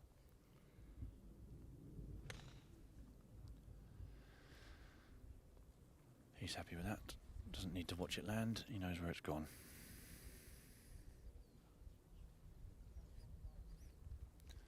So this is Frankie in the sort of green shirt and the white cap, looking very cool, untucked of course. As he looks the business, doesn't he? Looks like he's just going for a stroll. He's going to chip that up, hold the putt. He looks so confident. Might not be feeling it inside, but the way that the body language is not letting us know that. So Frankie to play first on the short, in between the two bunkers. Actually, quite a lucky break. There is a bunker just to his right as we look. This is another one of those. I think it's going to come in low with a bit of check. He's gone for it as well. Good shot. He's coming. Oh, it didn't check. He's hit it up. I think he might have caught that a tiny bit clean. I'm not sure. Sounded very a little bit clunky, wasn't it? It didn't have any of the check that I think he was expecting. I know it was at the rough, but it did come out a little low. I said low, but not that low. Right, bunker shot here. Yeah. Oh, nice. Nice play. Nice play. It's very difficult with a bunker shot of that length that's uphill to get it to go all the way to the pin. But yeah, played that very nicely. So I think the angle of the picture we've got there is not quite perfect, but for where we are stood, they're equidistant. If you had a choice of the two putts, which one would you take? Look, the greens aren't scary, so they're both holeable putts. They're both probably, I'd say, 10 feet, maybe just inside 12. I'd want to putt uphill. Ian would want to putt uphill, and I would choose the same. But like I said, it's not as if we're going to be putting off the green, because it's that much of a slope. So I think as long as the ball, you start the ball on line, stroke the ball from the downhill putt, it's actually, I think it's 6 of one, half dozen of the other. Oh, it's going to be a decision about who goes first. This is becoming a match play situation. Both putting their ball more. They were looking to you, Luke, for some guidance. Actually, I think he was trying to make eye contact with you and say, Yeah, come on, Luke. He said, "Gimme, gimme." Yeah, I'm not sure that would go down well.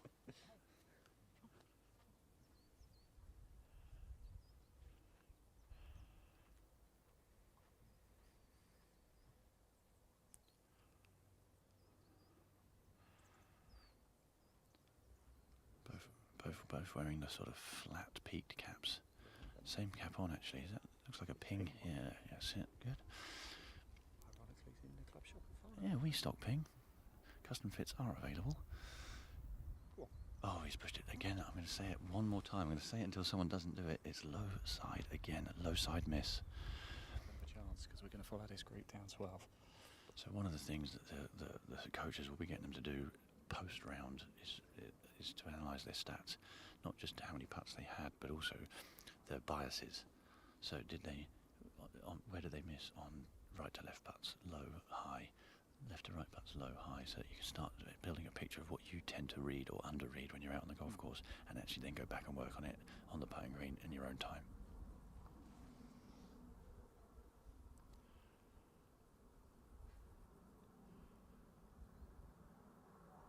Also low side, so the pace looks like the greens maybe have just grown a touch, so they weren't, isn't it?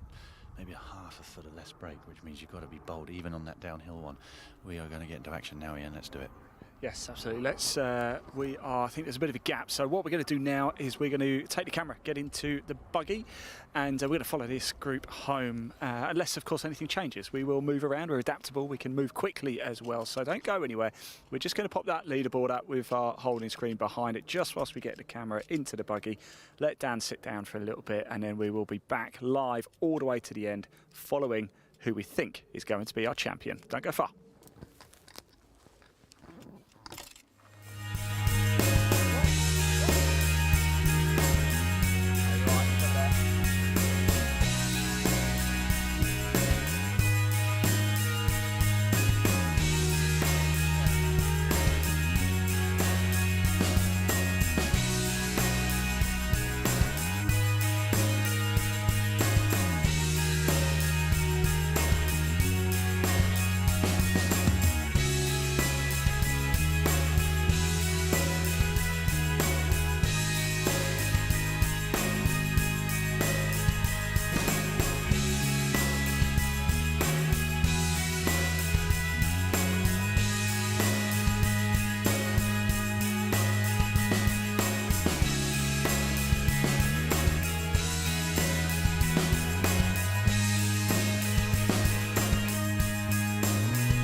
Right, everybody, yes, we're back. We are down at the 12th green now with Frankie Morton and Josh Thompson. And Luke, tell us about the challenges here. What have we seen?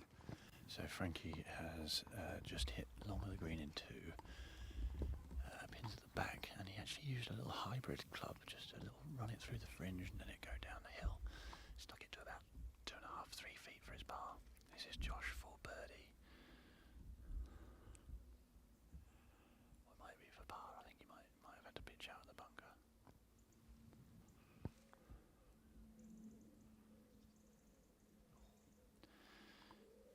Cuts a frustrated figure.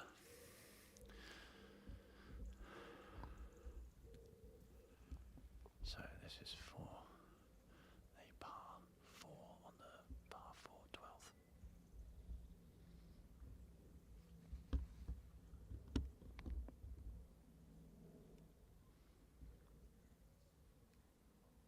Oh, which he's missed.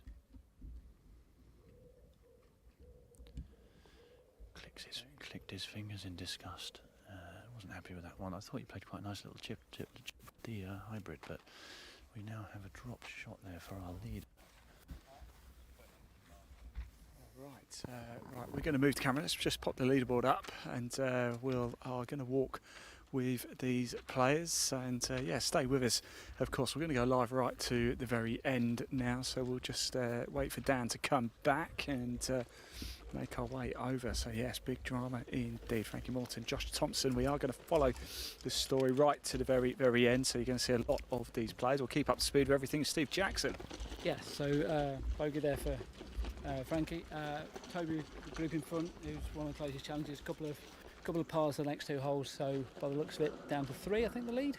Down to 3 indeed. Dan, feel free to sit down if you like and jump in the buggy. So, yeah, if you're watching now, you may see a little bit of movement around with the camera. It's only because we are moving around. We want to follow the groups as closely as we can. Big thank you to Dan as well for all of the wonderful camera work. A reminder, we're doing all this off one camera as well for you today to bring you the action and bring you the real story as it happens here for the final of the English Under-18 Championship live here at Farnham. We make our way up to the 13th now, par 3 here.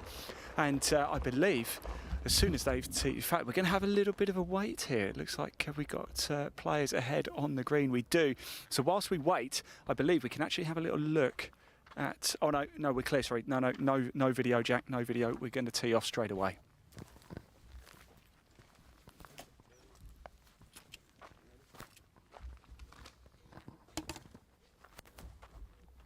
So par 3 here at Farnham. Almost feels like a diagonal tee shot here. 152 yards from the silver. Steve is coming back. What you got for us, Steve? So a layout in the group in front bogeyed their last 2 holes, so therefore she drops 2 off the pace. That's the tee shot, Josh Thompson. So Leah has fallen off the pace a little bit, 5 under. 6 back from the lead. And here's Frankie Morton, our leader.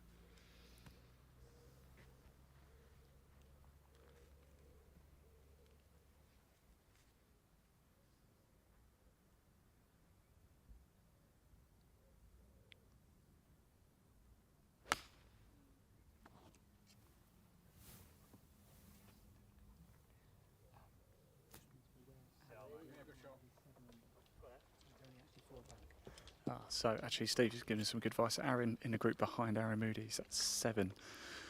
Right, let's move onwards, shall we? As we wait, actually, the players make their way up to the 13th green, we can show you the par 3 13th. We've got a little flyover video for you. So Jack, if you could do the honours and roll VT of the par 3 13th here at the English Under-18s Amateur Championship.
groups that we're currently with. So Toby Peters right in the mix, Frankie Morton in the mix, and Aaron Moody. It looks like it's between those three. We are staying with your overall leader though, which is Frankie Morton. If anything were to change dramatically, don't you worry, we've got the buggy. We can be anywhere on the course pretty quickly, but it looks like we're going to have to go one hole in front or one behind, or stay where we are. The drama is starting to really ramp up now. It's my favourite bit of any tournament, the final 5 or 6 holes, and the drama starts to build.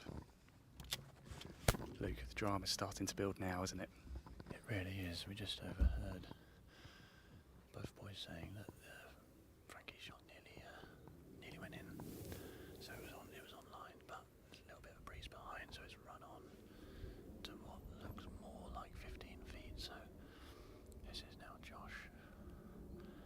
This is straight up the hill, hardly any movement. It's a really good position to have a go at this, but release. Again, another uphill putt that's been left short. You can't help but think if Frankie just piles home, it will probably be enough. Absolutely. Josh there for a 3. Frankie's got this for a birdie, which takes him after bounce back ability after the last bogey on the 12th hole.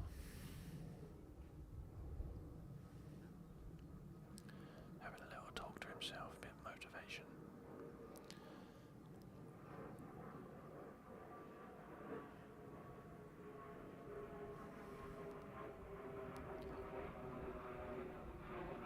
Pushed it. He's pushed it to the high side.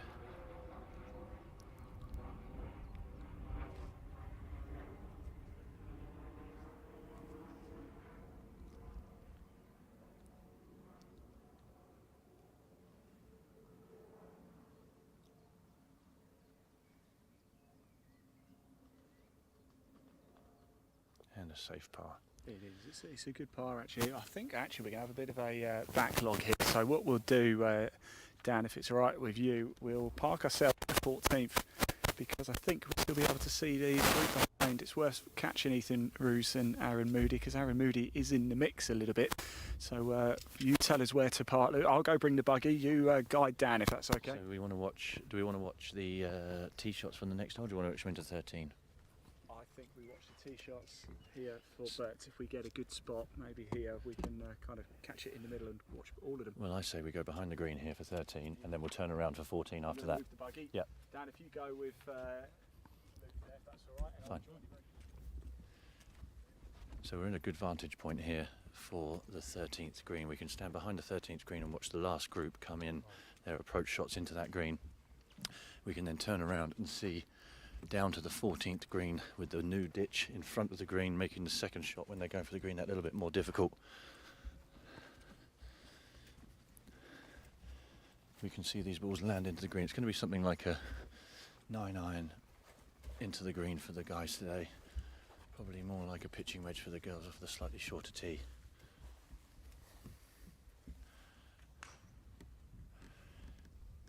Tee shots on 14 having just been hit by the group in front of Frankie, so they're going to have a little delay on that next tee. 14th is downwind today, so the boys and the girls can both get around the corner, which means that people are waiting for the green to clear on their second shots, which means it just has a little backlog on that tee.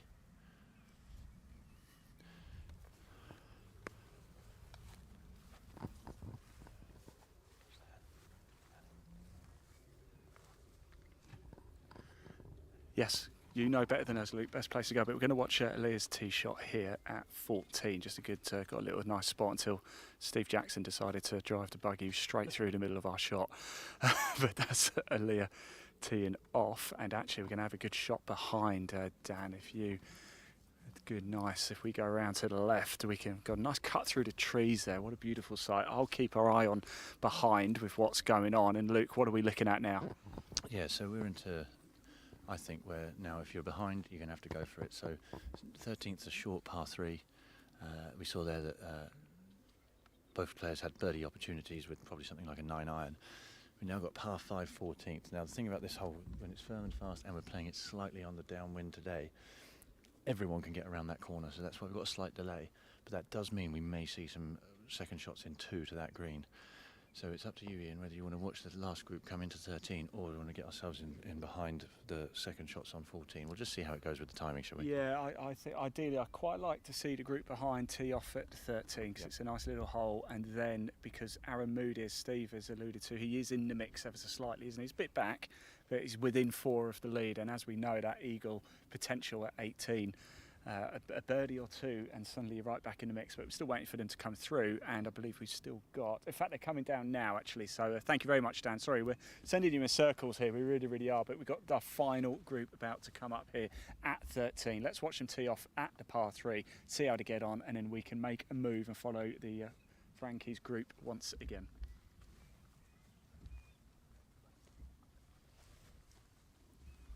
Just sending Steve off, aren't we, to do some research for us and find out exactly what's going on. Here come the 2 players. They've got a free green in front of them, so they're not going to take too long here. About 150 yards, I think this will be playing today, maybe just under from where the tee box was. Again, small crowd following, a couple of England golf regional coaches and a couple of obviously proud parents. The weight on 14, I think, is going to outweigh the time on 13, so I think this has been timed perfectly here, Ian. It's almost as if we've done this before, Luke. Well, you are the consummate professional. So yes, here they come. It's Ethan Roos and Aaron Moody. Aaron Moody within 4 of the lead, which is why we've decided to stick around and watch them. They are the final group out on the course. They're in the closing stages now. This is getting exciting. It is the closing stages of the English U18 Championship. Do not go anywhere. We are not going to cut the camera again. We will keep popping the leaderboard up for you so you can see how things are going whilst we move around a little bit, just so you're not seeing pictures swinging around. A great job that Dan is doing on the camera as well, by the way. What a shift. Can we get a bit of love in the live chat for Dan? He's put a shift in today, hasn't he? Yeah, and fantastic. He's been really getting some beautiful shots of our wonderful golf course. Ethan Roos was actually our first round leader, 66, round of the week. He's the one teeing off now, I believe. He wears the second. I like that shirt. He wears the longer sleeved undershirt there, which I think keeps the UV rays off. So this ball's coming in. He's watching it. Oh, it's straight over the top of the pin, slightly long. Oh, hear that firm bounce, but he got a bit of check. It's just going to trickle to the fringe, isn't it? Oh. So firm bounce. I think that breeze is just starting to pick up a little bit.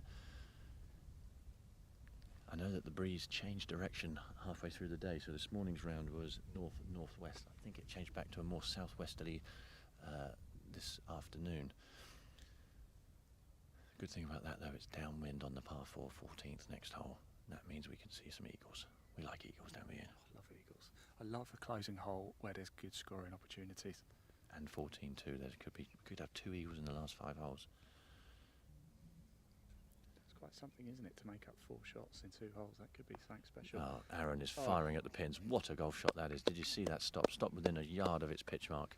I'm glad we stayed here because, as I said, Aaron is in the mix. If that goes in, he's only 3. And with, as you just said, 2 big eagle opportunities still to come up. Aaron Moody, he's in the mix here.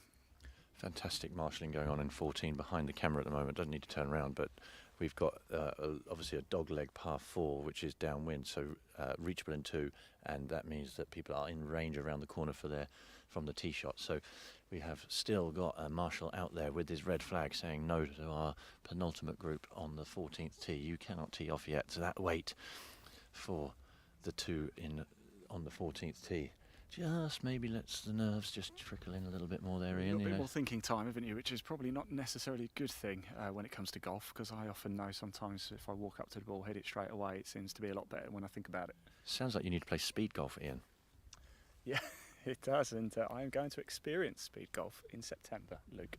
Is that official?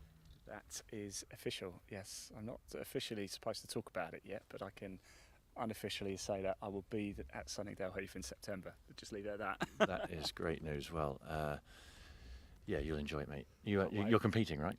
It's called speed golf, not snail golf.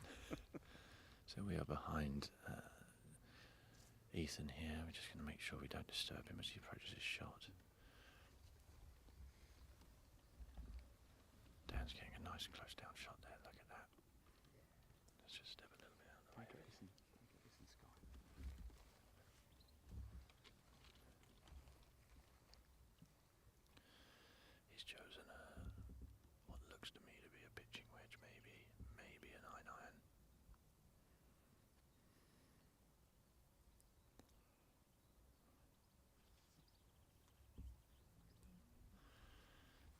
like much loft in his hand there, Ian. I think he's looking to play this like a chip and run. Probably sensible because he is only just off the surface. I think I'd bring the putter out if it was me, in all honesty.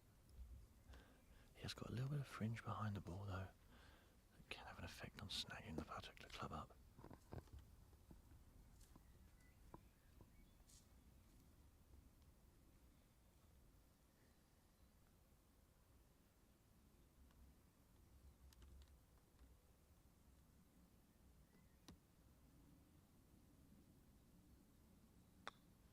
Electing to take the flag out.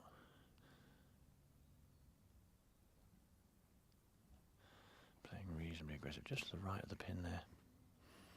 Obviously felt that was almost like what you call a chip putt, so getting the ball rolling like a putt very, very quickly so that it got a chance of going in. Still got the red flag on 14. We're going to get all the action here on the last few holes. This is brilliant, Ian. It's going to be a fast and furious finish, isn't it? This has worked out very well indeed.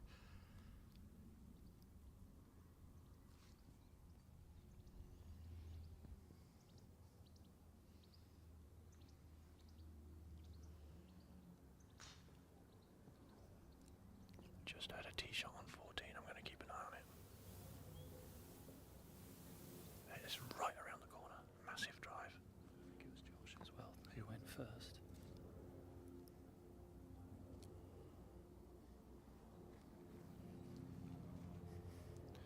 This is Aaron now.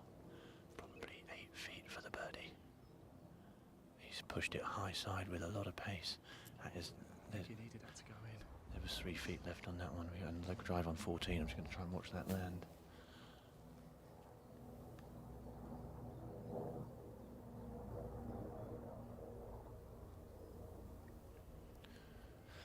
Unsure as to where that one's finished up, but I don't see a provisional being hit.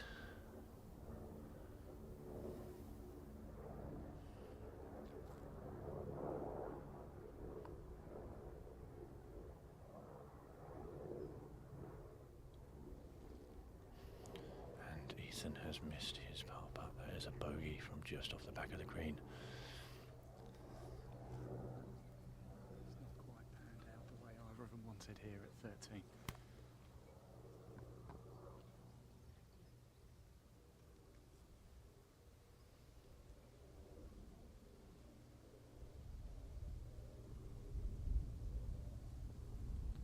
Good par putt from Aaron there. We're going to get down into the buggy and we're going to watch some great second shots on this 14th hole, par 5. Yes, just whilst we move the camera, we'll pop that leaderboard up for you so you're not too disturbed by the movement of the camera so much. So we'll pop that live leaderboard up on the screen whilst we make...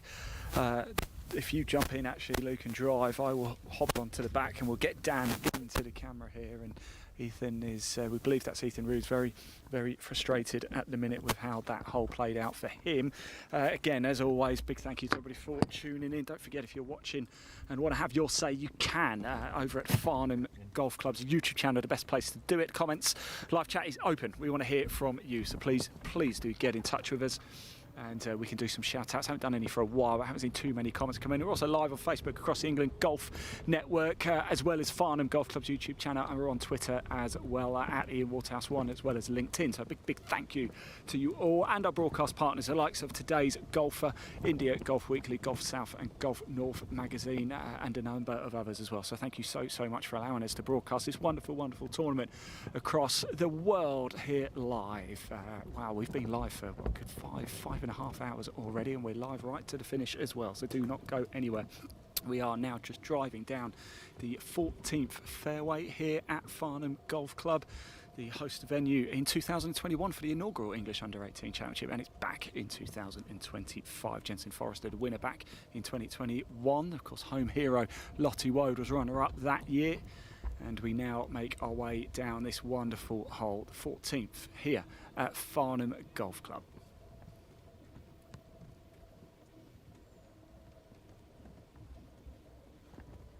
And I'll come to you live from the back of a golf buggy. And here we are.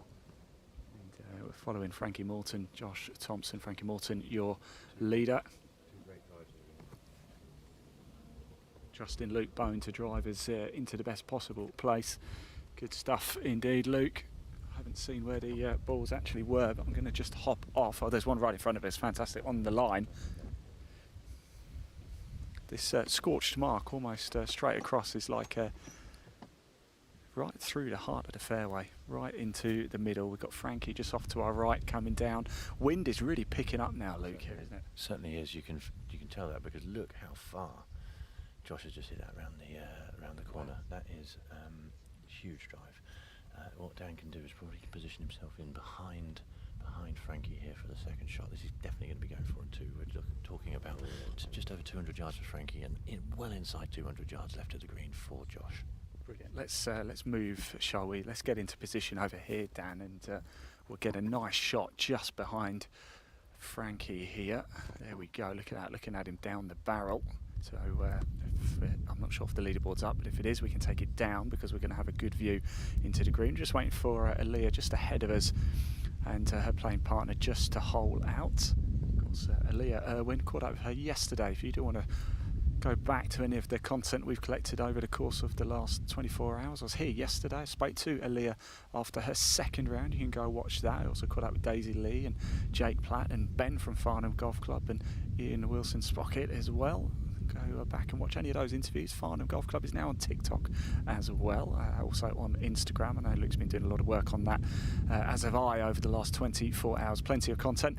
And if you're watching at the Farnham Golf Club YouTube channel, please hit that subscribe button as well. Just make sure you don't miss any of the content coming up here at Farnham Golf Club. We're also live at Live Sport now as well. Please hit that like button and that subscribe to watch Live Sport completely for free. And here we go. Frankie Morton, second shot here at the 14th Farnham Golf Club final round of the English Under-18 Amateur Championship.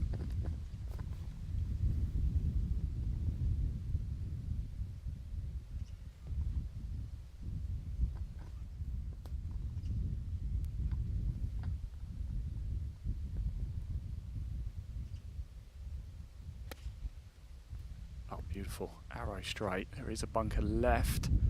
Just catching the wind a little bit. I think it's going to hold. I think it's going to be good.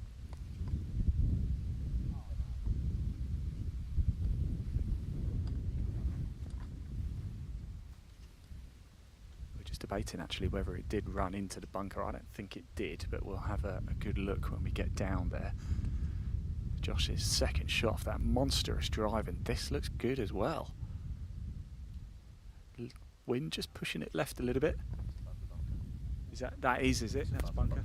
Above it. Above the bunker, just short, shy of pin high, in great shape. Good stuff indeed. Right, if you wouldn't mind picking up, Dan, I'll trot down. Don't worry. And here we go. Starting to get to the final stretch. We're on the 14th at the minute.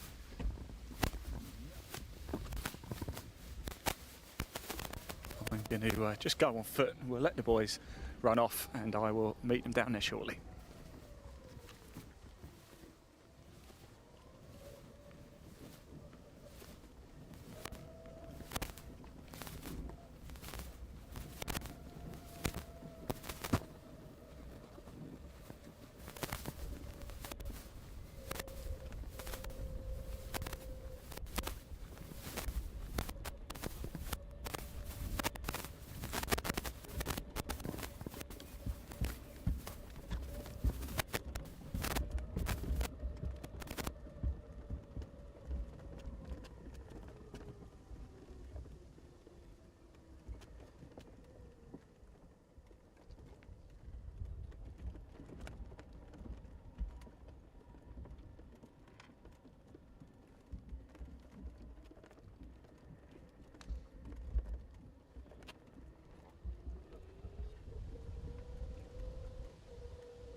Oh.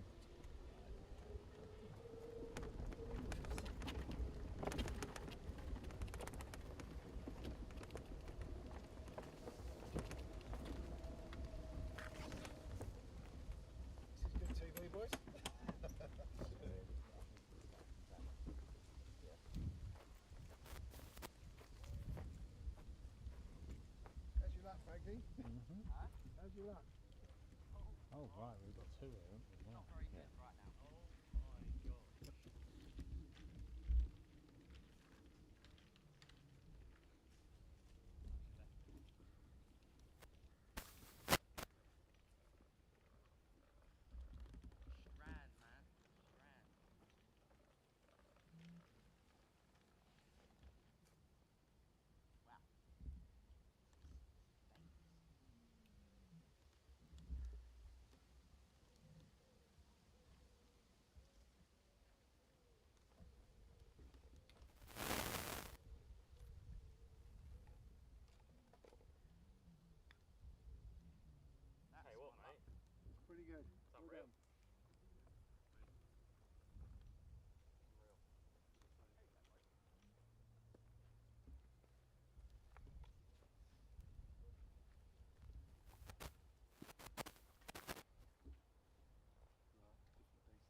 for Frankie. And I think he did just about the best he could with that. Luke, not often you have to see a shot like that. Yeah, I can't believe how well he played it. He was almost gripping it right down to the hosel of the club. Very well played. This is for eagle.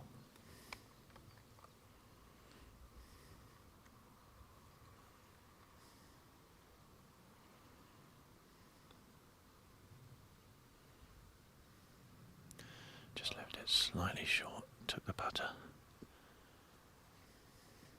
Yeah, he gave a bit of a sigh of frustration there, didn't he?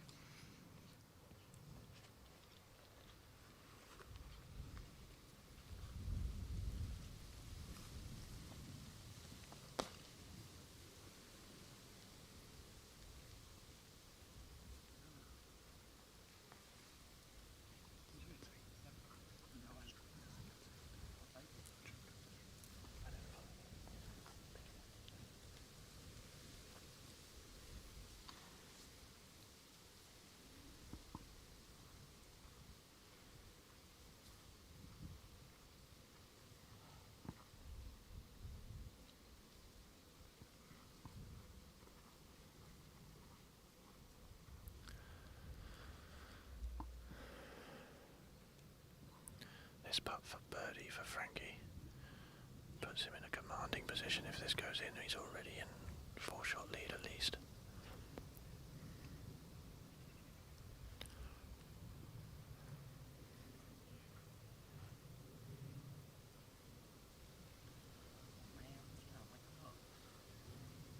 Again, I like the fact he's talking to himself, kind of keep himself relaxed. He said, "Come on, man, let's try and hole a putt."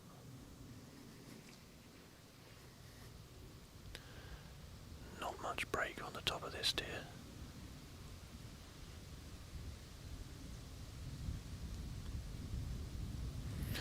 He's pushed it to the right hand side, a little bit of left to right on there. He thinks he's not holding anything, but again, he doesn't need to just now. Yeah, puts it down for par. It's good enough. We mentioned it a while ago, just par his way home, and it'll probably be enough.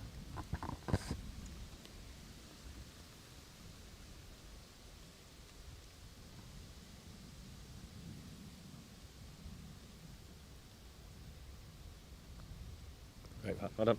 Good stuff indeed. Right, we are going to go greenside 17 actually. We're just going to nip through. We've got the 17th alongside us. We've got Steve Jackson out on the course for us, gathering all the information, so he'll be able to keep us up to speed with everything. Greenside for 17, and we'll pop that leaderboard up just whilst we make our way down and around. But yes, we are really getting towards the closing stages now. It's great stuff indeed here at Farnham Golf Club. Thank you so much to everybody for tuning in as well. Don't forget to please do keep your comments coming in, get your shout outs in. If you have a friend or family member playing today, or you're a member here, or you just want to give your club a shout out, then please do comment below. Best place is at Farnham Golf Club's YouTube channel. Guaranteed to see it there, although we are at a number of other places as well. If you do want to access the full live leaderboard at any point, you can. Best place to do that is actually the England Golf website. Just click it, head over to the England Golf main page, and across the tabs there will be live scores. Click that, you'll have 4 options. Obviously pick the English U18 Championship, and you can get the full live leaderboard from there. I've just got to duck a couple of times because there's a few leaves coming in, but we've got a tee shot going off here at 18. Par 5, of course, to finish, but we have just come greenside at 17 as well. There's an almighty, almost cavern just behind me, and we've got a group just going off here now at 18. We'll watch their tee shots and then see who we've got coming down 17, and we'll pick our leading group up very shortly.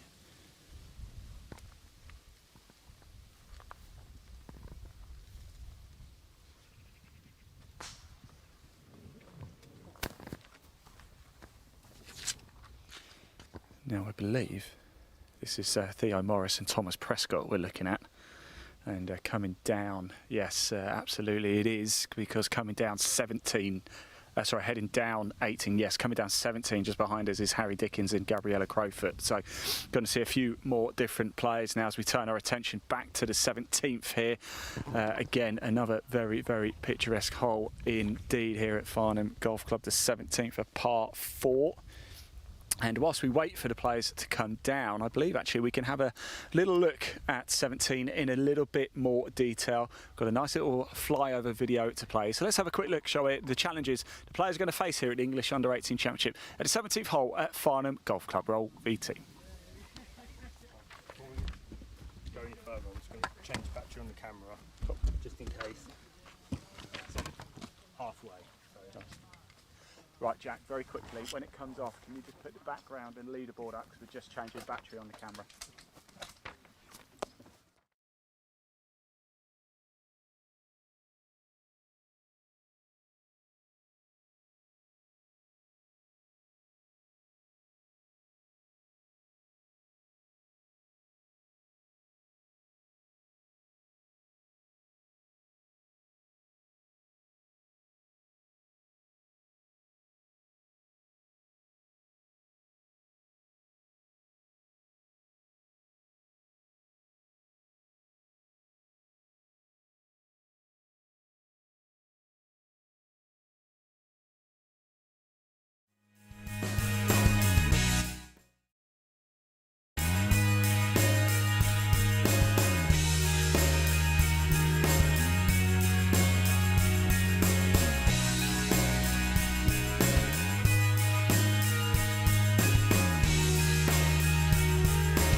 Change the battery on the camera, so we're good to go right until the very end, and we are looking at Harry Dickens and Gabriella Crowfoot making their way down 17. Luke.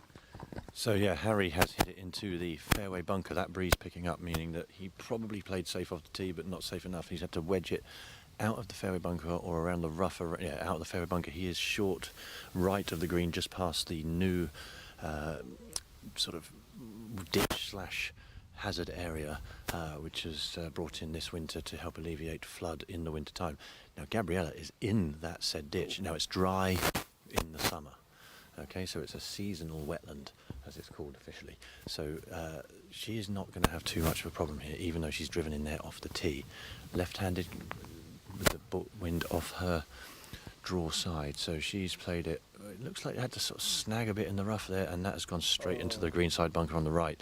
You saw her follow through there was really curtailed. That looks like it was snagging up quite. I'm actually quite surprised, Luke, how narrow this green is at the back end of it. It does look, it's not as wide as you might think. So yeah, there's not a big green at Farnham Golf Club, Ian. So we are.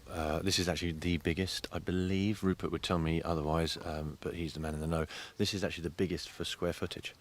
Wow. But it's long and thin, and the way they've got the pin today, tucked from the player's view on their second shot, right in behind the right-hand bunker. This is my favourite pin position on this green. It's probably my favourite pin position on the course. I think it, being someone who likes to fade the ball and hates hooking it, when you've got the wind as it is now, you can just start it in the middle of the green and just let a tiny bit of drift towards the back pin. That's the plan anyway. It doesn't often happen as I intend. So we've got Gabriella in greenside bunker, and where, oh yeah, we can see it here, just probably a 50-60 yard pitch to the green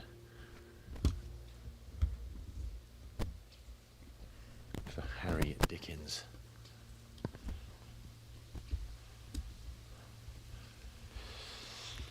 I'm seeing a few maybe more tired attempts at the goal at the hole. You know, a long way into a 4-round event with heat and the conditions.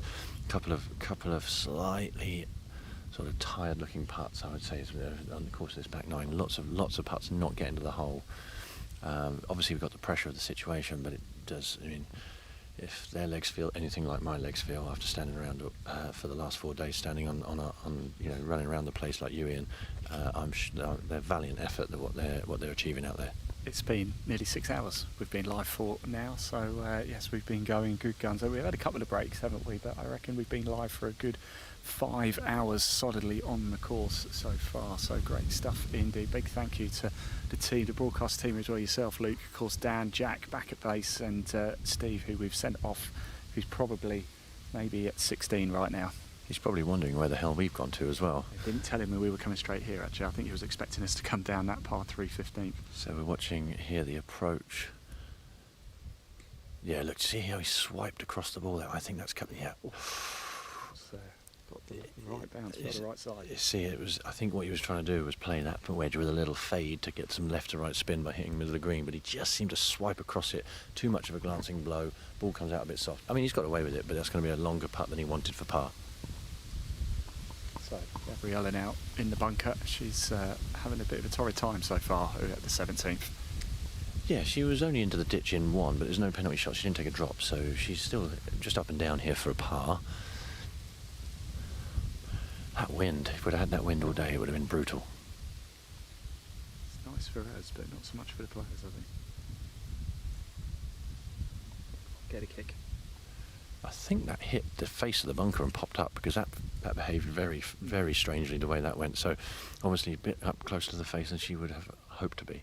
Both of those putts for par for the two players there. Group behind teeing off 17 currently. See if I can get an idea of what clubs people are taking on this hole. I haven't actually seen this part of the golf course yet this week. Just seeing where their tee shots are coming in. Yeah, this hole's not playing very easy today. There's no sign of that golf ball from the tee shot.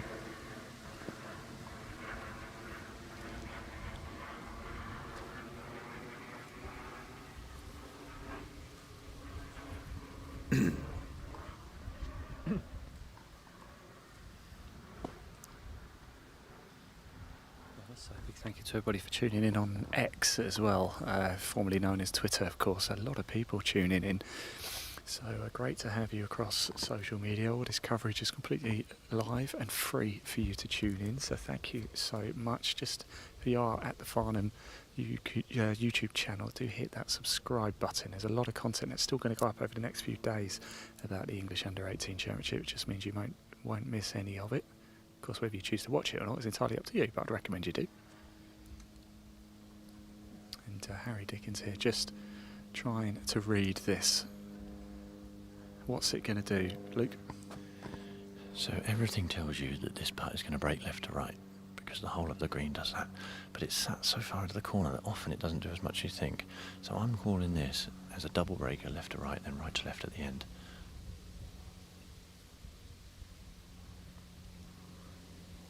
There's the left to right, and then it comes back. I called it. However, he did not hit it. Yeah. In the jaws again. Just needed a quarter more of a Weetabix this morning. It would have gone in.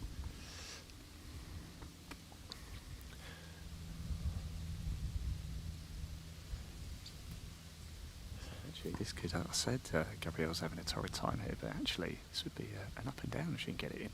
Sandy birdie. You get 50p for that, don't you? Inflation, Luke, is probably 20 quid now. £20 bits. Oh no, I don't.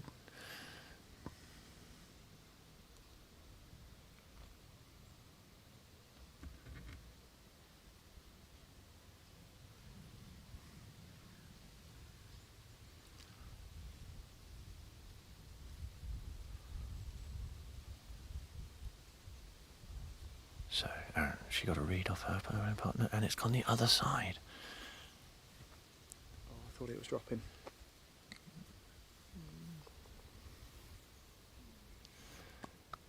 Oh, there we go. Here we go. Harry and Gabriella finished here at 17. And our next duo coming down, back to Toby Clark and Sean Jacoby. And then, of course, we start to get into the trio of groups where we think in each one that there's a player who has a chance. Toby Peters, Frankie Morton, of course, our leader, and Aaron Moody. So still a lot of golf to be played. Don't go anywhere. We are live right to the very end. And if there's a gap, we might be able to watch the tee shots here actually at 18 as well. So Harry's making his way over. I do like watching a tee shot face on. You get to see the emotion in the golfer's face. It's fantastic. So this is going to be a nice shot to watch, I think. And then, of course, Gabriella off to the left. So we'll watch the tee shots here and bring our attention back to 17, as then we'll have Toby Clark and Sean Jackery playing their approach shots here into the par 4 17th. I tell you, I've just seen one of the golf balls on 17. What a drive from the back tees into wind, getting just shy of the ditch on the right-hand side of the fairway. Tee shot on 18 here from Harry. Pre-shot routine, one practice swing, stares it down.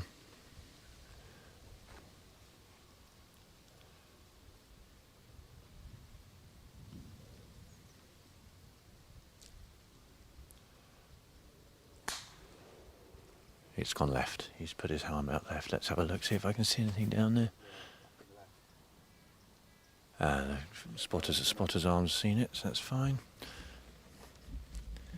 Gabriella now left-handed, so we get a nice face-on view. As if she was doing it for the camera. Perfect.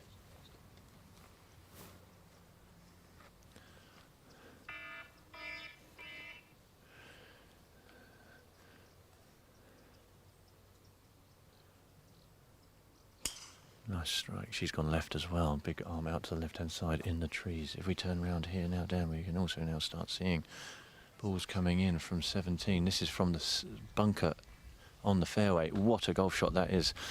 From the, looked like from the bunker or just short of the bunker. That is some hit from back there. It's best part of 200 yards from that bunker area. Yeah, great stuff. We've picked a good one here, haven't we, down at 17. I've got to be honest with you, but you know, there's still drama to come at 18. We've just seen both tee shots go left. In fact, Gabriella's ahead, it hit the tree as it went up, and now we've got Toby Clark, I believe this is, to play his shot into the green here at 17. I don't know where Steve has gone, but hopefully we'll catch up with Steve Jackson. He'll give us an update. Don't forget the final scoring is at the end of 15. So the final run of 3 holes, we are going to be quite reliant on Steve running around, going to talk to people to keep us up to speed exactly where Frankie is, where Toby Peters is, and where Aaron Moody. The 3 players we think in contention, although it is definitely advantage Frankie Morton with, last time we checked, at least a 3-shot lead.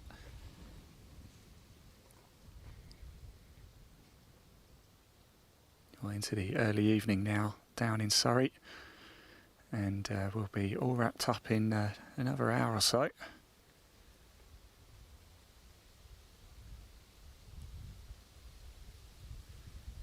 As Toby Clark here just goes through his routine. Shot into 17, the English U18 Championship final round now. We are in the closing stages. The ball's high up into the air. Calling for it to go. Good shot, pin high. Yeah, right to the heart. Good stuff. Flag waving about a little bit now at 17. Wind really has picked up. What are you making of the action here? Everybody tuning in and watching, let us know. Who do you think is going to get over the line? Is it going to be Frankie Morton? Can Aaron Moody do something? Toby Peters? What about somebody else? Aaliyah, not completely out of the mix. Dropped a couple of shots recently. She has. I think she did fall about 5 or 6 shots back at one point, but she has shown that she has got the ability. And with eagle chance still to come at 18, it just keeps it alive, doesn't it? That's a big chance at 18. If you are 2 back, you think, I'm just going for it. I've got nothing to lose. And earlier, actually, in the day, at the start of this broadcast, we spent a bit of time down at 18. I think we saw 3 eagles, didn't we, during that first stint? Yeah, the wind was a little more favourable earlier. There wasn't any, and I think whatever there was helping. Now, I don't feel it's helping on this hole quite so much on the 18th anymore. So, yeah, it's going to have to be 2 good swipes to get there. But as you say, still definitely possible, because these youngsters hit it a very long way. Just seeing the balls off 17, wow, whoever's in the group behind the girl has hit it past the ditch on the 17. What a golf shot. There's one just in front of the ditch as well, right centre. Wowzers, trousers. Yeah, so, a couple of birdie putts here.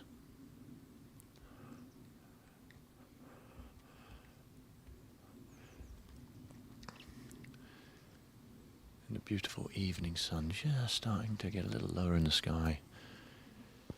Not quite the oven hot temperatures of earlier on, Ian. We are sat in in the shade, wind bristling through the We caught trees. The hottest of the day, didn't we? Up at 6 actually. The hottest and the stillest. It was pretty stifling, but we didn't complain about it, did we? Well, we did, but yeah, quite a bit actually. But anyway, it's nice now.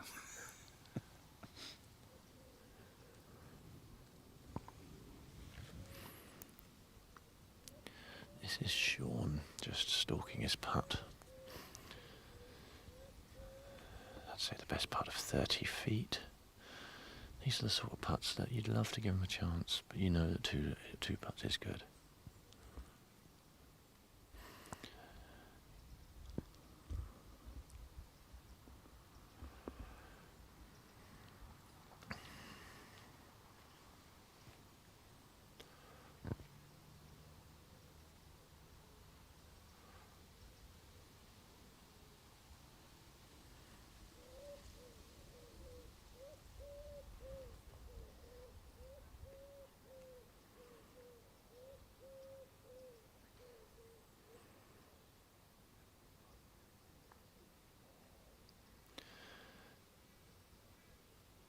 That's the one where it comes back at the end. Did you see that gesture there? As I said earlier, everything tells you that should go left to right. But because it's set so far back right in the green, there's actually a little bit off the right-hand side there that kicks it towards us as we stand. And it takes many a year to realise that. Still, I can't bring myself to actually aim the putt right at the hole there, but I certainly have been. How long have you been here? 22 years, man and boy, Ian. 22 years. I don't look old enough, do I? I only thought you were 22.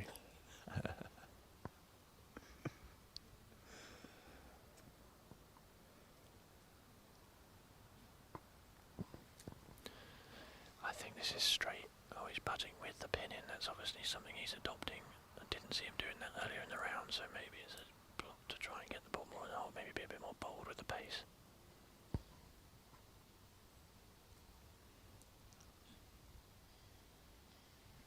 Ball's rolling.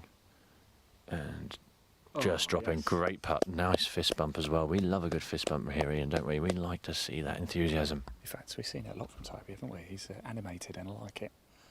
I wonder where that puts him. I think he realises every shot is going to count towards some ranking points here today. Nicely tidied there. I'm going to attempt to get an update, but I'm not actually connected to the Wi-Fi anymore for some reason. I don't know why, but we'll see if I can get back on.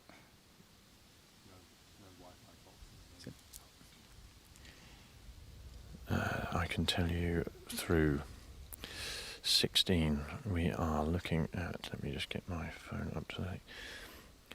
So we've got Frankie at 11 and we've got Aaron at 8. There is only 3 shots in it. We've got Aaron in the last group. And Toby as well. And Toby Peters is fist bump. Toby for an eagle on the last is going to Toby. This is Toby Peters right now, who's just playing his shot into 17. spin. He's just gone a little long there, but that's okay. It's a nice shot. No, he was expecting spin. I think he was just in that first cut where we've put the new ditch crossing in there. There isn't fairway right up to it. There's a little few yards here of rough to hit out of. Didn't get the spin he was expecting. Here's Leah now, and we believe she had that monster drive, didn't she? She just dropped Spin. away. She was 4 under. Oh, so through 15. Toby is going to be absolutely loving that because he's now going to get a perfect read off Leah from behind the back of the 7th green.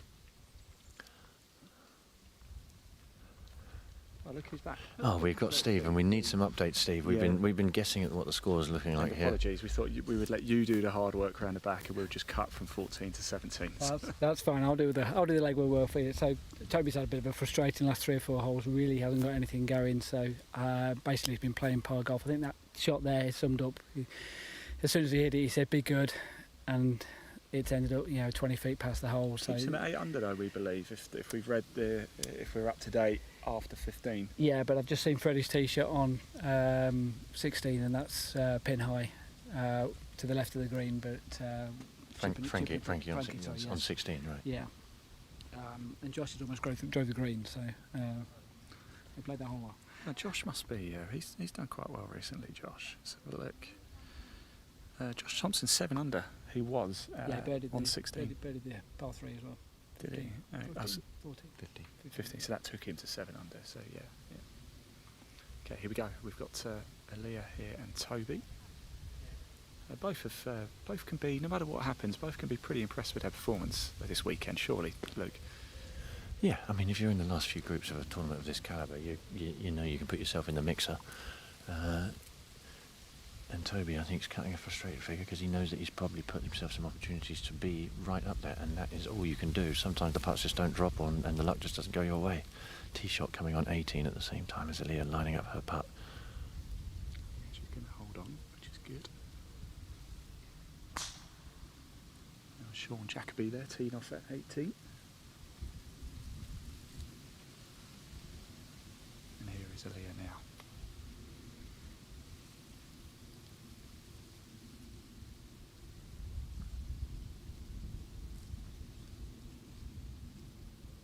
Yes, see, just at the end there, everything tells you that's going to go towards where the flag is resting, but it actually hangs up and to the right and actually slows up a little bit.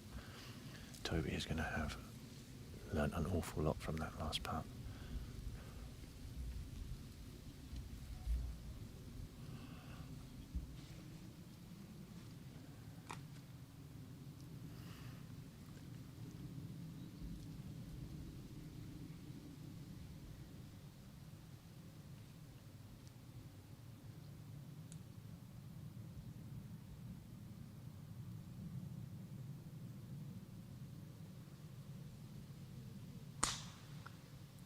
We had some synchronised golfing there.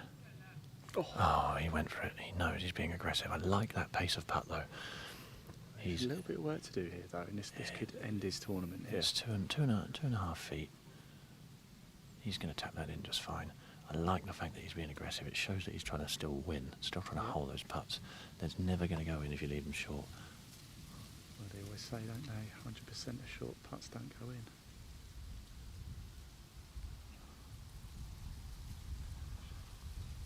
Yeah, straight in. We've seen Aaliyah do that a few times. She strikes the ball and walks it in a couple of times. It was only a short one, but as soon as it left the club face, she was reaching down for it. I like that.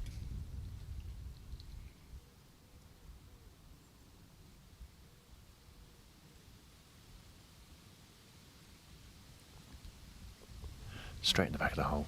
Authoritative. I like the way Toby putts. Even if they miss, I like the fact he's given them the right pace. So it's got to be eagle minimum really for Toby to cling into something here and potentially take this to a playoff. We will find out, because we do have Frankie Morton and Josh Thompson, and you think things went quite well for Frankie at 16. I haven't seen what... I don't know what scores they got, but they certainly drove the ball well and were right up near the green. So an opportunity to, from their point of view, hopefully get a birdie out of that one. Yes, I think we've been talking about it for a while actually. Par golf for Frankie for the last sort of 5 or 6 holes would have been probably enough to get it done, but a birdie might just seal the deal if he's done one at 16, and who knows what's going to happen here at 17. So we've seen a couple of tricky shots, tee shots here at 18 as well. A couple go left into the trees, so it's not quite a done deal here yet. Also, you have to say as well, Frankie really good up and down on the 15th hole, the par 3 from the bunker to save par there. So that'll done his confidence a power of good. So Frankie is par on 16, I've been told, with Josh birdie on 16. So Frankie at 11, Josh at 8, Toby at 8. This isn't quite over. 2 holes to play. Frankie is in a good position playing into the 17th here. And Aaron Moody behind, worth keeping an eye on as well. Absolutely. We don't know what he's done on 15 or 16, do we, Steve? Nope. Okay. So he could be the dark horse in the pack. Aaron Moody is at 8, I think, through 15. So okay, so if he makes birdie on 16, we're talking about some quite exciting last hole. We can follow in Frankie and then maybe watch behind the 18th to see what Aaron does. Sounds like a great idea. Yes, Aaron Moody, 8 under through 15. So. Here comes Frankie's approach shot. Now, the only risk here, I would say, is leaving it short into the greenside bunker right. He's played a low flighted shot. It's coming. It's definitely going to be pin high at least. It's very firm bounce, and then that little bit of check to hold it exactly where Toby just was on that last hole. That's all day long. Now it's like you've got to make 2 putt from there for par. What Frankie's got to do is make them win it. 2 putt for par, maybe give himself a birdie putt on the last, and they've got to make the birdie eagle finish. He's not happy. It's just in front of us here, just in front, and it's pin high, but it is a 45-foot chip/putt. I think it's ever on a slight downslope as well there too, which Yes, is it's just one of those. What he's thinking is, that's the chances of that going in. He knows are going to be slight, so he cut a frustrated figure after that approach. But like I say, not completely out of the woods for Frankie just yet. He has got 2 putts for a par to be 11 under going down the last. Luke, you mentioned it before. You've been here for, what, 22 years. Isn't it scenes like this, just on the right-hand side? Look at all the people coming down. They're coming down. They're having a great day at your club, watching a huge tournament. This must give you the hairs on the back of your neck stand up in a good way a little bit, surely. Yeah, it's immense pride. To have an event of this stature here is just absolutely fantastic for the club. For even, selfishly to some extent for me, for myself, it's been, it's given me the opportunity to do this stuff with you, which is, is another great experience. So I thank you on that front, Ian, to allow me on the mic, probably taking over it far too much, I'm sure. No, it's been great. I've had half a day off. But the members, you can tell, absolutely love it here. We are hugely proud to be hosting such an event. I can see our head greenkeeper just to the right of us, with his young daughter Rosie. He's got to come back later, he told me. He's coming to work tonight. So he does an awful lot of work around this place. His work ethic is second to none. We just set the camera to pan around to the left a little bit. See where the tee is for the 18th hole. The tee shot there, we see Toby sat on the tee. He'll be able to see Frankie's putt here on the 17th.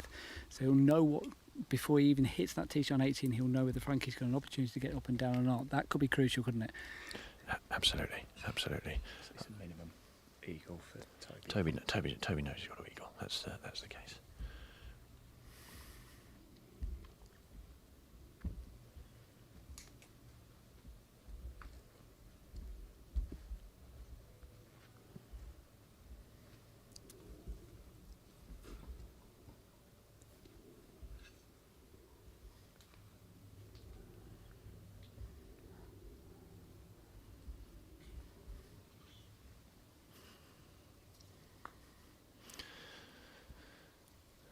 That's just set off there, but I just left it slightly on the short side there.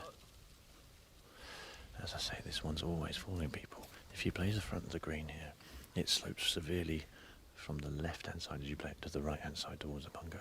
On the back, it doesn't do that as much, and we've seen everyone leave it short. Here comes Frankie now from the back of the green.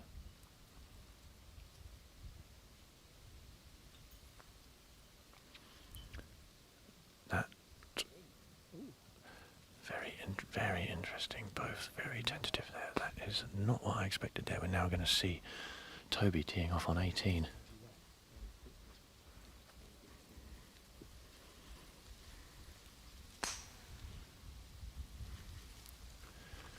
He's picking up his tee, looks like he's happy with it.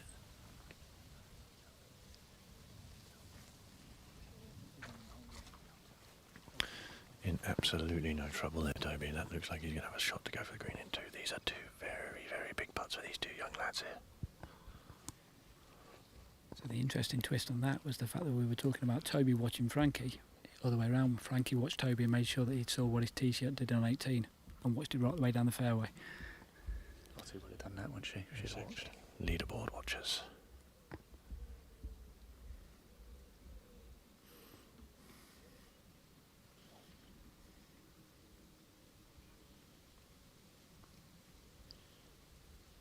Push to the right hand side, that could be. Might be for Josh. He was 4 off the lead. I think that might have just ended his chances. So this is a very big putt for Frankie. Okay. So once again, Toby's waiting. Is he going to watch? He's going to watch to see what Frankie's putt does.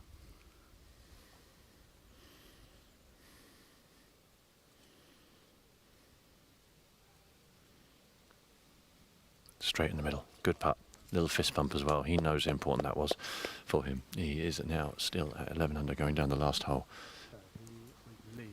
Depending on what Aaron Moody is doing here at 17, Frankie Morton will have a 3-shot lead going down 18, depending, of course, on Aaron Moody. So we will send Steve off to try and find Steve. He's just barely 16. So Aaron Moody's only 2 behind. Okay, right. fantastic stuff. Let's just stay here for a little bit. So Aaron is just short of the ditch that's across the 17th. I don't know whether he's in fairway or semi-rough, but he's on a good angle regardless. He might have to play it so the ball runs slightly up the green.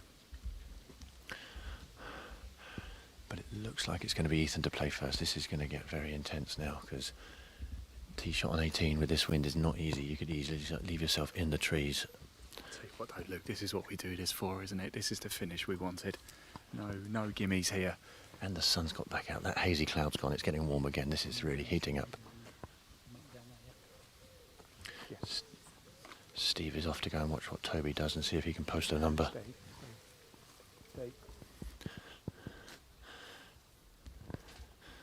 So this is Ethan playing from the right-hand side of the 17th, left-hand side as we look from the camera. Not the best angle for this pin. He just needs to play towards the cameraman, towards where I'm stood. Leave himself a putt. But it's Aaron Moody, who we need to keep our eye on. That's the person to play second here. Oh, he's gone straight at it. Ethan's gone straight at it. What could happen here? What? He's nearly hit the pin. Very good shot. Oh. What a golf shot that was. Very, very impressive. Very, very impressive. And the crowd thinks so too. Nice round of applause. Now, this is a big shot from Aaron. If Aaron sticks this in close, leads to a birdie putt, we are talking one shot down the last. Exactly what we wanted, Luke. Come on, Aaron. Ball's in the air. I think it's going to be close. Pin high with a bit of spin. Fantastic golf shot. What a shot that is. You could hear that ball hit the green so firmly and then still check. So this could be the biggest part of his life to date so far. This really, if it goes in, then wow, we have a grandstand finish. If not, you know, I mean, we're talking like Frankie's not going to get a birdie or eagle himself at 18. Pretty much a birdie here at 18 for Frankie will pretty much seal the deal, won't it? But well, it will, I think. But still, let's see how they get on. I've sent Steve just halfway down. I said, don't bother going all the way down, because by the time we get down there, Toby would have signed a scorecard, so we'll know exactly what he's done. But he's going to go halfway down and ball watch for us. Fantastic. This is high drama. A fantastic Farnham Golf Club. What a venue we have put on for this event.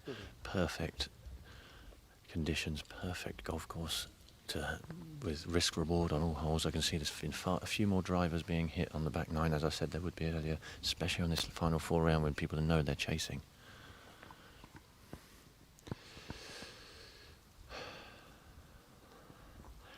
Aaron, I know, was disappointed with his third round this morning. Obviously come back with aplomb this afternoon. Wonderful footage being taken by Dan here, right behind the line of the putt. We will know live whether this is going to be an exciting final round. I don't know, Jesse James I can see just over there in the blue. That's a member at Farnham Golf Club. That's Aaron's granddad. Oh, brilliant. So there is a Farnham Golf Club connection. Member at Burr Hill.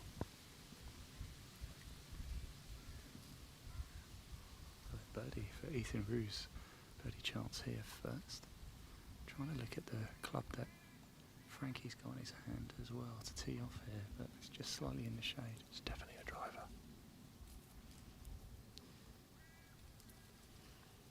Well, yes, again, everyone that's gone to the right where everything says it should go left.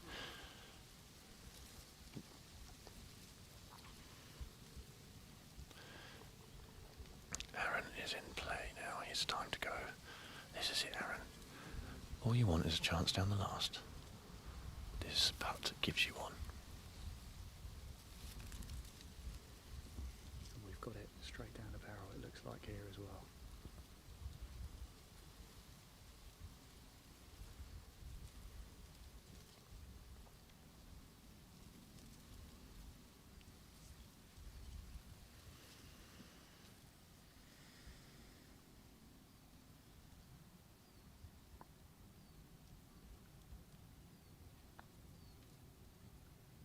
He's got it straight in the middle. Look at that. He's got another fist pump. He knows the importance of that. You can see. So Aaron Moody then, we believe, moves to 10. One shot off the lead, one hole to play. It's Frankie Morton, wow, against Aaron Moody. It's game on here. This couldn't be set up. The only way it could be better is if they're both level. But anyway, it is advantage Frankie Morton. However, Aaron Moody's put himself in the game, and Toby Peters not completely out of it yet. I've just seen him jumping up to have a look to see where the ball went. So this is very exciting indeed. Did I call a birdie eagle finish earlier, Ian, if I remember rightly? Called it. I think I said it's a potential, so that could be if Aaron goes birdie eagle to finish. What There's potential for me to go birdie eagle finish. Not much potential, but you know. What's interesting here as well is Aaron is on the tee with Frankie, so I don't know whether that's going to add pressure to Frankie. Frankie seems pretty relaxed sort of guy, though, doesn't he? He does seem pretty cool, he's about to tee off. Struggle a little bit with a putter over the last sort of few holes, but here he comes now. Frankie Morton leads by 1 on the 18th, final round of the English Under-18 Championship. No more second chances, chaps. This is it, everybody.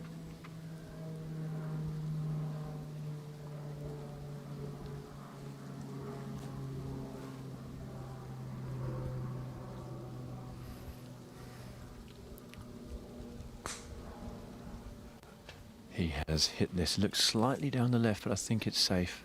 Oh, we've had some hit tree. It's hit tree very hard. Thumbs up. The thumb is up, but we don't know where it's finished. Wow, could Aaron steal this? And with an eagle here, wow. Great stuff indeed. Teeing off now, Josh Thompson. Then we're going to jump in the buggy and make our way halfway down. In fact, we'll follow Frankie, shall we, and Josh, because then at least there's no way we're going to miss Aaron Moody as well. So don't you worry about that. You will catch all of these players heading down 18. Oh! Big shout 4 left here. And it's okay, the army's up, and we've seen that quite a bit here at 18. Right, whilst we make our way over, let's just pop that live leaderboard up on the screen so you can see for yourself how things are looking at the sharp end. The final round of the English Under-18 Championship here at Farnham. It is full of drama, it is intense, it goes down to the wire, which is exactly what we wanted.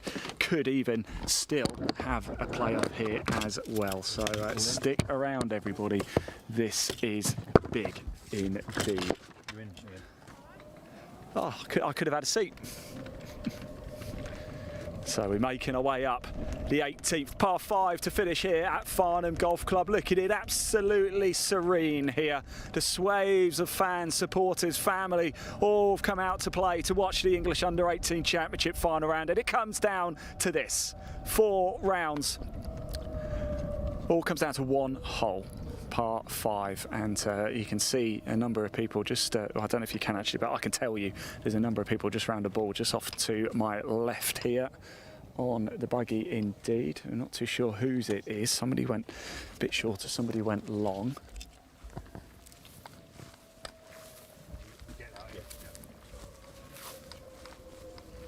Is that the first or second? That's the second. That was the second. Oh, okay, they're both quite close. So this one here is Josh's, the one further ahead is Frankie's, and actually it looks like Frankie's got away with this a little bit. Yeah, Frankie's actually as good as in the fairway. Obviously the line might be the only thing that he has to consider, but he has no dramas with getting the ball to the green or somewhere near the green. Having watched him hit, he tends to hit that little tight little baby draw, which in this end you just might have to keep it low for the first part of the flight, and then draw it back towards the clubhouse, which the wind is going to help him do anyway. I foresee this being having up and down, or maybe even being somewhere near the front of the green for the birdie. Good stuff indeed. Thank you very much, Luke, the voice of Luke Bone, joining us here this afternoon for the English Under-18 Championship. What a joy it is to have him. Steve Jackson's out on the course as well. He's just keeping an eye with Toby Peters and what is going on up there as well. Remember, we don't get scoring now until the 18th, so the final scoring marker out on the course during the round was after 15. So that's why we've got Steve out on the course giving us information. We've got a number of people from England Golf as well, so we'll keep. They will be able to help us and keep us up to speed as well. Let's have a quick look, shall we, at the lie for Josh Thompson here. Is that tree right in his way? And actually, I think he might be okay. Oh, he might be okay. Luke, just come. You're the expert here. Obviously, we can't see where the green is from here. Is he okay? So, if you can see the 2 chimney pots of the clubhouse there, that just over the top of the shoulder of the player there. We are looking through the gap. I would be seeing that he's going to hit it low with a bit of a fade. You don't want to fade it too much. But he's definitely got a shot to leave himself with a short club into the green for his third. I'm not sure he'd be thinking about hitting green here, but I certainly think he's going to be close.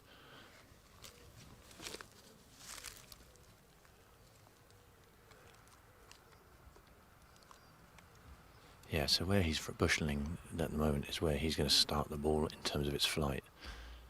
And then he is going to have to keep it low. If you keep it low and keep it straight, you can hit it down the left-hand side and let it run in. If he wants to try and carry it further, he's got to play a low rising cut. But I think that brings in leaving it short right, which is not an easy chip where we know the pin was from earlier on. Long wait for Aaron on this tee now. Oh, it is, isn't it? But he's got momentum and he's got current form. In fact, over the last 5 holes, he has been the man to beat so far. So, however, it's Frankie Morton who sits at the top of the leaderboard. Can Morton, for one final time, produce a bit of magic and just get himself over the line? We know it's a big eagle opportunity here at 18, and it's Morton who leads by 1 from Aaron Moody. Aaron Moody stood on the 18th tee right now, the group behind. And we've got Steve Jackson following Toby Peters, who was just 3 off the lead. And could he get an eagle and put himself to within 1? And who knows what might happen. Both these players here.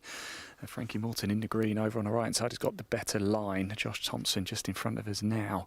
What is he going to do? Let's watch. Sit back, relax, everybody. Don't go anywhere. We are live right to the finish. And we are very close to the end.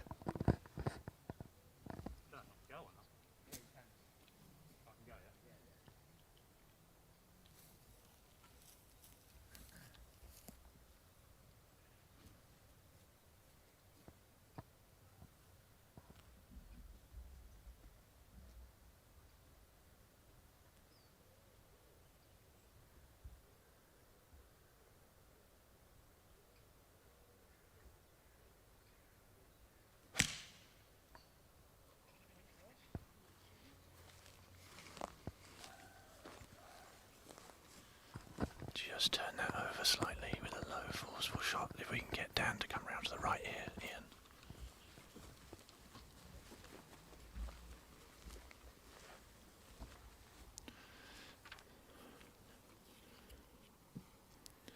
We've got a great view of this. He's just going to play a low draw. Oh, it's played with a big hook. It's going left. It's going hard left. Now, that's okay. The only problem that brings in is bringing into those silver birches and the rough there, and then the pitch on into the tight part of the green. We'll see what happens when we get up there. Right, let's head down greenside now. Let's pop that leaderboard up on the screen just whilst we jump in the buggy again and move the camera down to 18. And here we go. We are going to spend the rest of the day down at the 18th. And wow, this is fantastic. If you enjoyed the coverage, please hit that like button, hit that subscribe button as well. And what a treat it has been. A big pleasure. And thank you to Farnham as well for bringing us on board to bring you this live coverage of the final round of the English U18 Championship. Big thank you to England Golf for all of the hard work that they have put in, and of course all the volunteers and staff at Farnham Golf Club for, quite frankly, putting on what has been one of the most sensational tournaments we have seen. It has been absolutely fantastic. And we move up a little bit. Actually, we are going to stay up here. I can see Steve Jackson just ahead of us as well. The green is clear, so that means Toby Peters is in the clubhouse. He would have signed his scorecard, and the group behind have just teed off, it looks like, too. And I think something's hit the tree behind us.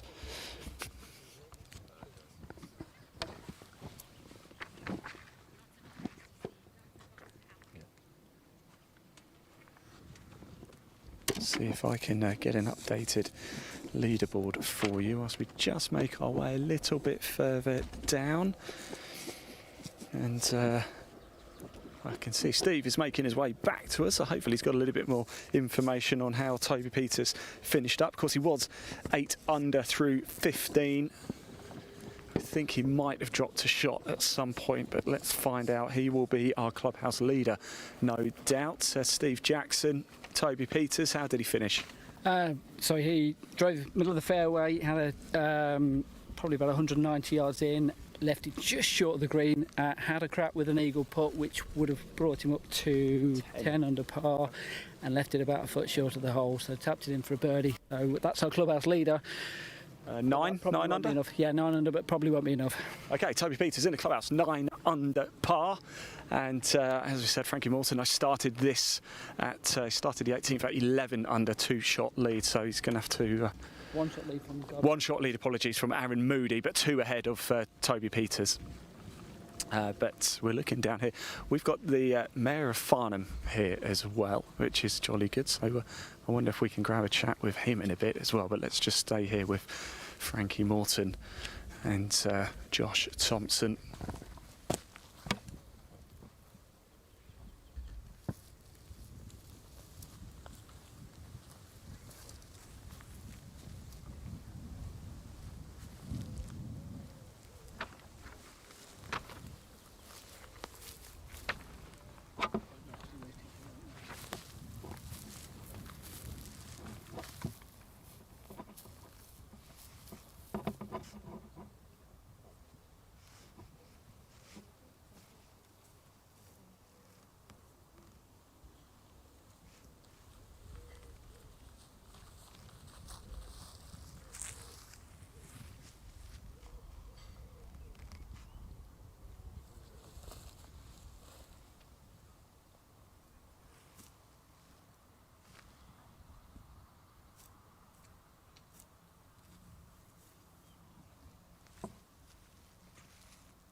A bit of work to do here for Frankie Morton. That was his 3rd shot here at par 5, and Luke, suddenly this has come alive.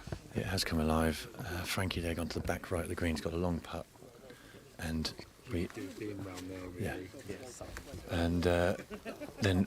but we've also got, what's that? The buggy's fine. Yeah. So Aaron, we think Aaron's gone right off the tee on the 18th. I don't know if they found the ball or where that ball is. I have sent Steve up there to keep us up to speed with Fantastic. Aaron Moody and what's going on, but that was his 3rd shot. We've also got the Mayor of Farnham in contention. We've got to get an interview with him later, of course. He must be like a golf mad he is, apparently, yes. I don't know his name, but we will find out and talk to the Mayor of Farnham very shortly, but let's make this first and foremost about the players. That's what we're here for, to crown the English Under-18 champion.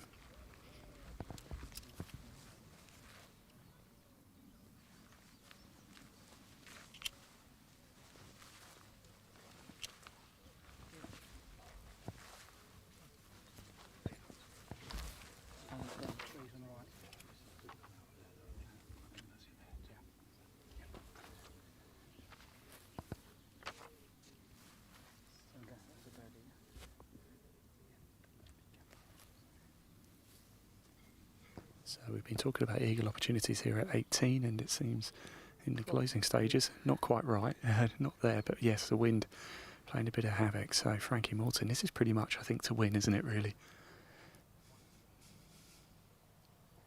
Birdie opportunity at 18 to win the English Under-18 Championship. It's not a terrible effort, but there is hold your nerve for par here for Frankie Morton. yeah, he's definitely just overhit the last 2 shots. And that could just be adrenaline. This is a very, very big putt.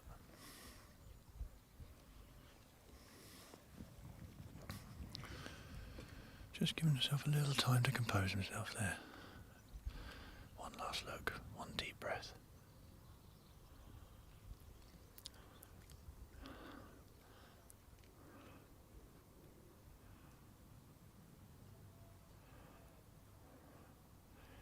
For bar.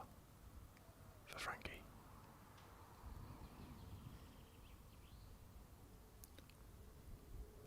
He's hold it. Oh my word. Yeah. That is calm as you like. So Frankie Morton will end his round 11 under par. It means Aaron Moody has to birdie to take it to a playoff.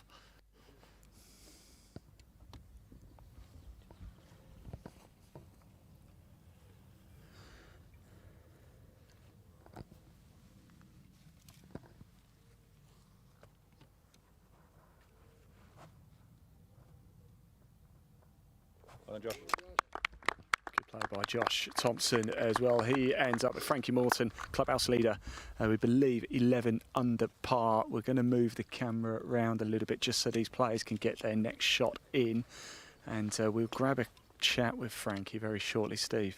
Yeah, so basically, one shot lead. Aaron in the middle of the fairway. Basically, he's got to get up and down, and that will force a playoff. The playoff, for people who aren't aware, is first 18th hole. The 2 holes you play, well, it's a 1-hole playoff, sudden death, but they're the 2 holes. So if they don't sort it out in the first hole, they come back down 18 and then carry on and going until we get dark. And this is Aaron's, we believe, Aaron on the left over there. This will be his 3rd shot. Yes. Thank you for clearing it up, Steve. Good stuff indeed. Might need somebody to run off and get Frankie soon, but let's just... Change the battery quite quickly. Okay. Yep.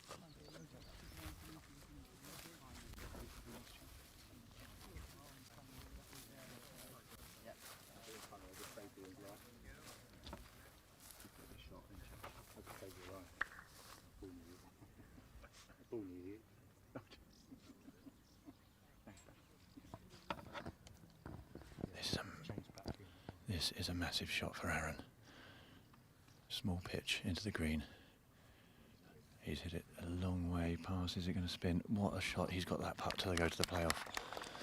It's about the same length of putt that he just held on 17. He is looking at 3 birdies in a row to possibly force a playoff with Frankie. Amazing stuff. Right, let's put that leaderboard up, shall we? We're just going to very quickly change battery. Don't worry, you won't miss it.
Here we are.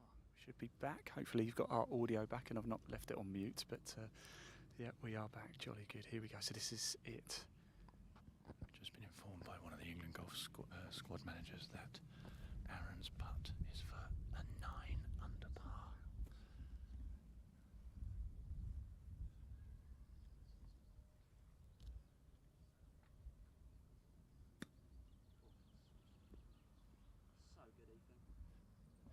Ethan's just made a shot. Go on, what a golf shot that was. Frankie behind us singing that golf shot's praises. It's nice to see Ethan smiling. Look at that.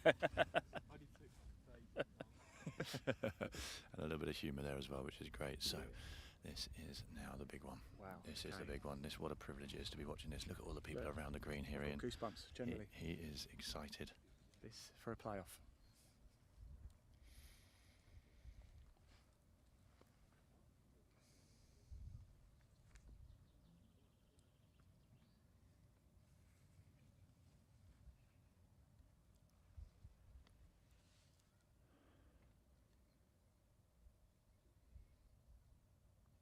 Josh just clears his away, allowing Aaron to take centre stage. This is nail-biting stuff. Come on, Aaron. Let's make this exciting. force a playoff here at the English Under-18 Championship. Didn't look likely a while back, but it all comes down to this.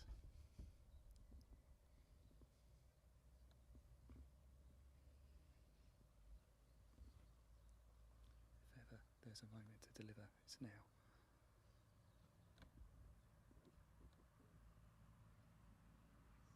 He's missed it. He's missed it on the right-hand side. Frankie Morton is your 2025 English Under-18 champion. Look at what it means to him. We'll just give him a moment just to take it in. Frankie, can you quite believe it? Cheers. No, not really. No, I'm lost in words. Started to get a little bit nervy towards the end at times, did it? But I saw you kind of calming yourself by talking to yourself a little bit. Yeah, I mean, made a few mistakes, but I try to make myself reset and just think I'm still in the lead. So yeah, it was a good day. I've watched quite a bit of you. You've looked so cool, calm, collected out there. Is it just keeping your head the whole day? Yeah, yeah, I'm just a chill guy like that anyway. So yeah, but yeah, it was a good week. I'm happy. What does it mean to you to become how does it sound, by the way, English Under-18 champion? Sounds good. What does it mean to you? Means a lot because I put a lot of hard work in. Yeah. And to perform and get the reward is great. Frankie, well done. There's a lot of people watching around the world. You've made a big impact today. Congratulations. You are the English Under-18 champion for 2025. There he is, Frankie Morton. Let's see if we can just grab Aaron as well, shall we? Because what a round that was. Let's go over and have a chat with Aaron. Because the one scorecard. Don't worry, we'll walk and talk. Don't worry. Aaron, not almost. He came so close, but what a round of golf that was from you. Talk us through that. Well, I hold pretty much everything, and best round of golf of your life. It is, yeah, and yeah, wedges were dialed, and hopefully that's my golf for the rest of the season. You can take an awful lot of confidence from this road. What do you make of Farnham Golf Club? Great course, great condition, and yeah, my granddad's a member, so I've played it quite often, so it's quite good. Congratulations, you've made yourself and a lot of people very proud today. Congratulations, Aaron, good stuff indeed. Just before we go, wherever Dan is, we've got the Mayor of Farnham here. I wonder if we're going to have a very quick chat. Golf mad, I've heard indeed. Thank you for coming down and supporting. Absolute pleasure. It is. Look, Farnham Golf Club here, the English Under-18. How nice is it to have such a high-profile event in the town? It is. It's spectacular for the town, really, and it's brought a lot of business in for all the hotels, all the day where everybody's all been staying. I only live local, I'm afraid. Yeah, I know. But I was speaking to quite a few of the parents, and they've all been down here. Some of them have been down here for 2 weeks because they've been playing in other tournaments around locally, so they've used Farnham as a base. So it brings a lot of prestige to the town, but also, you know, the people who are working here, all the players and the members. It's such a prestigious event for them and for the young people. I mean, the talent is amazing, and the future of golf is absolutely fantastic. It's so nice to see it. And do you know what? Farnham in 2025 has been the hotbed of golf. I was here for the Brabazon just a couple of miles away a few weeks ago. Golf is big in Farnham. Yeah, it is. We've got Tilly, I believe, who's the #1 amateur. Lottie White. I saw her on the sorry, my apologies. Yeah, she was on the front page of the Herald in the local paper, and she's the #1 amateur golfer, lady amateur golfer in the world. Yeah, brilliant. Correct. That is absolutely brilliant, isn't it? We always have good. We have Paralympians, we have cricket players, we have lots of world champion and sports. the football team's not doing so bad either, And is it? Farnham, come on, up the town. Go on, yeah. Farnham Town Football Club is absolutely brilliant. I'm a walking footballer, old guy's walking footballer. I am, yeah. So we're doing really well. And I was speaking to the manager yesterday at the carnival, and he reckons they're going to have another promotional year. So that'll be about 4 and about. That's 4 on a row, yeah. So we'll see how that takes them. But yeah, he was very optimistic for the season coming. Anyway, this is about golf. Thank you so much for coming down. Really appreciate it. Mayor of Bracknell. Sorry, Farnham. Great to take you down here. And a nail-biting finish at the end. It's what we wanted. One shot, nail-biting finish. So they did absolutely brilliantly. So well done to them. Excellent. Thanks ever so much. The Mayor of Farnham there coming down to support English Under-18 Championship. Right, Steve, Luke, can I have you in over here as well, please, gentlemen? What an honour it's been. Luke Bone, Steve Jackson. Actually, couldn't have done it without you. I could have, but it would have been rubbish without you. Final thoughts, Luke? Thank you, Ian, for everything you do to produce this. Obviously, it's a lot of work going on behind the scenes. There's a producer back at home in the air conditioning, as we said earlier. Dan, you've been amazing on the camera. But I want to just get Dan to turn around and face the clubhouse. Farnham Golf Club members and our invited guests for this event. There's the Mayor of Farnham, there's the manager, the board of directors are here. Look at that scene. What a finish. I know we'd have loved a playoff, but fair play to those boys. 8 under from Aaron, you can't beat that. Okay, he's made Frankie win it, and what a scene. I think we deserve a beer. I think we do. Steve Jackson, your first experience really of the English U18 Championship. Farnham Golf Club, what have you made of it? Yeah, start to finish, fantastic today. You never know whether you're going to get a grandstand finish, and we came pretty close to having something special there with the playoff. That would have been good fun, but it was close, wasn't it? And that last putt there, that shaved the hole, didn't it? That would have been as Luke mentioned, there was a great round of golf anyway. So, we saw Frankie hold a few nervy putts a bit further infield, which at the time you don't quite realise how important they are, do you? No, and he showed a lot of nerve out there because he knew, from the start of that fourth round, he knew he was the leader. He was the person to catch, and that takes some bottle out there. 18 holes, knowing that you're being chased down, and as you've seen, there's some quality golfers out there, and they were ready to chase him, and they did, but they couldn't quite catch him. Excellent. Thank you, Steve Jackson. Thank you, Luke Bone. And that is it. And thank you to you, actually, for watching. Thank you to all the volunteers here at Farnham. Thank you to Farnham for hosting us. And, of course, everybody at England Golf for putting on such a wonderful job. It is over. The 2025 English Under-18 champion has been crowned, and it's Frankie Morton. Thanks for watching, and goodbye. Cheers. Morning, guys.